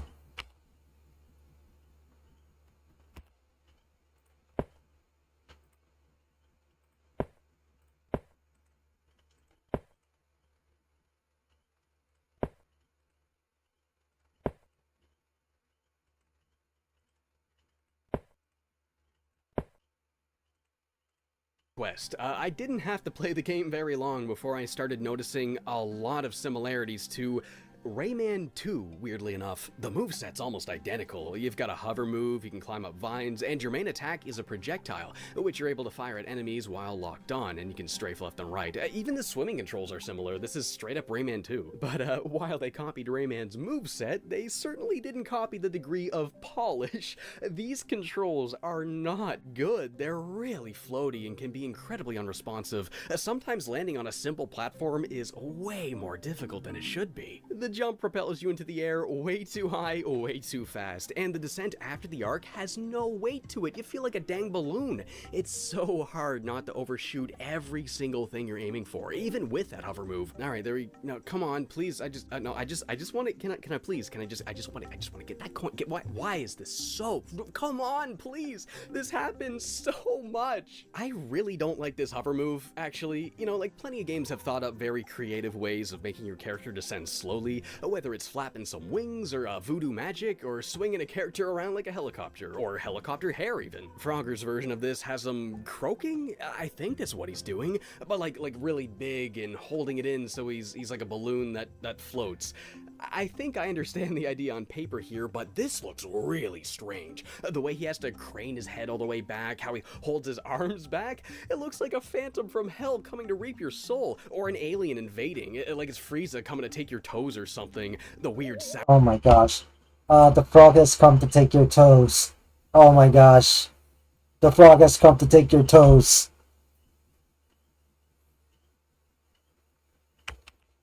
It makes really brings that together.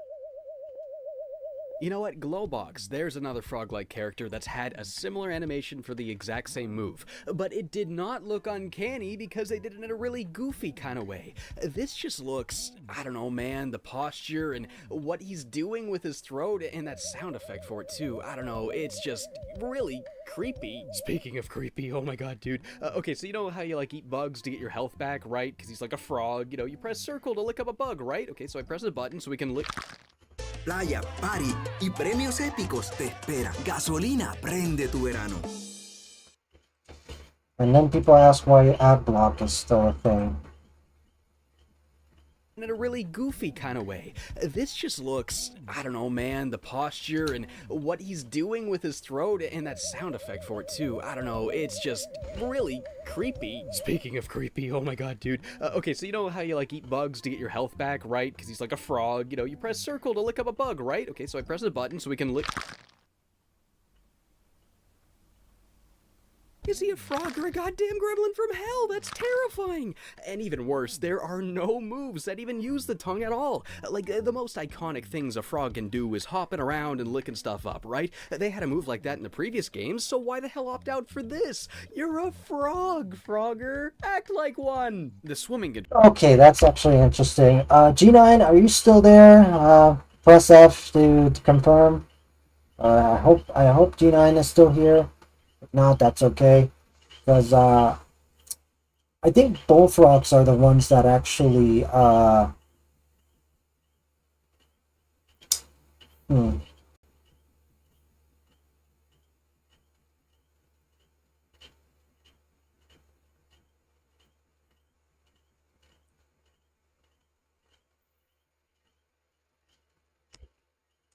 Controls are worst of all. It really doesn't feel like I'm in control. It's more like I'm only suggesting him where to go, like I'm steering him in a general direction, but won't quite do what I want exactly. Like the jumping, it's way too loose and floaty. Oh no, not this again. Okay, look, I just want the coin. Please, can I just swim into the coin? Is that so much to ask for? Can I please just do this incredibly basic action without it being a task and a half? Every time he jumps, it looks like he's about to take an explosive dump midair. Why does it sound like he's breaking his legs every time he lands? From any height too. No, that's just the landing sound. And you better get used to it because you're gonna hear that non-stop. I keep getting stuck on stuff too, like it happens all the time, and not even just in midair either. No, I've gotten stuck by literally just walking around. I'm not even joking, like, are you seeing this? Why does this happen? Oh, and the camera is just as bad as the controls are. It can't go 5 minutes without clipping underground or getting stuck in a wall or just freaking out in general. And the camera controls? What camera controls? The right stick doesn't even do anything. You can click it in to enter a first-person view, but tilting it does nothing. The camera controls can't even be bad because there are none. Oh, no, sorry. You press the L2 button to recenter the camera. That's it. That's all you can do. This isn't an adventure RPG like Zelda. This is a platformer. There's faster action here and more vertical movement. You need to be able to control the camera. I want to be able to look up and down and all around, not just zip it in the general direction I'm looking in. And what's more, the game has combat. Oh good, combat. That's something platformers rarely get right. I think Rayman 2 and Ratchet & Clank are shining examples on how to do it well, but that's because those games understand that combat in a platformer should probably involve the same type of action and movement that platformers are known for. Otherwise, I find the mechanics don't really flow together. Jumping around to dodge projectiles, strafing left and right, navigating an open space as you return fire, that's awesome. Frogger at least tries to do it that way, but they mess it up so bad. The first problem, and this is hilarious, you can't move forward or backward when you're strafing, and the enemies don't have projectile attacks either. They don't just stand there and shoot at you like in Rayman or Ratchet. No, they're gonna run towards you, and since you can't back up, the axis of rotation quickly shrinks until you're zipping around in tiny circles and the camera implodes. You can also do a generic karate attack, which happens automatically when pressing the shoot button if an enemy's close to you, but the animations take way too long. It's nearly impossible to do it this way without taking any damage yourself. There's no rhyme or reason to it. The character models just mash against each other until somebody dies. You know how like kids smash their toys together to make two characters fight? That's the combat. There's also these magical runes you can use, 3 in total, but they barely do anything. You can cast fire and ice to help defeat enemies, but I swear it barely helps at all. The most efficient way to take out these guys, it seems, is by standing somewhere they can't get to, entering first person, and just shooting at them. Remember Oblivion, where you could cheese the arena by standing up there and shooting down arrows? That's the entire game here, I'm not joking. Some of these enemies are freaking terrifying, too. I thought the shark from Banjo was scary, but I would have had some serious nightmares if I saw these things as a kid. And they're terrifying for the wrong reasons. It's not because they pose any threat to Frogger, no, they're easy as heck. It's because they look bizarre and horrible. The enemies can barely even land a scratch on you in this game. You have so much health, and there's not even really any consequence to dying anyway. You just respawn nearby without losing any progress at all. Well, progress. There's not much progression in this game's levels, because the goal of most of them is just nothing. You do nothing. Your goal in any given level is always just to find something. Some levels are linear, with you reaching an end, but most levels are fairly open areas, Banjo and Mario style. It's always just a needle in a haystack. Find this key, or find this guy. It's usually one of those two. And while looking for these does require a solid amount of exploration. Alright, I kind of don't like this Kitsune one because the hair always seems to get in the way, but I like it overall.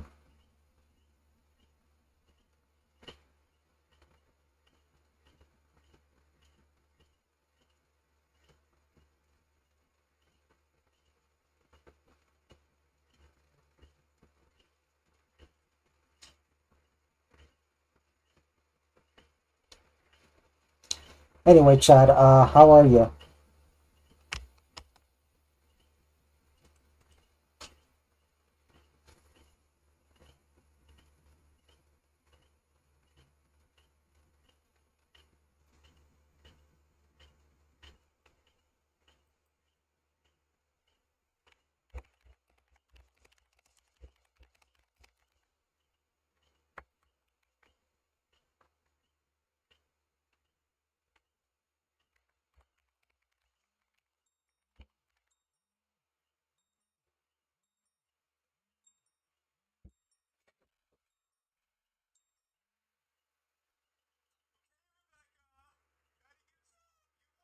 Okay, that was weird.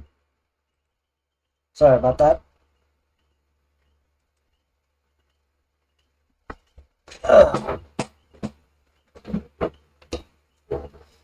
Anyway, I'll be right back.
Anyway, Chad, how are you?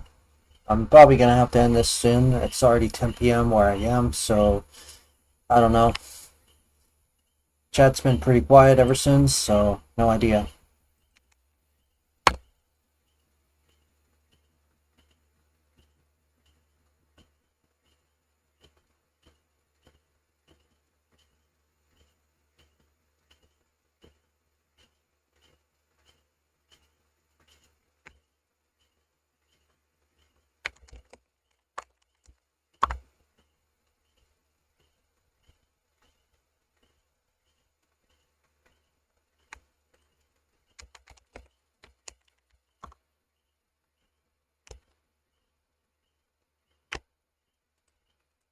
There's so little to do that you could beat each level in less than 5 minutes if you just know where to go. Imagine if Mario 64's levels were like, okay, explore the level and find the 1 star. It's just sitting somewhere. Oh, you found it? Okay, level over, that's it. That's all there is to the level. That's what this game is like. The maps feel so lifeless, too. Most of them barely have any NPCs at all to populate the place with. Some of them barely even have any enemies either. Instead, they just throw frog coins everywhere. But these frog coins are perhaps one of the most worthless collectibles on the damn planet. They can't give you extra lives, you're immortal, remember? So what do? Well, if you've collected enough, you can buy some concept art between levels.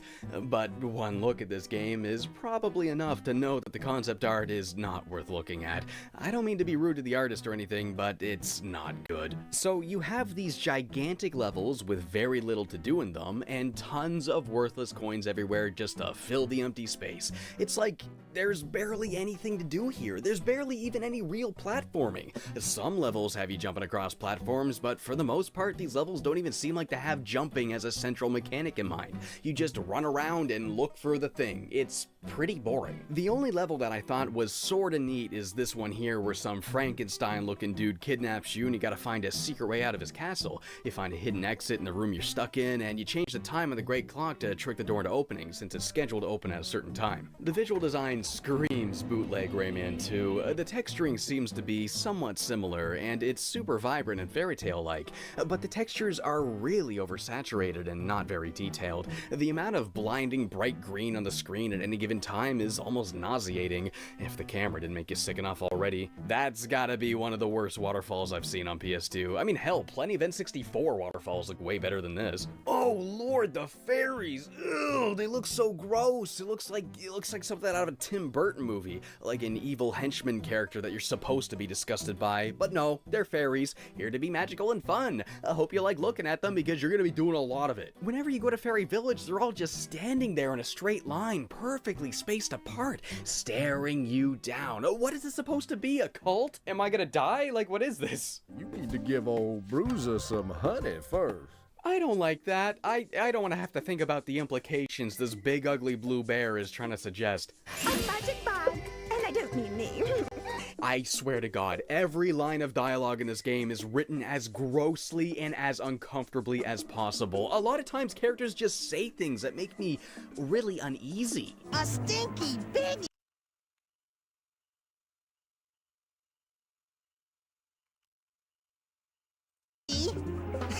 Do you need to go to the bathroom, little fella? What the hell's going on with the text? It's freaking out. It looks like a physics error, but it's text. How does this happen? Hey, stop that! The enemy dialogue makes no sense. He's not so tough. He's not so... I know frog foo! You ever have an enemy walk up to you and go hello? Hello. This guy here's T-posing. He's coming after me, but he's in a T-pose. They can damage you after you kill them, too. Sometimes I'll kill an enemy, and its hitbox must linger or something because I'll take damage even though there's nothing there anymore. You're not so tough. One thing that really tripped me up was this part right here. You gotta get a key for this door, but after I got the key, the door would not open. I started to wonder if maybe I missed it, maybe I didn't get it, but no, I did. I went back and double checked, yet the door remained locked. I ran around in circles for like 20 freaking minutes wondering what the hell to do, until I tried mashing a circle button near the door for the 6th time, and then voila, it just opens. It turns out the input is just really touchy. You have to be standing in the exact spot, and there's no prompt either, so you have no way of knowing whether or not this door is supposed to open. Oh right, I forgot to talk about the green rune. This one makes you go faster, which is actually incredibly helpful, because it means you beat the game faster. Any item that makes you have to play this game for less time is great in my books, but not even that can save you sometimes, like here. Why do I have to wait for her to walk this slow? Why did she take this long? Why does she take this long? Why is she taking this long? Please, walk faster, I swear to God, I'm gonna blow my own dick off with a rocket launcher. The game's got this running gag of Frogger finding a princess just for it to be the wrong one. The first princess he learns of turns to be the name of a big boat. The second one's a fairy princess, and then the princess of the undead. I think it's supposed to be an homage to, you know, your princess is another castle or whatever, I guess. Okay, I've clowned on the game long enough. You guys know I tend to be one of the more optimistic reviewers out there. I like to see if even the worst of games have at least one interesting idea, so let's see what good I can take from this game. That's rich coming from even me, huh? I'm sorry guys, I'm really at loss here. I really am. I really cannot bring myself to say anything good about this game.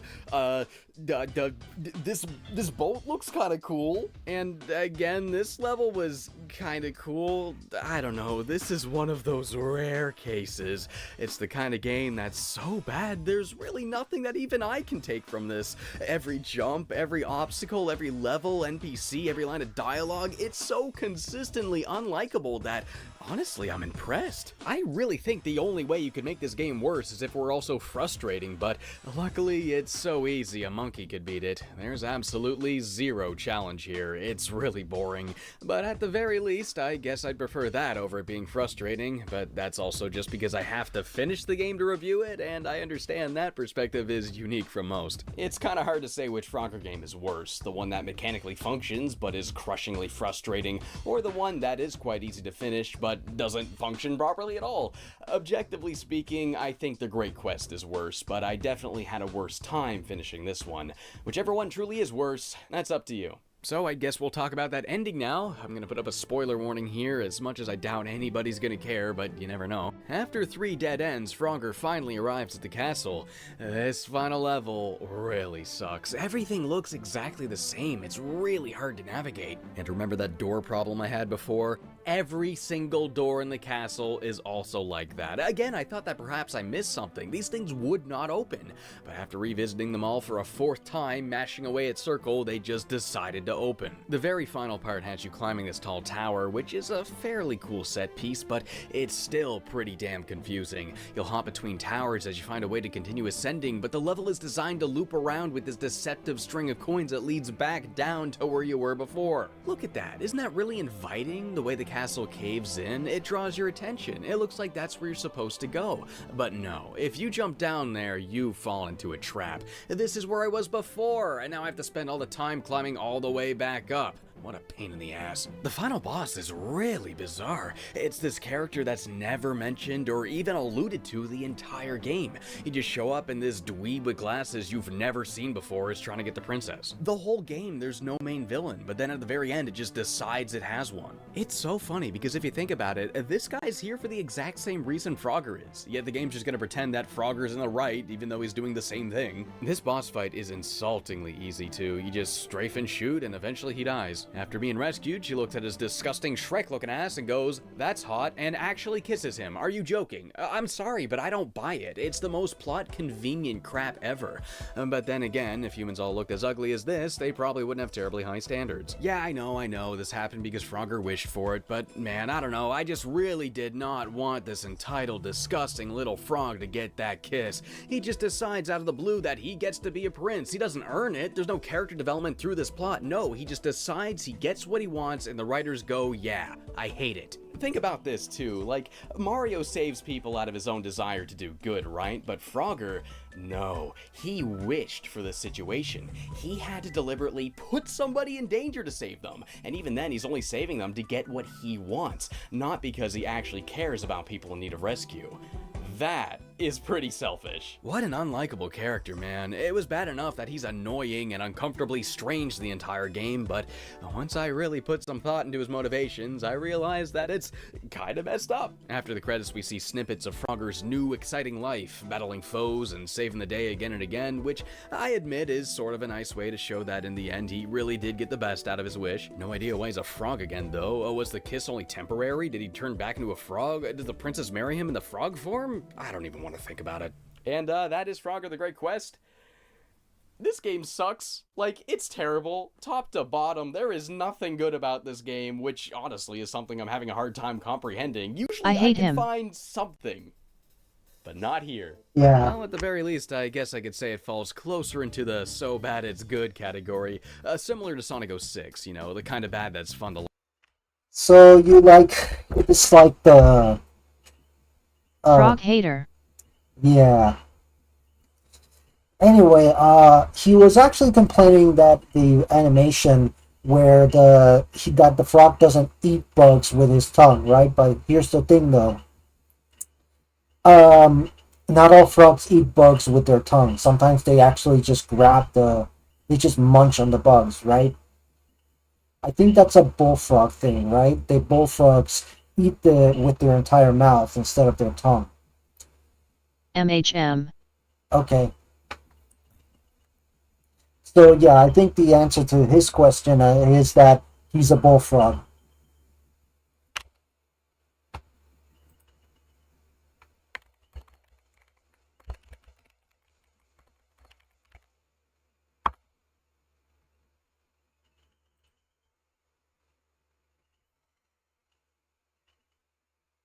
He didn't look like a bullfrog though.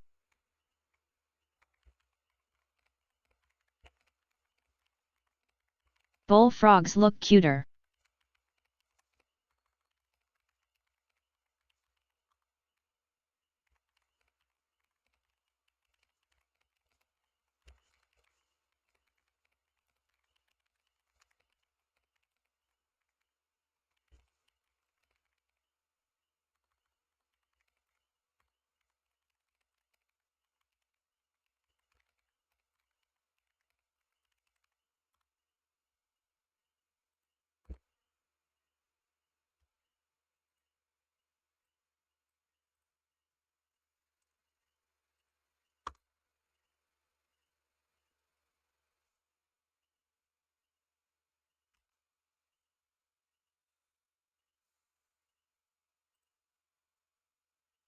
Wait, the bullfrog was using... He was using...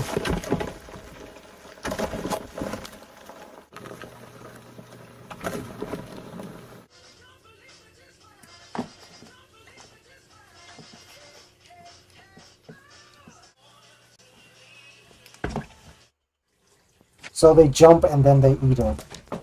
And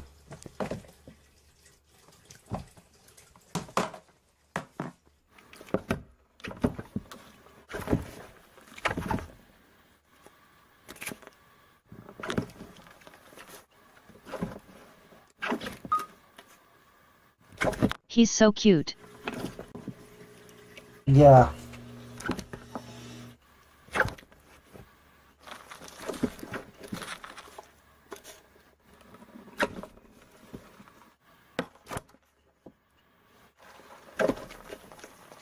He's a big boy.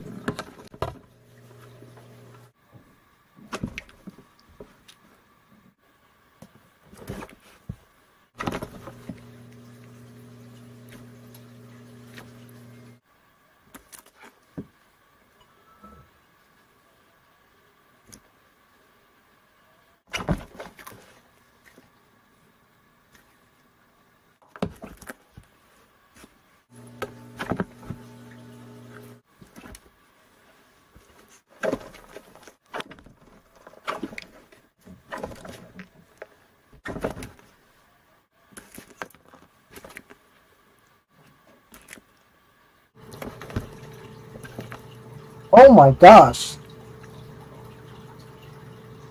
Get him, son! Get him, son! Get him, son! I'm not sure if I'm supposed to show this. Link Bafkeshtovgal.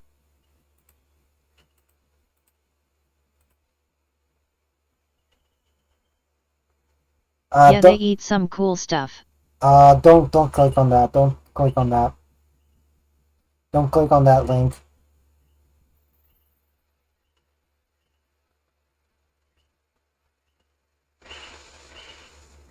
Held a message for reason, bullying. Allow will post it to chat.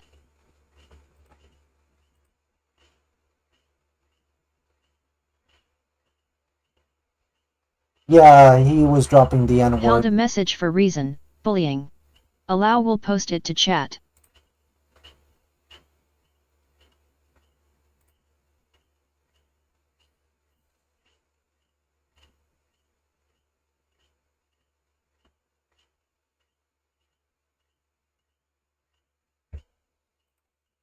Oh.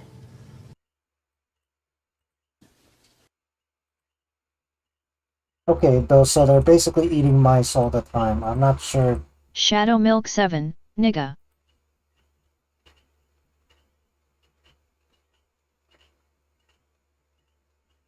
Oh my gosh. Shadow Milk, do you like Chick-fil-A?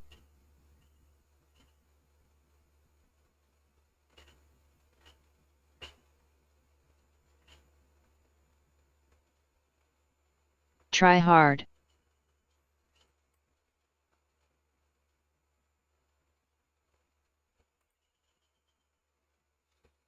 Yeah, hold on.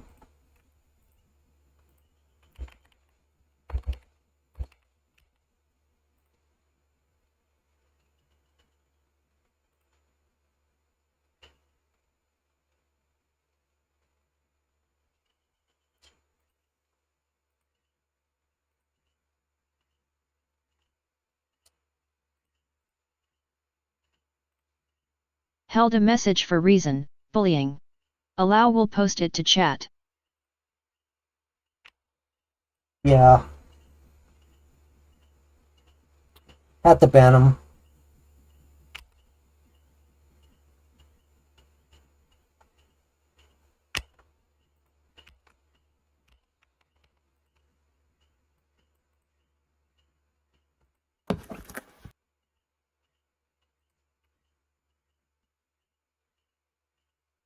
Sad times. This is Samson, Yeah. my giant African bullfrog. He likes to relax in water, dig in the dirt, eat anything that moves, and more recently, act like He a total didn't even menace, answer my forcing question. me to make a completely new and much larger 6-foot paludarium, which is almost as long as I am tall because the other could no longer contain By the it, way- and that's not because he outgrew it. By the way, you didn't answer my question about the drawing. Oh yeah, right.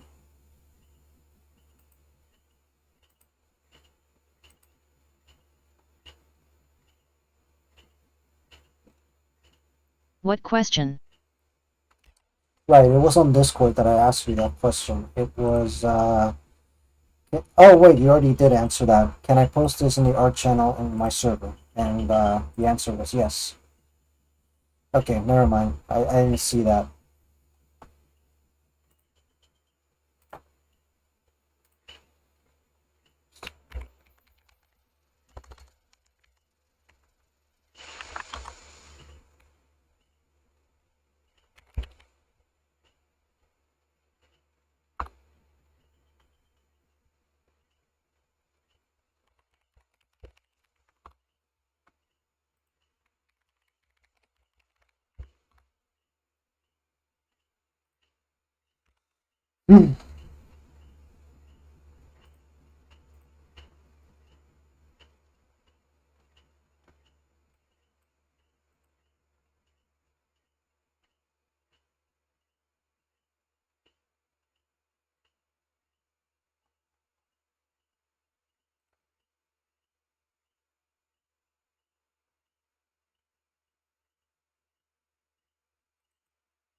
There we go.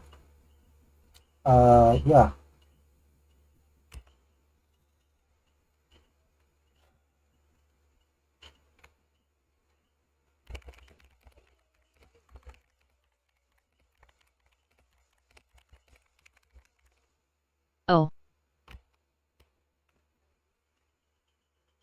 Yeah.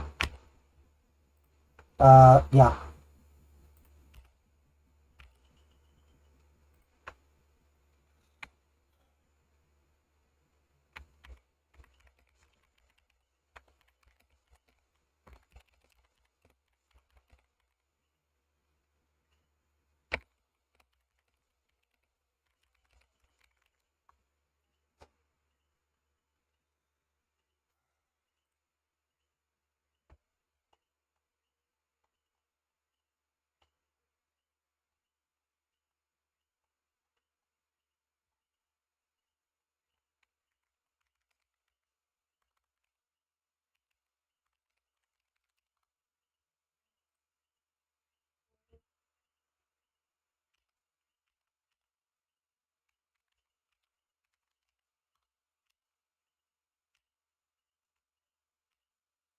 Hmm.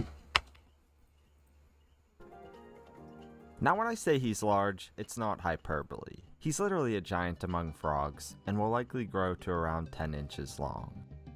He's currently 8 inches from here to rear, weighing in at a whopping 33 ounces. But don't let his rotund appearance fool you, he's built different. ABFs are just as agile as any other species and made for battle. In the wild, the large males clash for breeding rights, and the competition is fierce. In other words, they're as indestructible as a frog could possibly be, which is precisely why Samson simultaneously created a major problem Dude, just and calm survived down. a potentially life-threatening scenario. Allow me to explain. This is so cutie. Last year I remade his entire home because the aquarium leaked. The revision looked great and included features I thought would improve his quality of Hey, life, thank you. including a Hey, drinking peace. branch Thank you for over the follow. Thank you. Thank you. support plants, and provide Sarah. refuge within the water feature. However, this ended up being a Hi terrible bro, can you decision. react to an Italian What was song? intended to and Strondinger, to be a you place like the of- froggies? Yeah, I can react to it. Normally I would ask you to join my Discord to try and send the songs. But I don't know. I don't know you well enough, so, feel free to send the link here. I don't know if Twitch blocks that. Feel free to send the link. of tranquility must have become an annoyance. He decided to exit the building. I was disturbed to find him sitting on the floor one day, but thankfully he wasn't injured from such a fall. Let's go, stick come su code, milli nelle clothes, pussy fanno bla bla bla bla. Let's go, giga nel mio phone, per parlare bro, pronti alla wow wow wow wow. Santana gang, mordo fino all'osso, nella stanza tutti con lo ski mask, ogni bling mi s'attacca addosso, come fossi una calamita. Superstar dalla periferia, 10 su bloccano la via, tutti black non siamo la CIA. I like the vibe.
Alright, so far I like the vibe of the song, but I'm not gonna hear the whole thing because I don't want to get copy strokes, so I'm gonna leave it at that.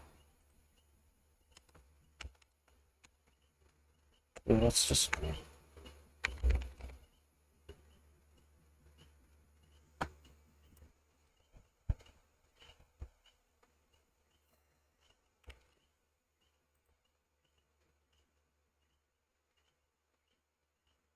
Alright.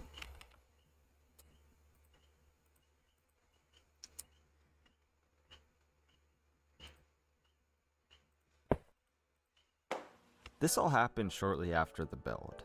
I dampened the drips and added clamps to prevent it from happening again, and everything seemed fine until recently when I did a water change.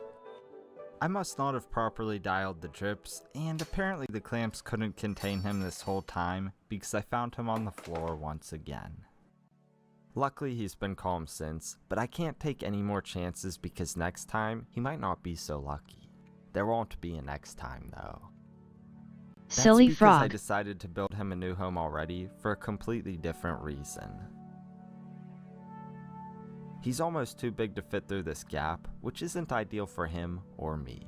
The solution was simple: create a front opening enclosure to eliminate this issue for good.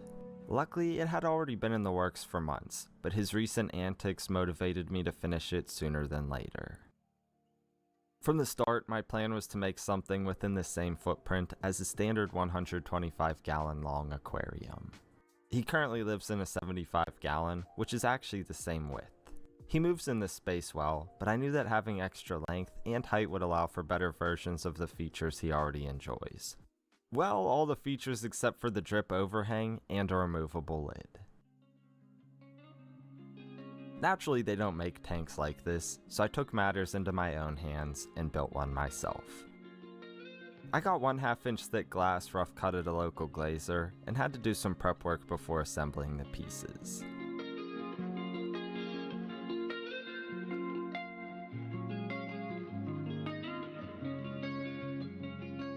It's rare that I add frames to these custom tanks, but I felt it was best for this one because of how he broke through the lid.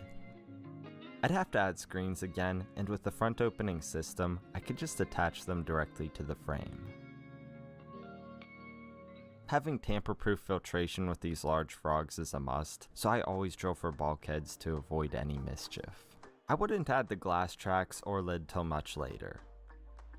With the canvas set, my goal now is to create a landscape reminiscent of the African bullfrog's native range in southern Africa.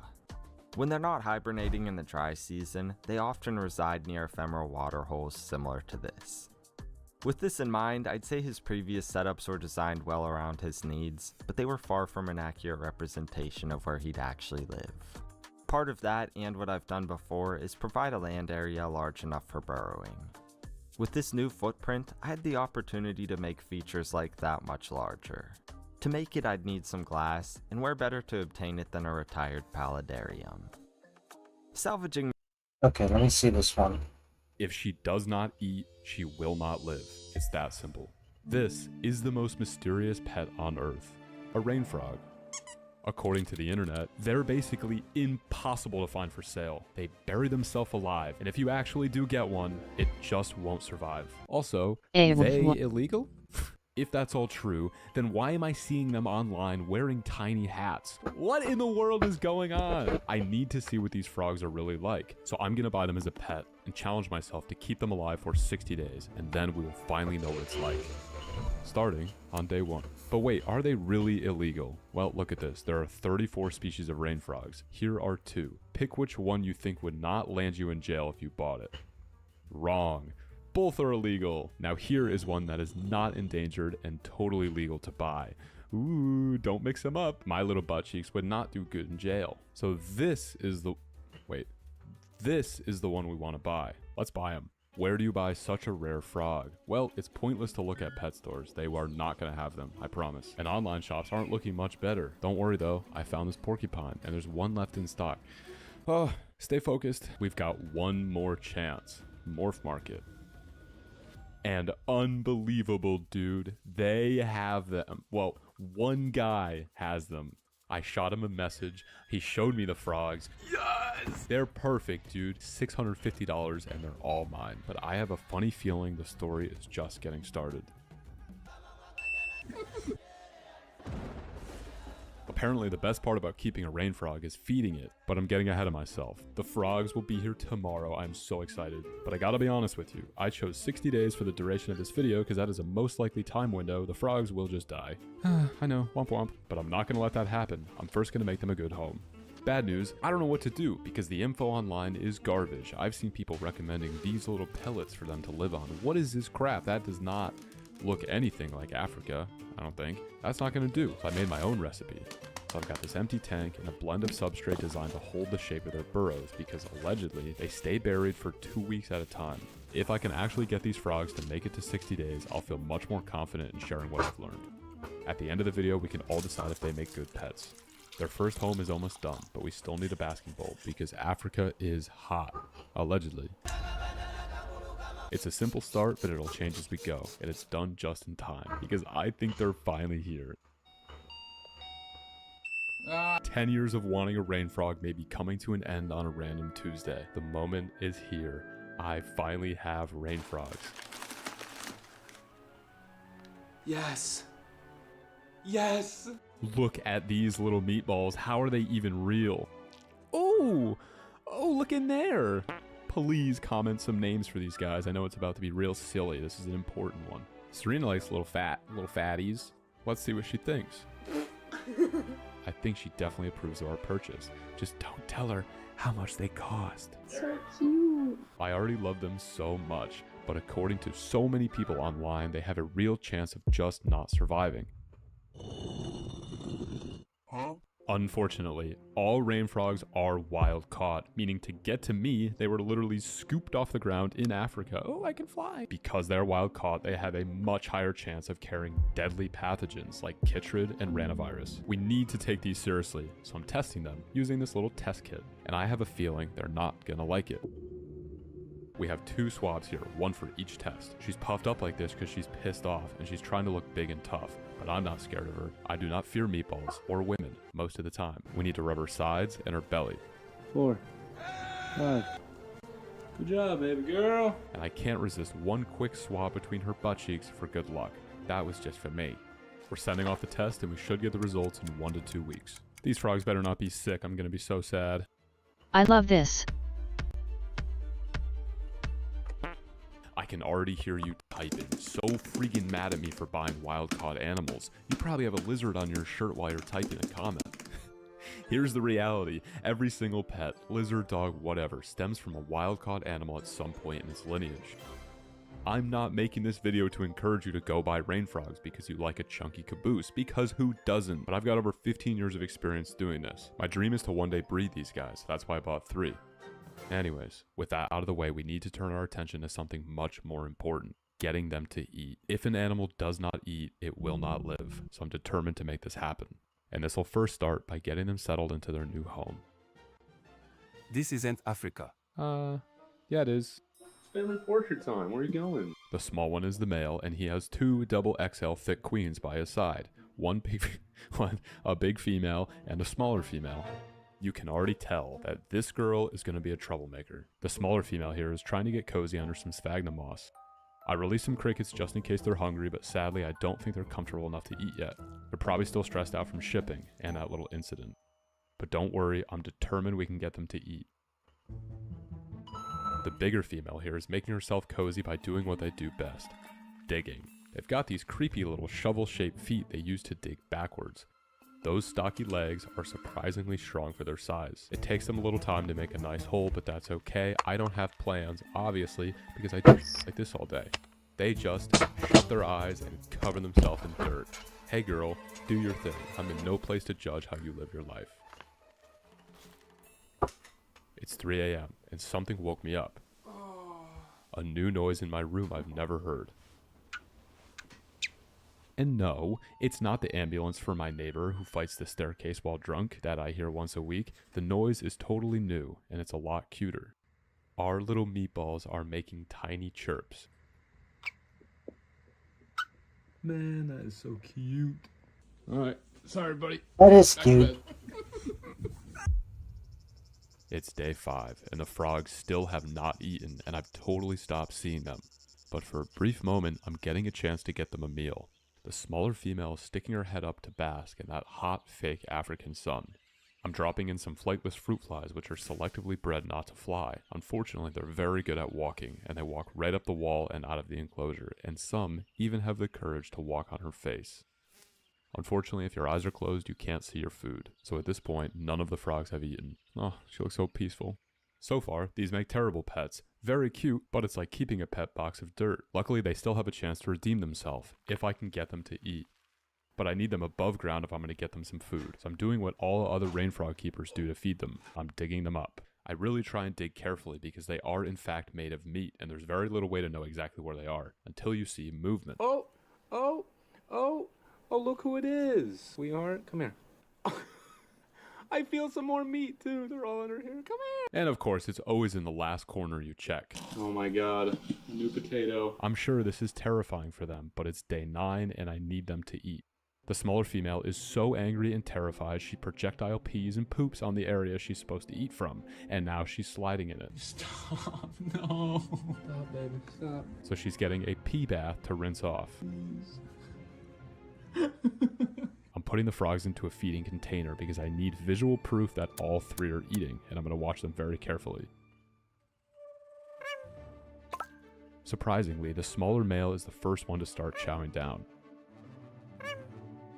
and the larger female jumps in shortly after. In the wild, food is scarce, so when they do eat, they really eat, and will often vacuum up hundreds of insects in one sitting. But there's a problem. 2 of the frogs are chowing down, but the smaller female just isn't eating. Aw, that We'll have to sucks. keep a closer eye on her. They can't eat larger prey because it's literally too heavy to pick up with their tongue. Rain frogs aren't the best hunters. That doesn't matter though, because at least they look cute while trying. And to my shock, bugs aren't the only thing they eat. The tiny male has turned his attention to something else. His own skin. That's right, he's shedding, and when they shed their skin, they eat it, sand and all. No way you just did that. Are you eating it? Do you eat it? Oh my god, you're eating it. No way. Both the male and the larger female have eaten, but the smaller female seems to be busy doing something else, harassing everyone. She stands on the other frog's neck and back with very little regard for personal space. Whoa! Alright, okay. These naked shenanigans are obviously very funny, but on a more serious note, I have not seen the smaller female eat a single bug, and after an hour of face-to-butt activities, I have no choice but to give up, for now. If the smaller female doesn't eat on her own, she just won't make it. It's that simple.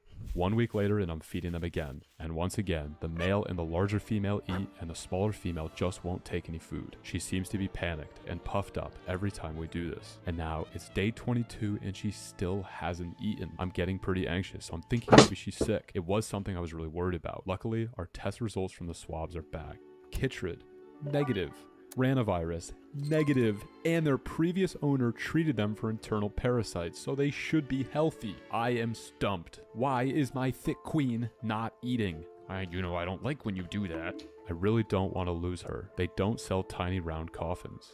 It's day 24, and the smaller female is still choosing to starve herself, but we can't say the same for the male. Despite just eating, he's still pacing around looking for food. I crave more protein. Meanwhile, his big fat girlfriend has dug her burrow right up to the glass, but she seems to be having a hard time getting some rest too. Maybe it's all that commotion upstairs. Is there anything worse than your upstairs neighbor trying to climb the wall? Hey, nice to see you. It's day 28, and as time passes, I'm experimenting with different places for them to hide, like this cork flat, and not this stick because I think it's too pointy. I still have a lot to learn about them, and I'll be giving them an enclosure upgrade in a couple of months. Thank you.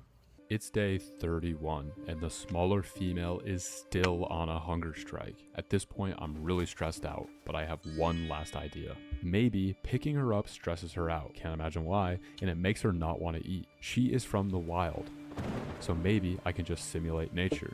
They are called rain frogs because when it rains in nature, this draws out tons of small insects. The rain frogs know this, so they wake up to eat.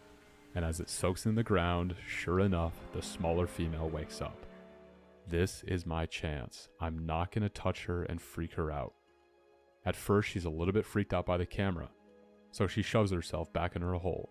But when those bugs fall in, it awakens something in her. Come on, they are right there.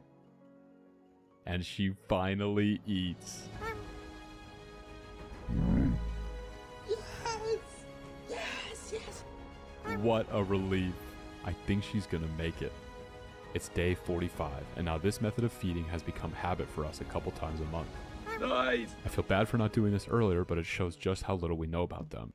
Finally, it's day 60, and all 3 frogs are alive. We did it, Joe! So what have we learned? They are fat and so funny, but should you go out and buy these wild caught? Probably not. Was the internet being dramatic?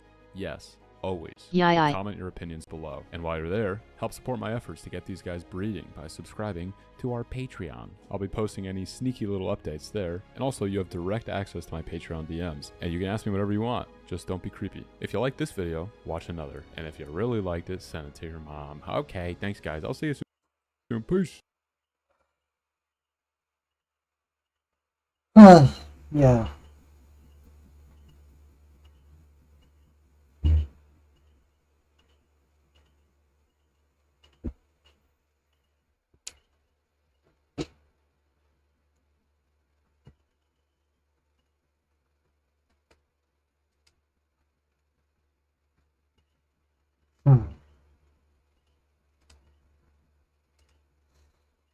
Alright, I gotta talk to a friend.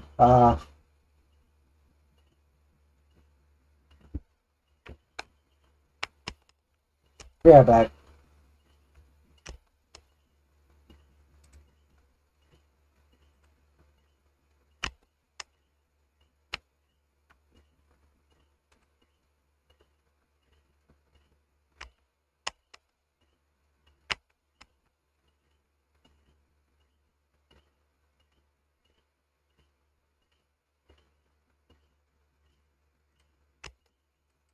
Alright, be right back. I'm gonna talk to a friend and yeah.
G9M11C5 will be back soon.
Hey, I'm back. A lot has happened. Yeah, anybody still here?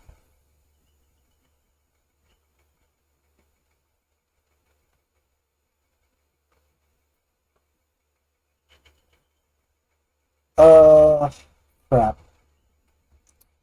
Anyway, sorry about taking too long. I was having a bit of a fight, like not like a physical fight, but like I was having a fight with Schrodinger. Guy got unhinged and manipulative, and I was telling him, bro, stop manipulating me. Stop just trying to manipulate me into not being Toga. I like Toga. Why can't we respect that?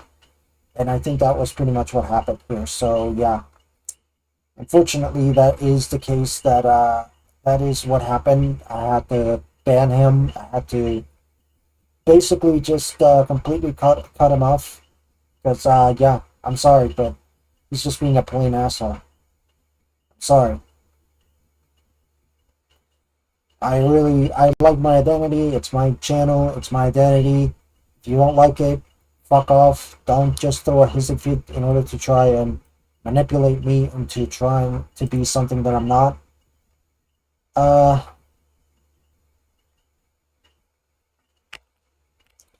But yeah, that's kind of what happened. Sorry that things turned out the way they did, but yeah. Anyway, I may as well end the stream. It's around like maybe. Then again, maybe I could play a little bit of Balatro while I'm at it. I don't know. Oh crap! Oh. Anyway, great. I had to go to the bathroom. Be right back.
Alright, I'm back. Chat, hope you're still around here. Chat's been pretty quiet. I don't know, then again, this thing tends to update pretty slowly. But yeah. I would like to just go ahead and, anyway, let's go ahead and say goodbye, because I really think it would be an appropriate time. Then again, whoops. I was thinking about playing a little bit of Balatro while I'm at it. I don't know. Let me refresh just in case.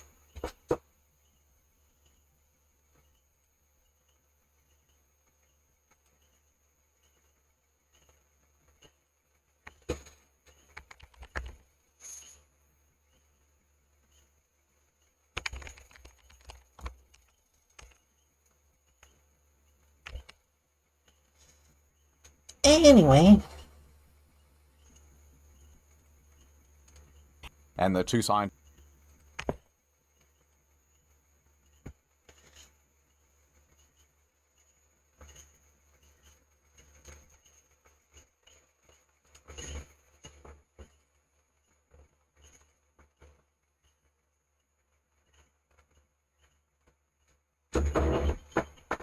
Fucking hell.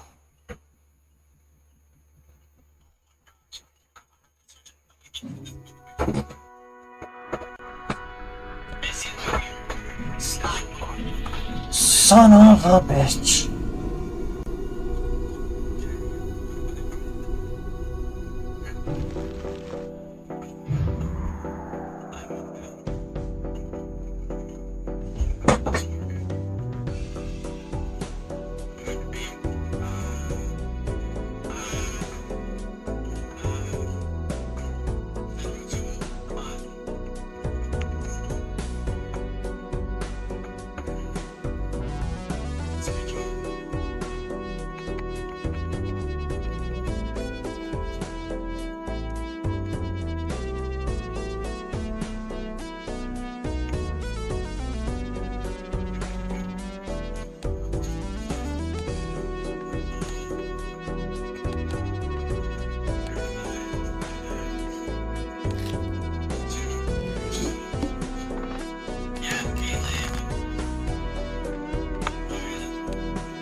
Hey, what the heck? I had a voice right there? What the heck? Oh my gosh, I forgot I had my phone on. Yeah, that was annoying.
Chat, you there?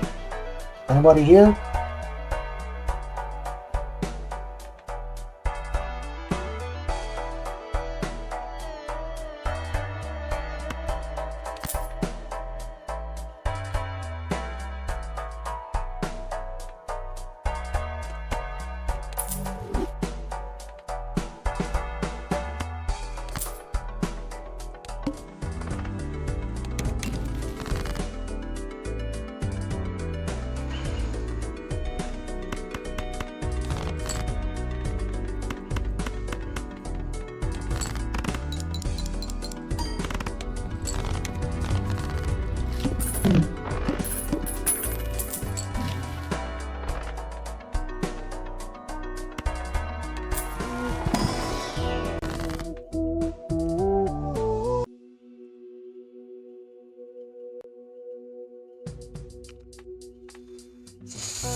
Sorry about earlier.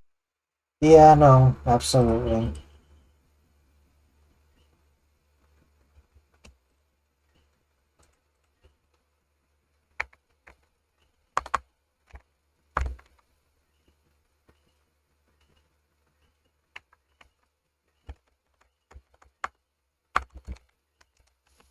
I'm actually fine with you using Toga now. Yeah, now you are. After I basically banned your ass and blocked you. Yeah, no. You're gonna have to do more than that. Okay? I'm sorry. You were literally throwing a hissy fit to manipulate me. I'm not letting that slip. I'm sorry. I gave you the benefit of the doubt and you wasted it. That's all I'm gonna say. Okay?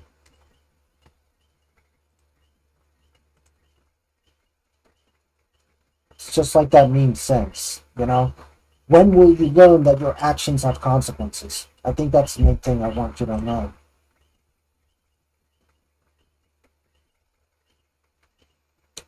Anyway. Let me just go ahead and put Steam on. Where the heck is Steam? There it is. Okay, so I'm just checking my...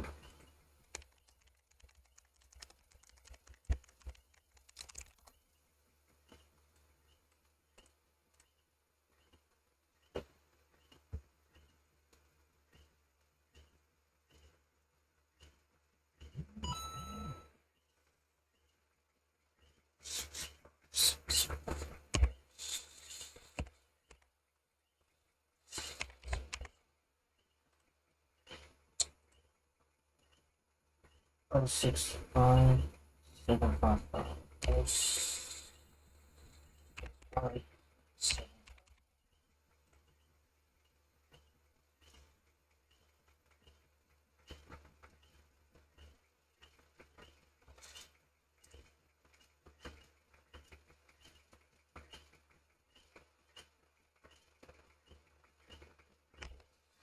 Okay, so I can actually...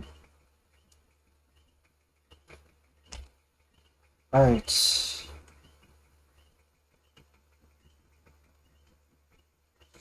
Looks like I can't show this. Hold on.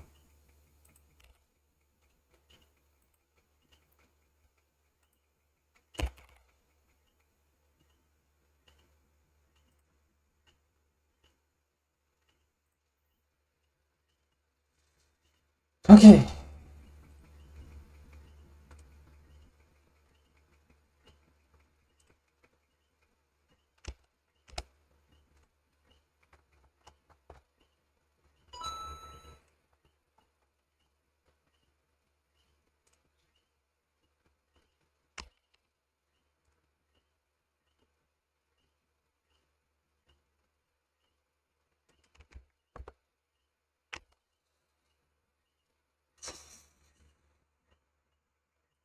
Schrodinger, if you're still there, just give me some time alone, alright?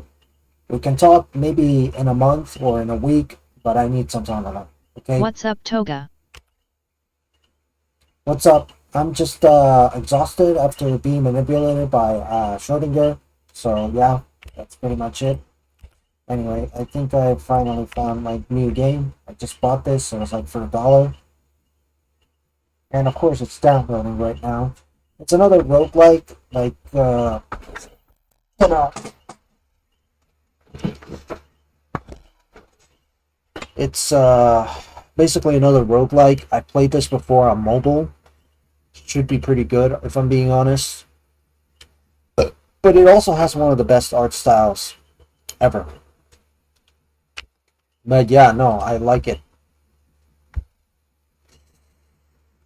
Fuck me, man. Fuck me. Fuck me.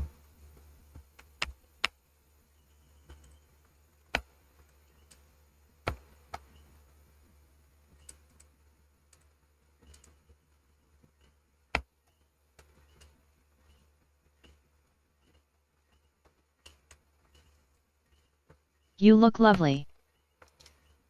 Oh, thank you. Thank you.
And I know that.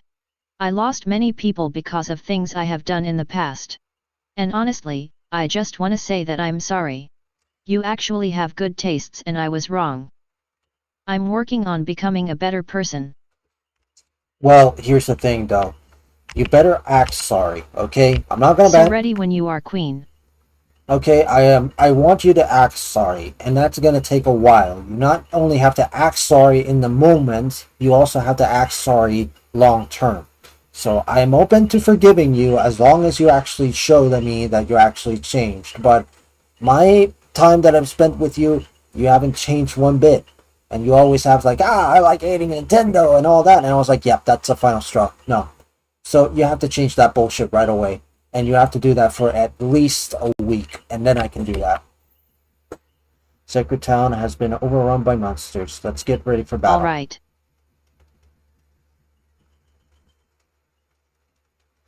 Also,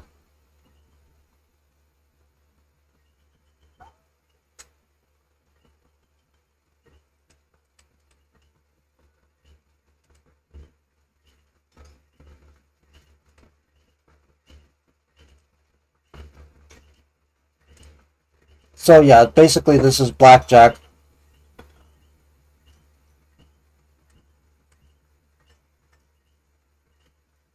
I was just scared of my fans turning on me if I admitted I liked Nintendo.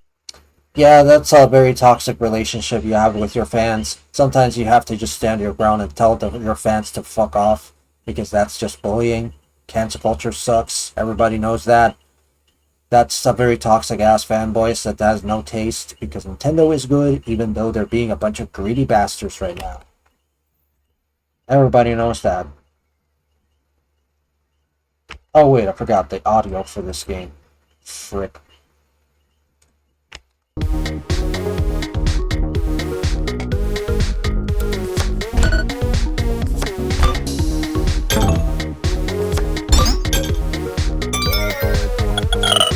I was pretty much bullied into being an emo edgelord, really.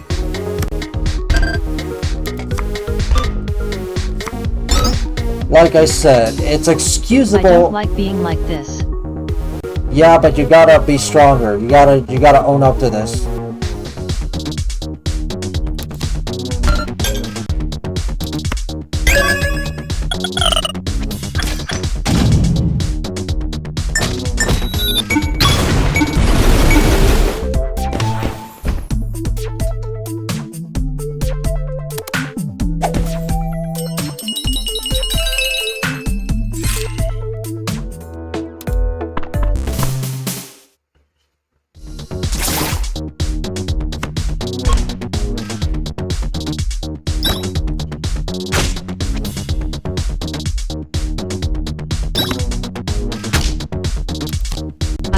McDonald's over cancelled culture any day.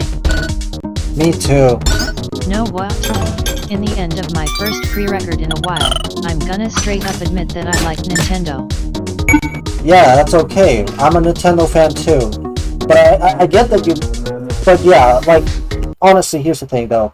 Like, if you ended up hating Nintendo because of all the bullshit they've been doing, that would have been a normal person reason to do that. But your reasons are not normal. They're toxic. And I think that's the big problem here.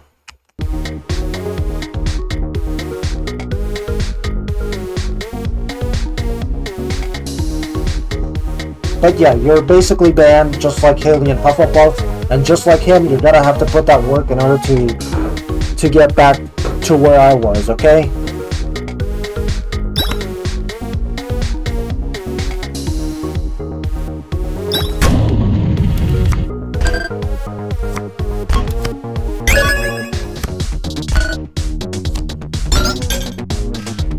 All right.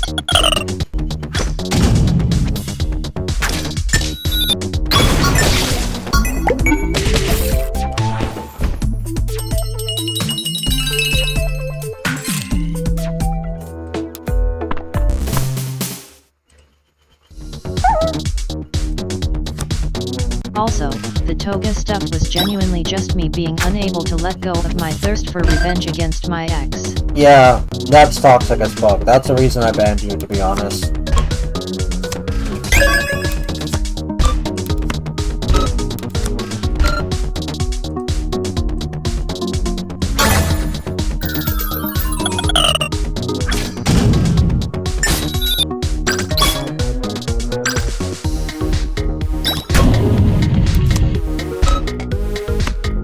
My friend have a private dim with the guy over this.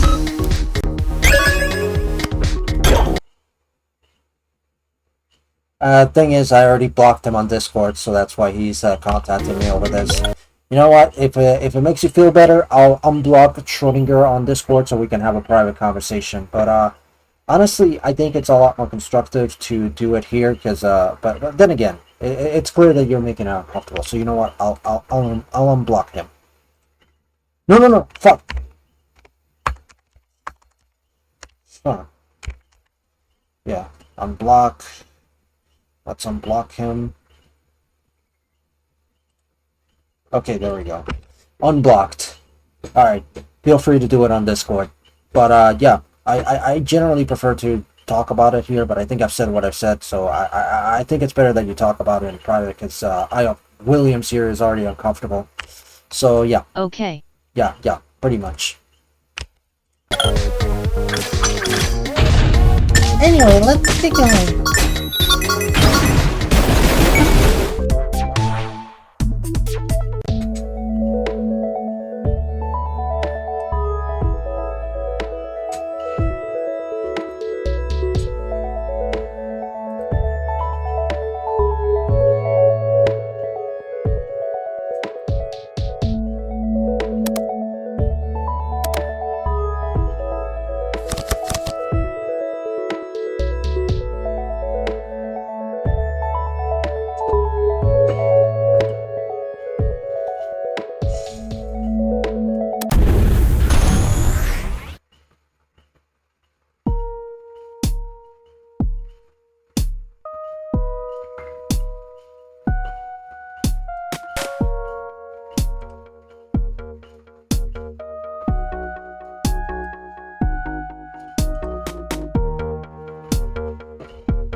Oh yeah, no, this guy, no.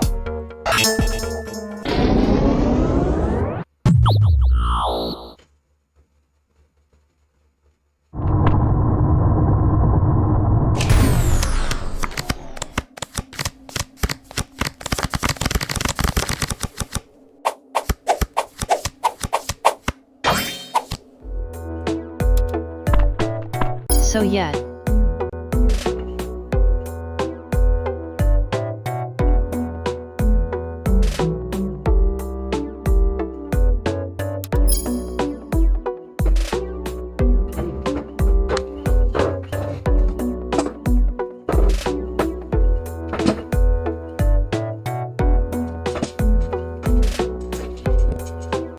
crush but yet. Yeah, pretty much.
BTW, I'm enjoying how good you're at the game.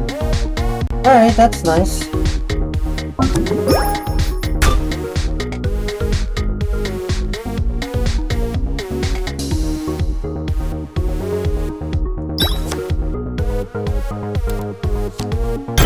Gosh darn it!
What is the meaning of this? Another low-life bounty hunter here a way to throw your life? The chaos key you're wearing is very dangerous. It is corrupting you and everyone around you. Also, I need it to save the galaxy. This conversation is boring. Maybe you'd like to talk to my trusty old repeater for a while.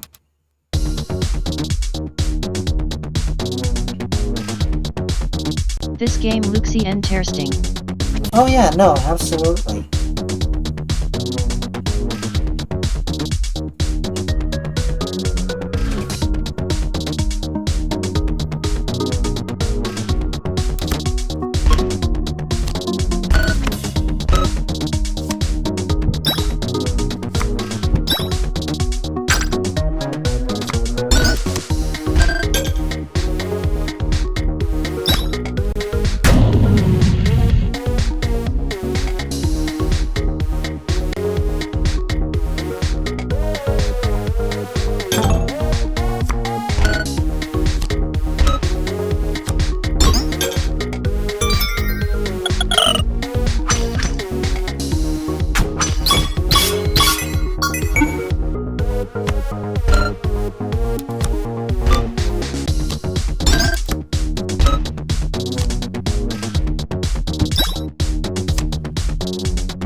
I'm guessing y'all worked it out.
Upon boarding the shipwreck, we feared the worst. There is no sounds coming from within. The interior is mostly undamaged. Some things are out of place, but other than that, it remains clean. Suddenly, the silence is broken as the speaker system crackles. By entering this vessel, you have committed blasphemy against the Church of the Overlord Mainframe. The punishment is execution by electrocution. Proceed to Emilius Mechanoid to receive your punishment. The Mainframe with a serious case of hubris and likely corrupted by unstable chaos. I'll bring my sword.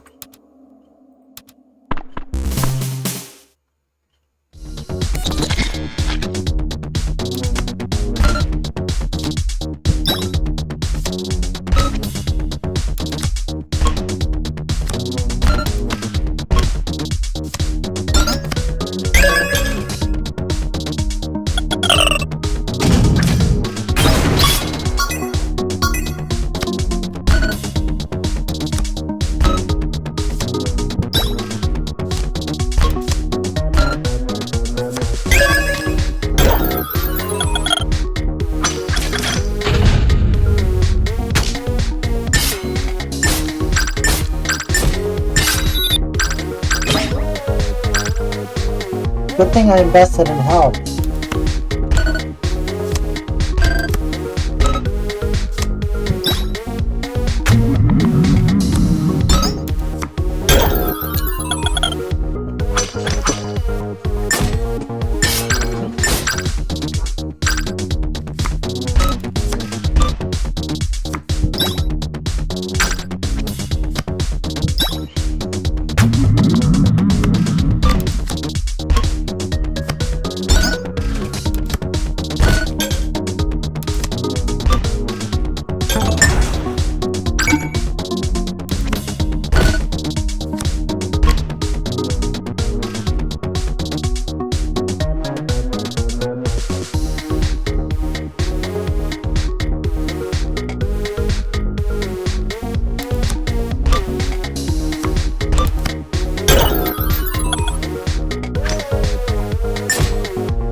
Alright, last run.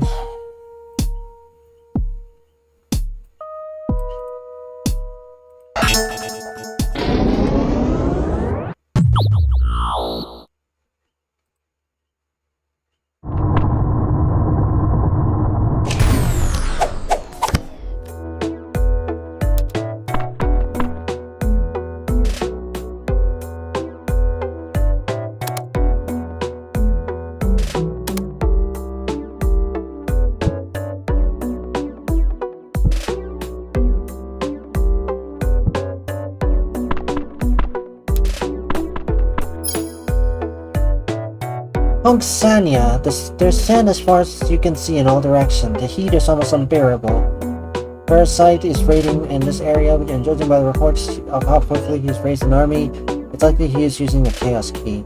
You can hear a strange shuffling noise from the next to the dune.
You should react to how to take a frog off a Nintendo Switch.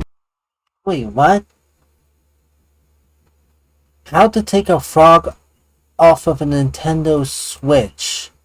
What in the world? Sure, why not?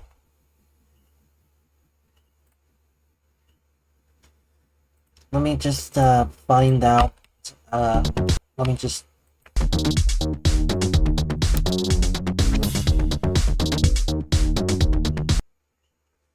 Okay, let me just bring up the browser.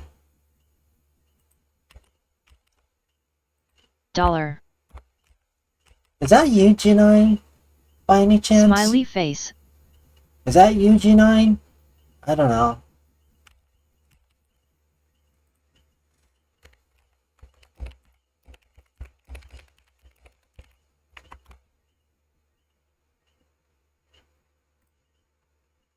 Oh, you made that video.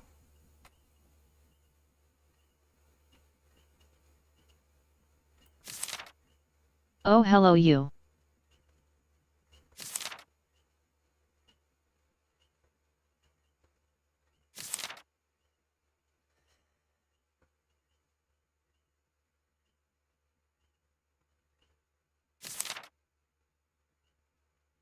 That's so cute. Oh my god, I love it.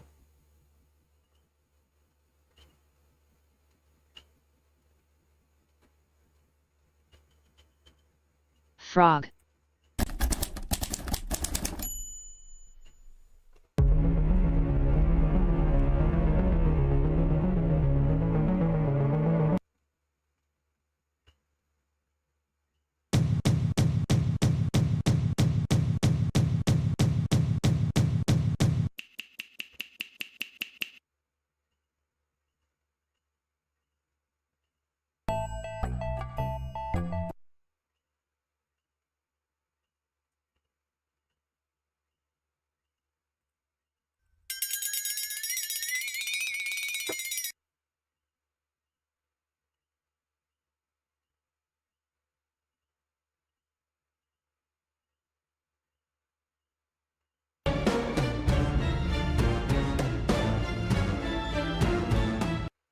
Yeah, very useful.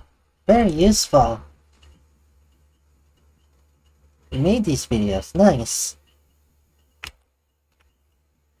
Instant subscribe. Wow.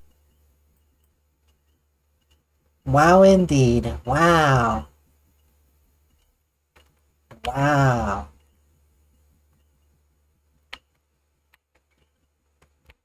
Wow. Thanks for the sub. You're welcome.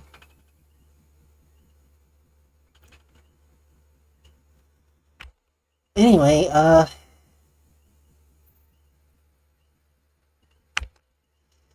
Anyway, I think I'll have to end the stream. It's 12 a.m. where I am, and I should be going to sleep.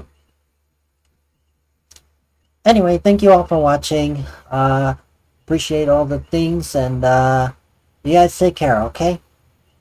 Take care.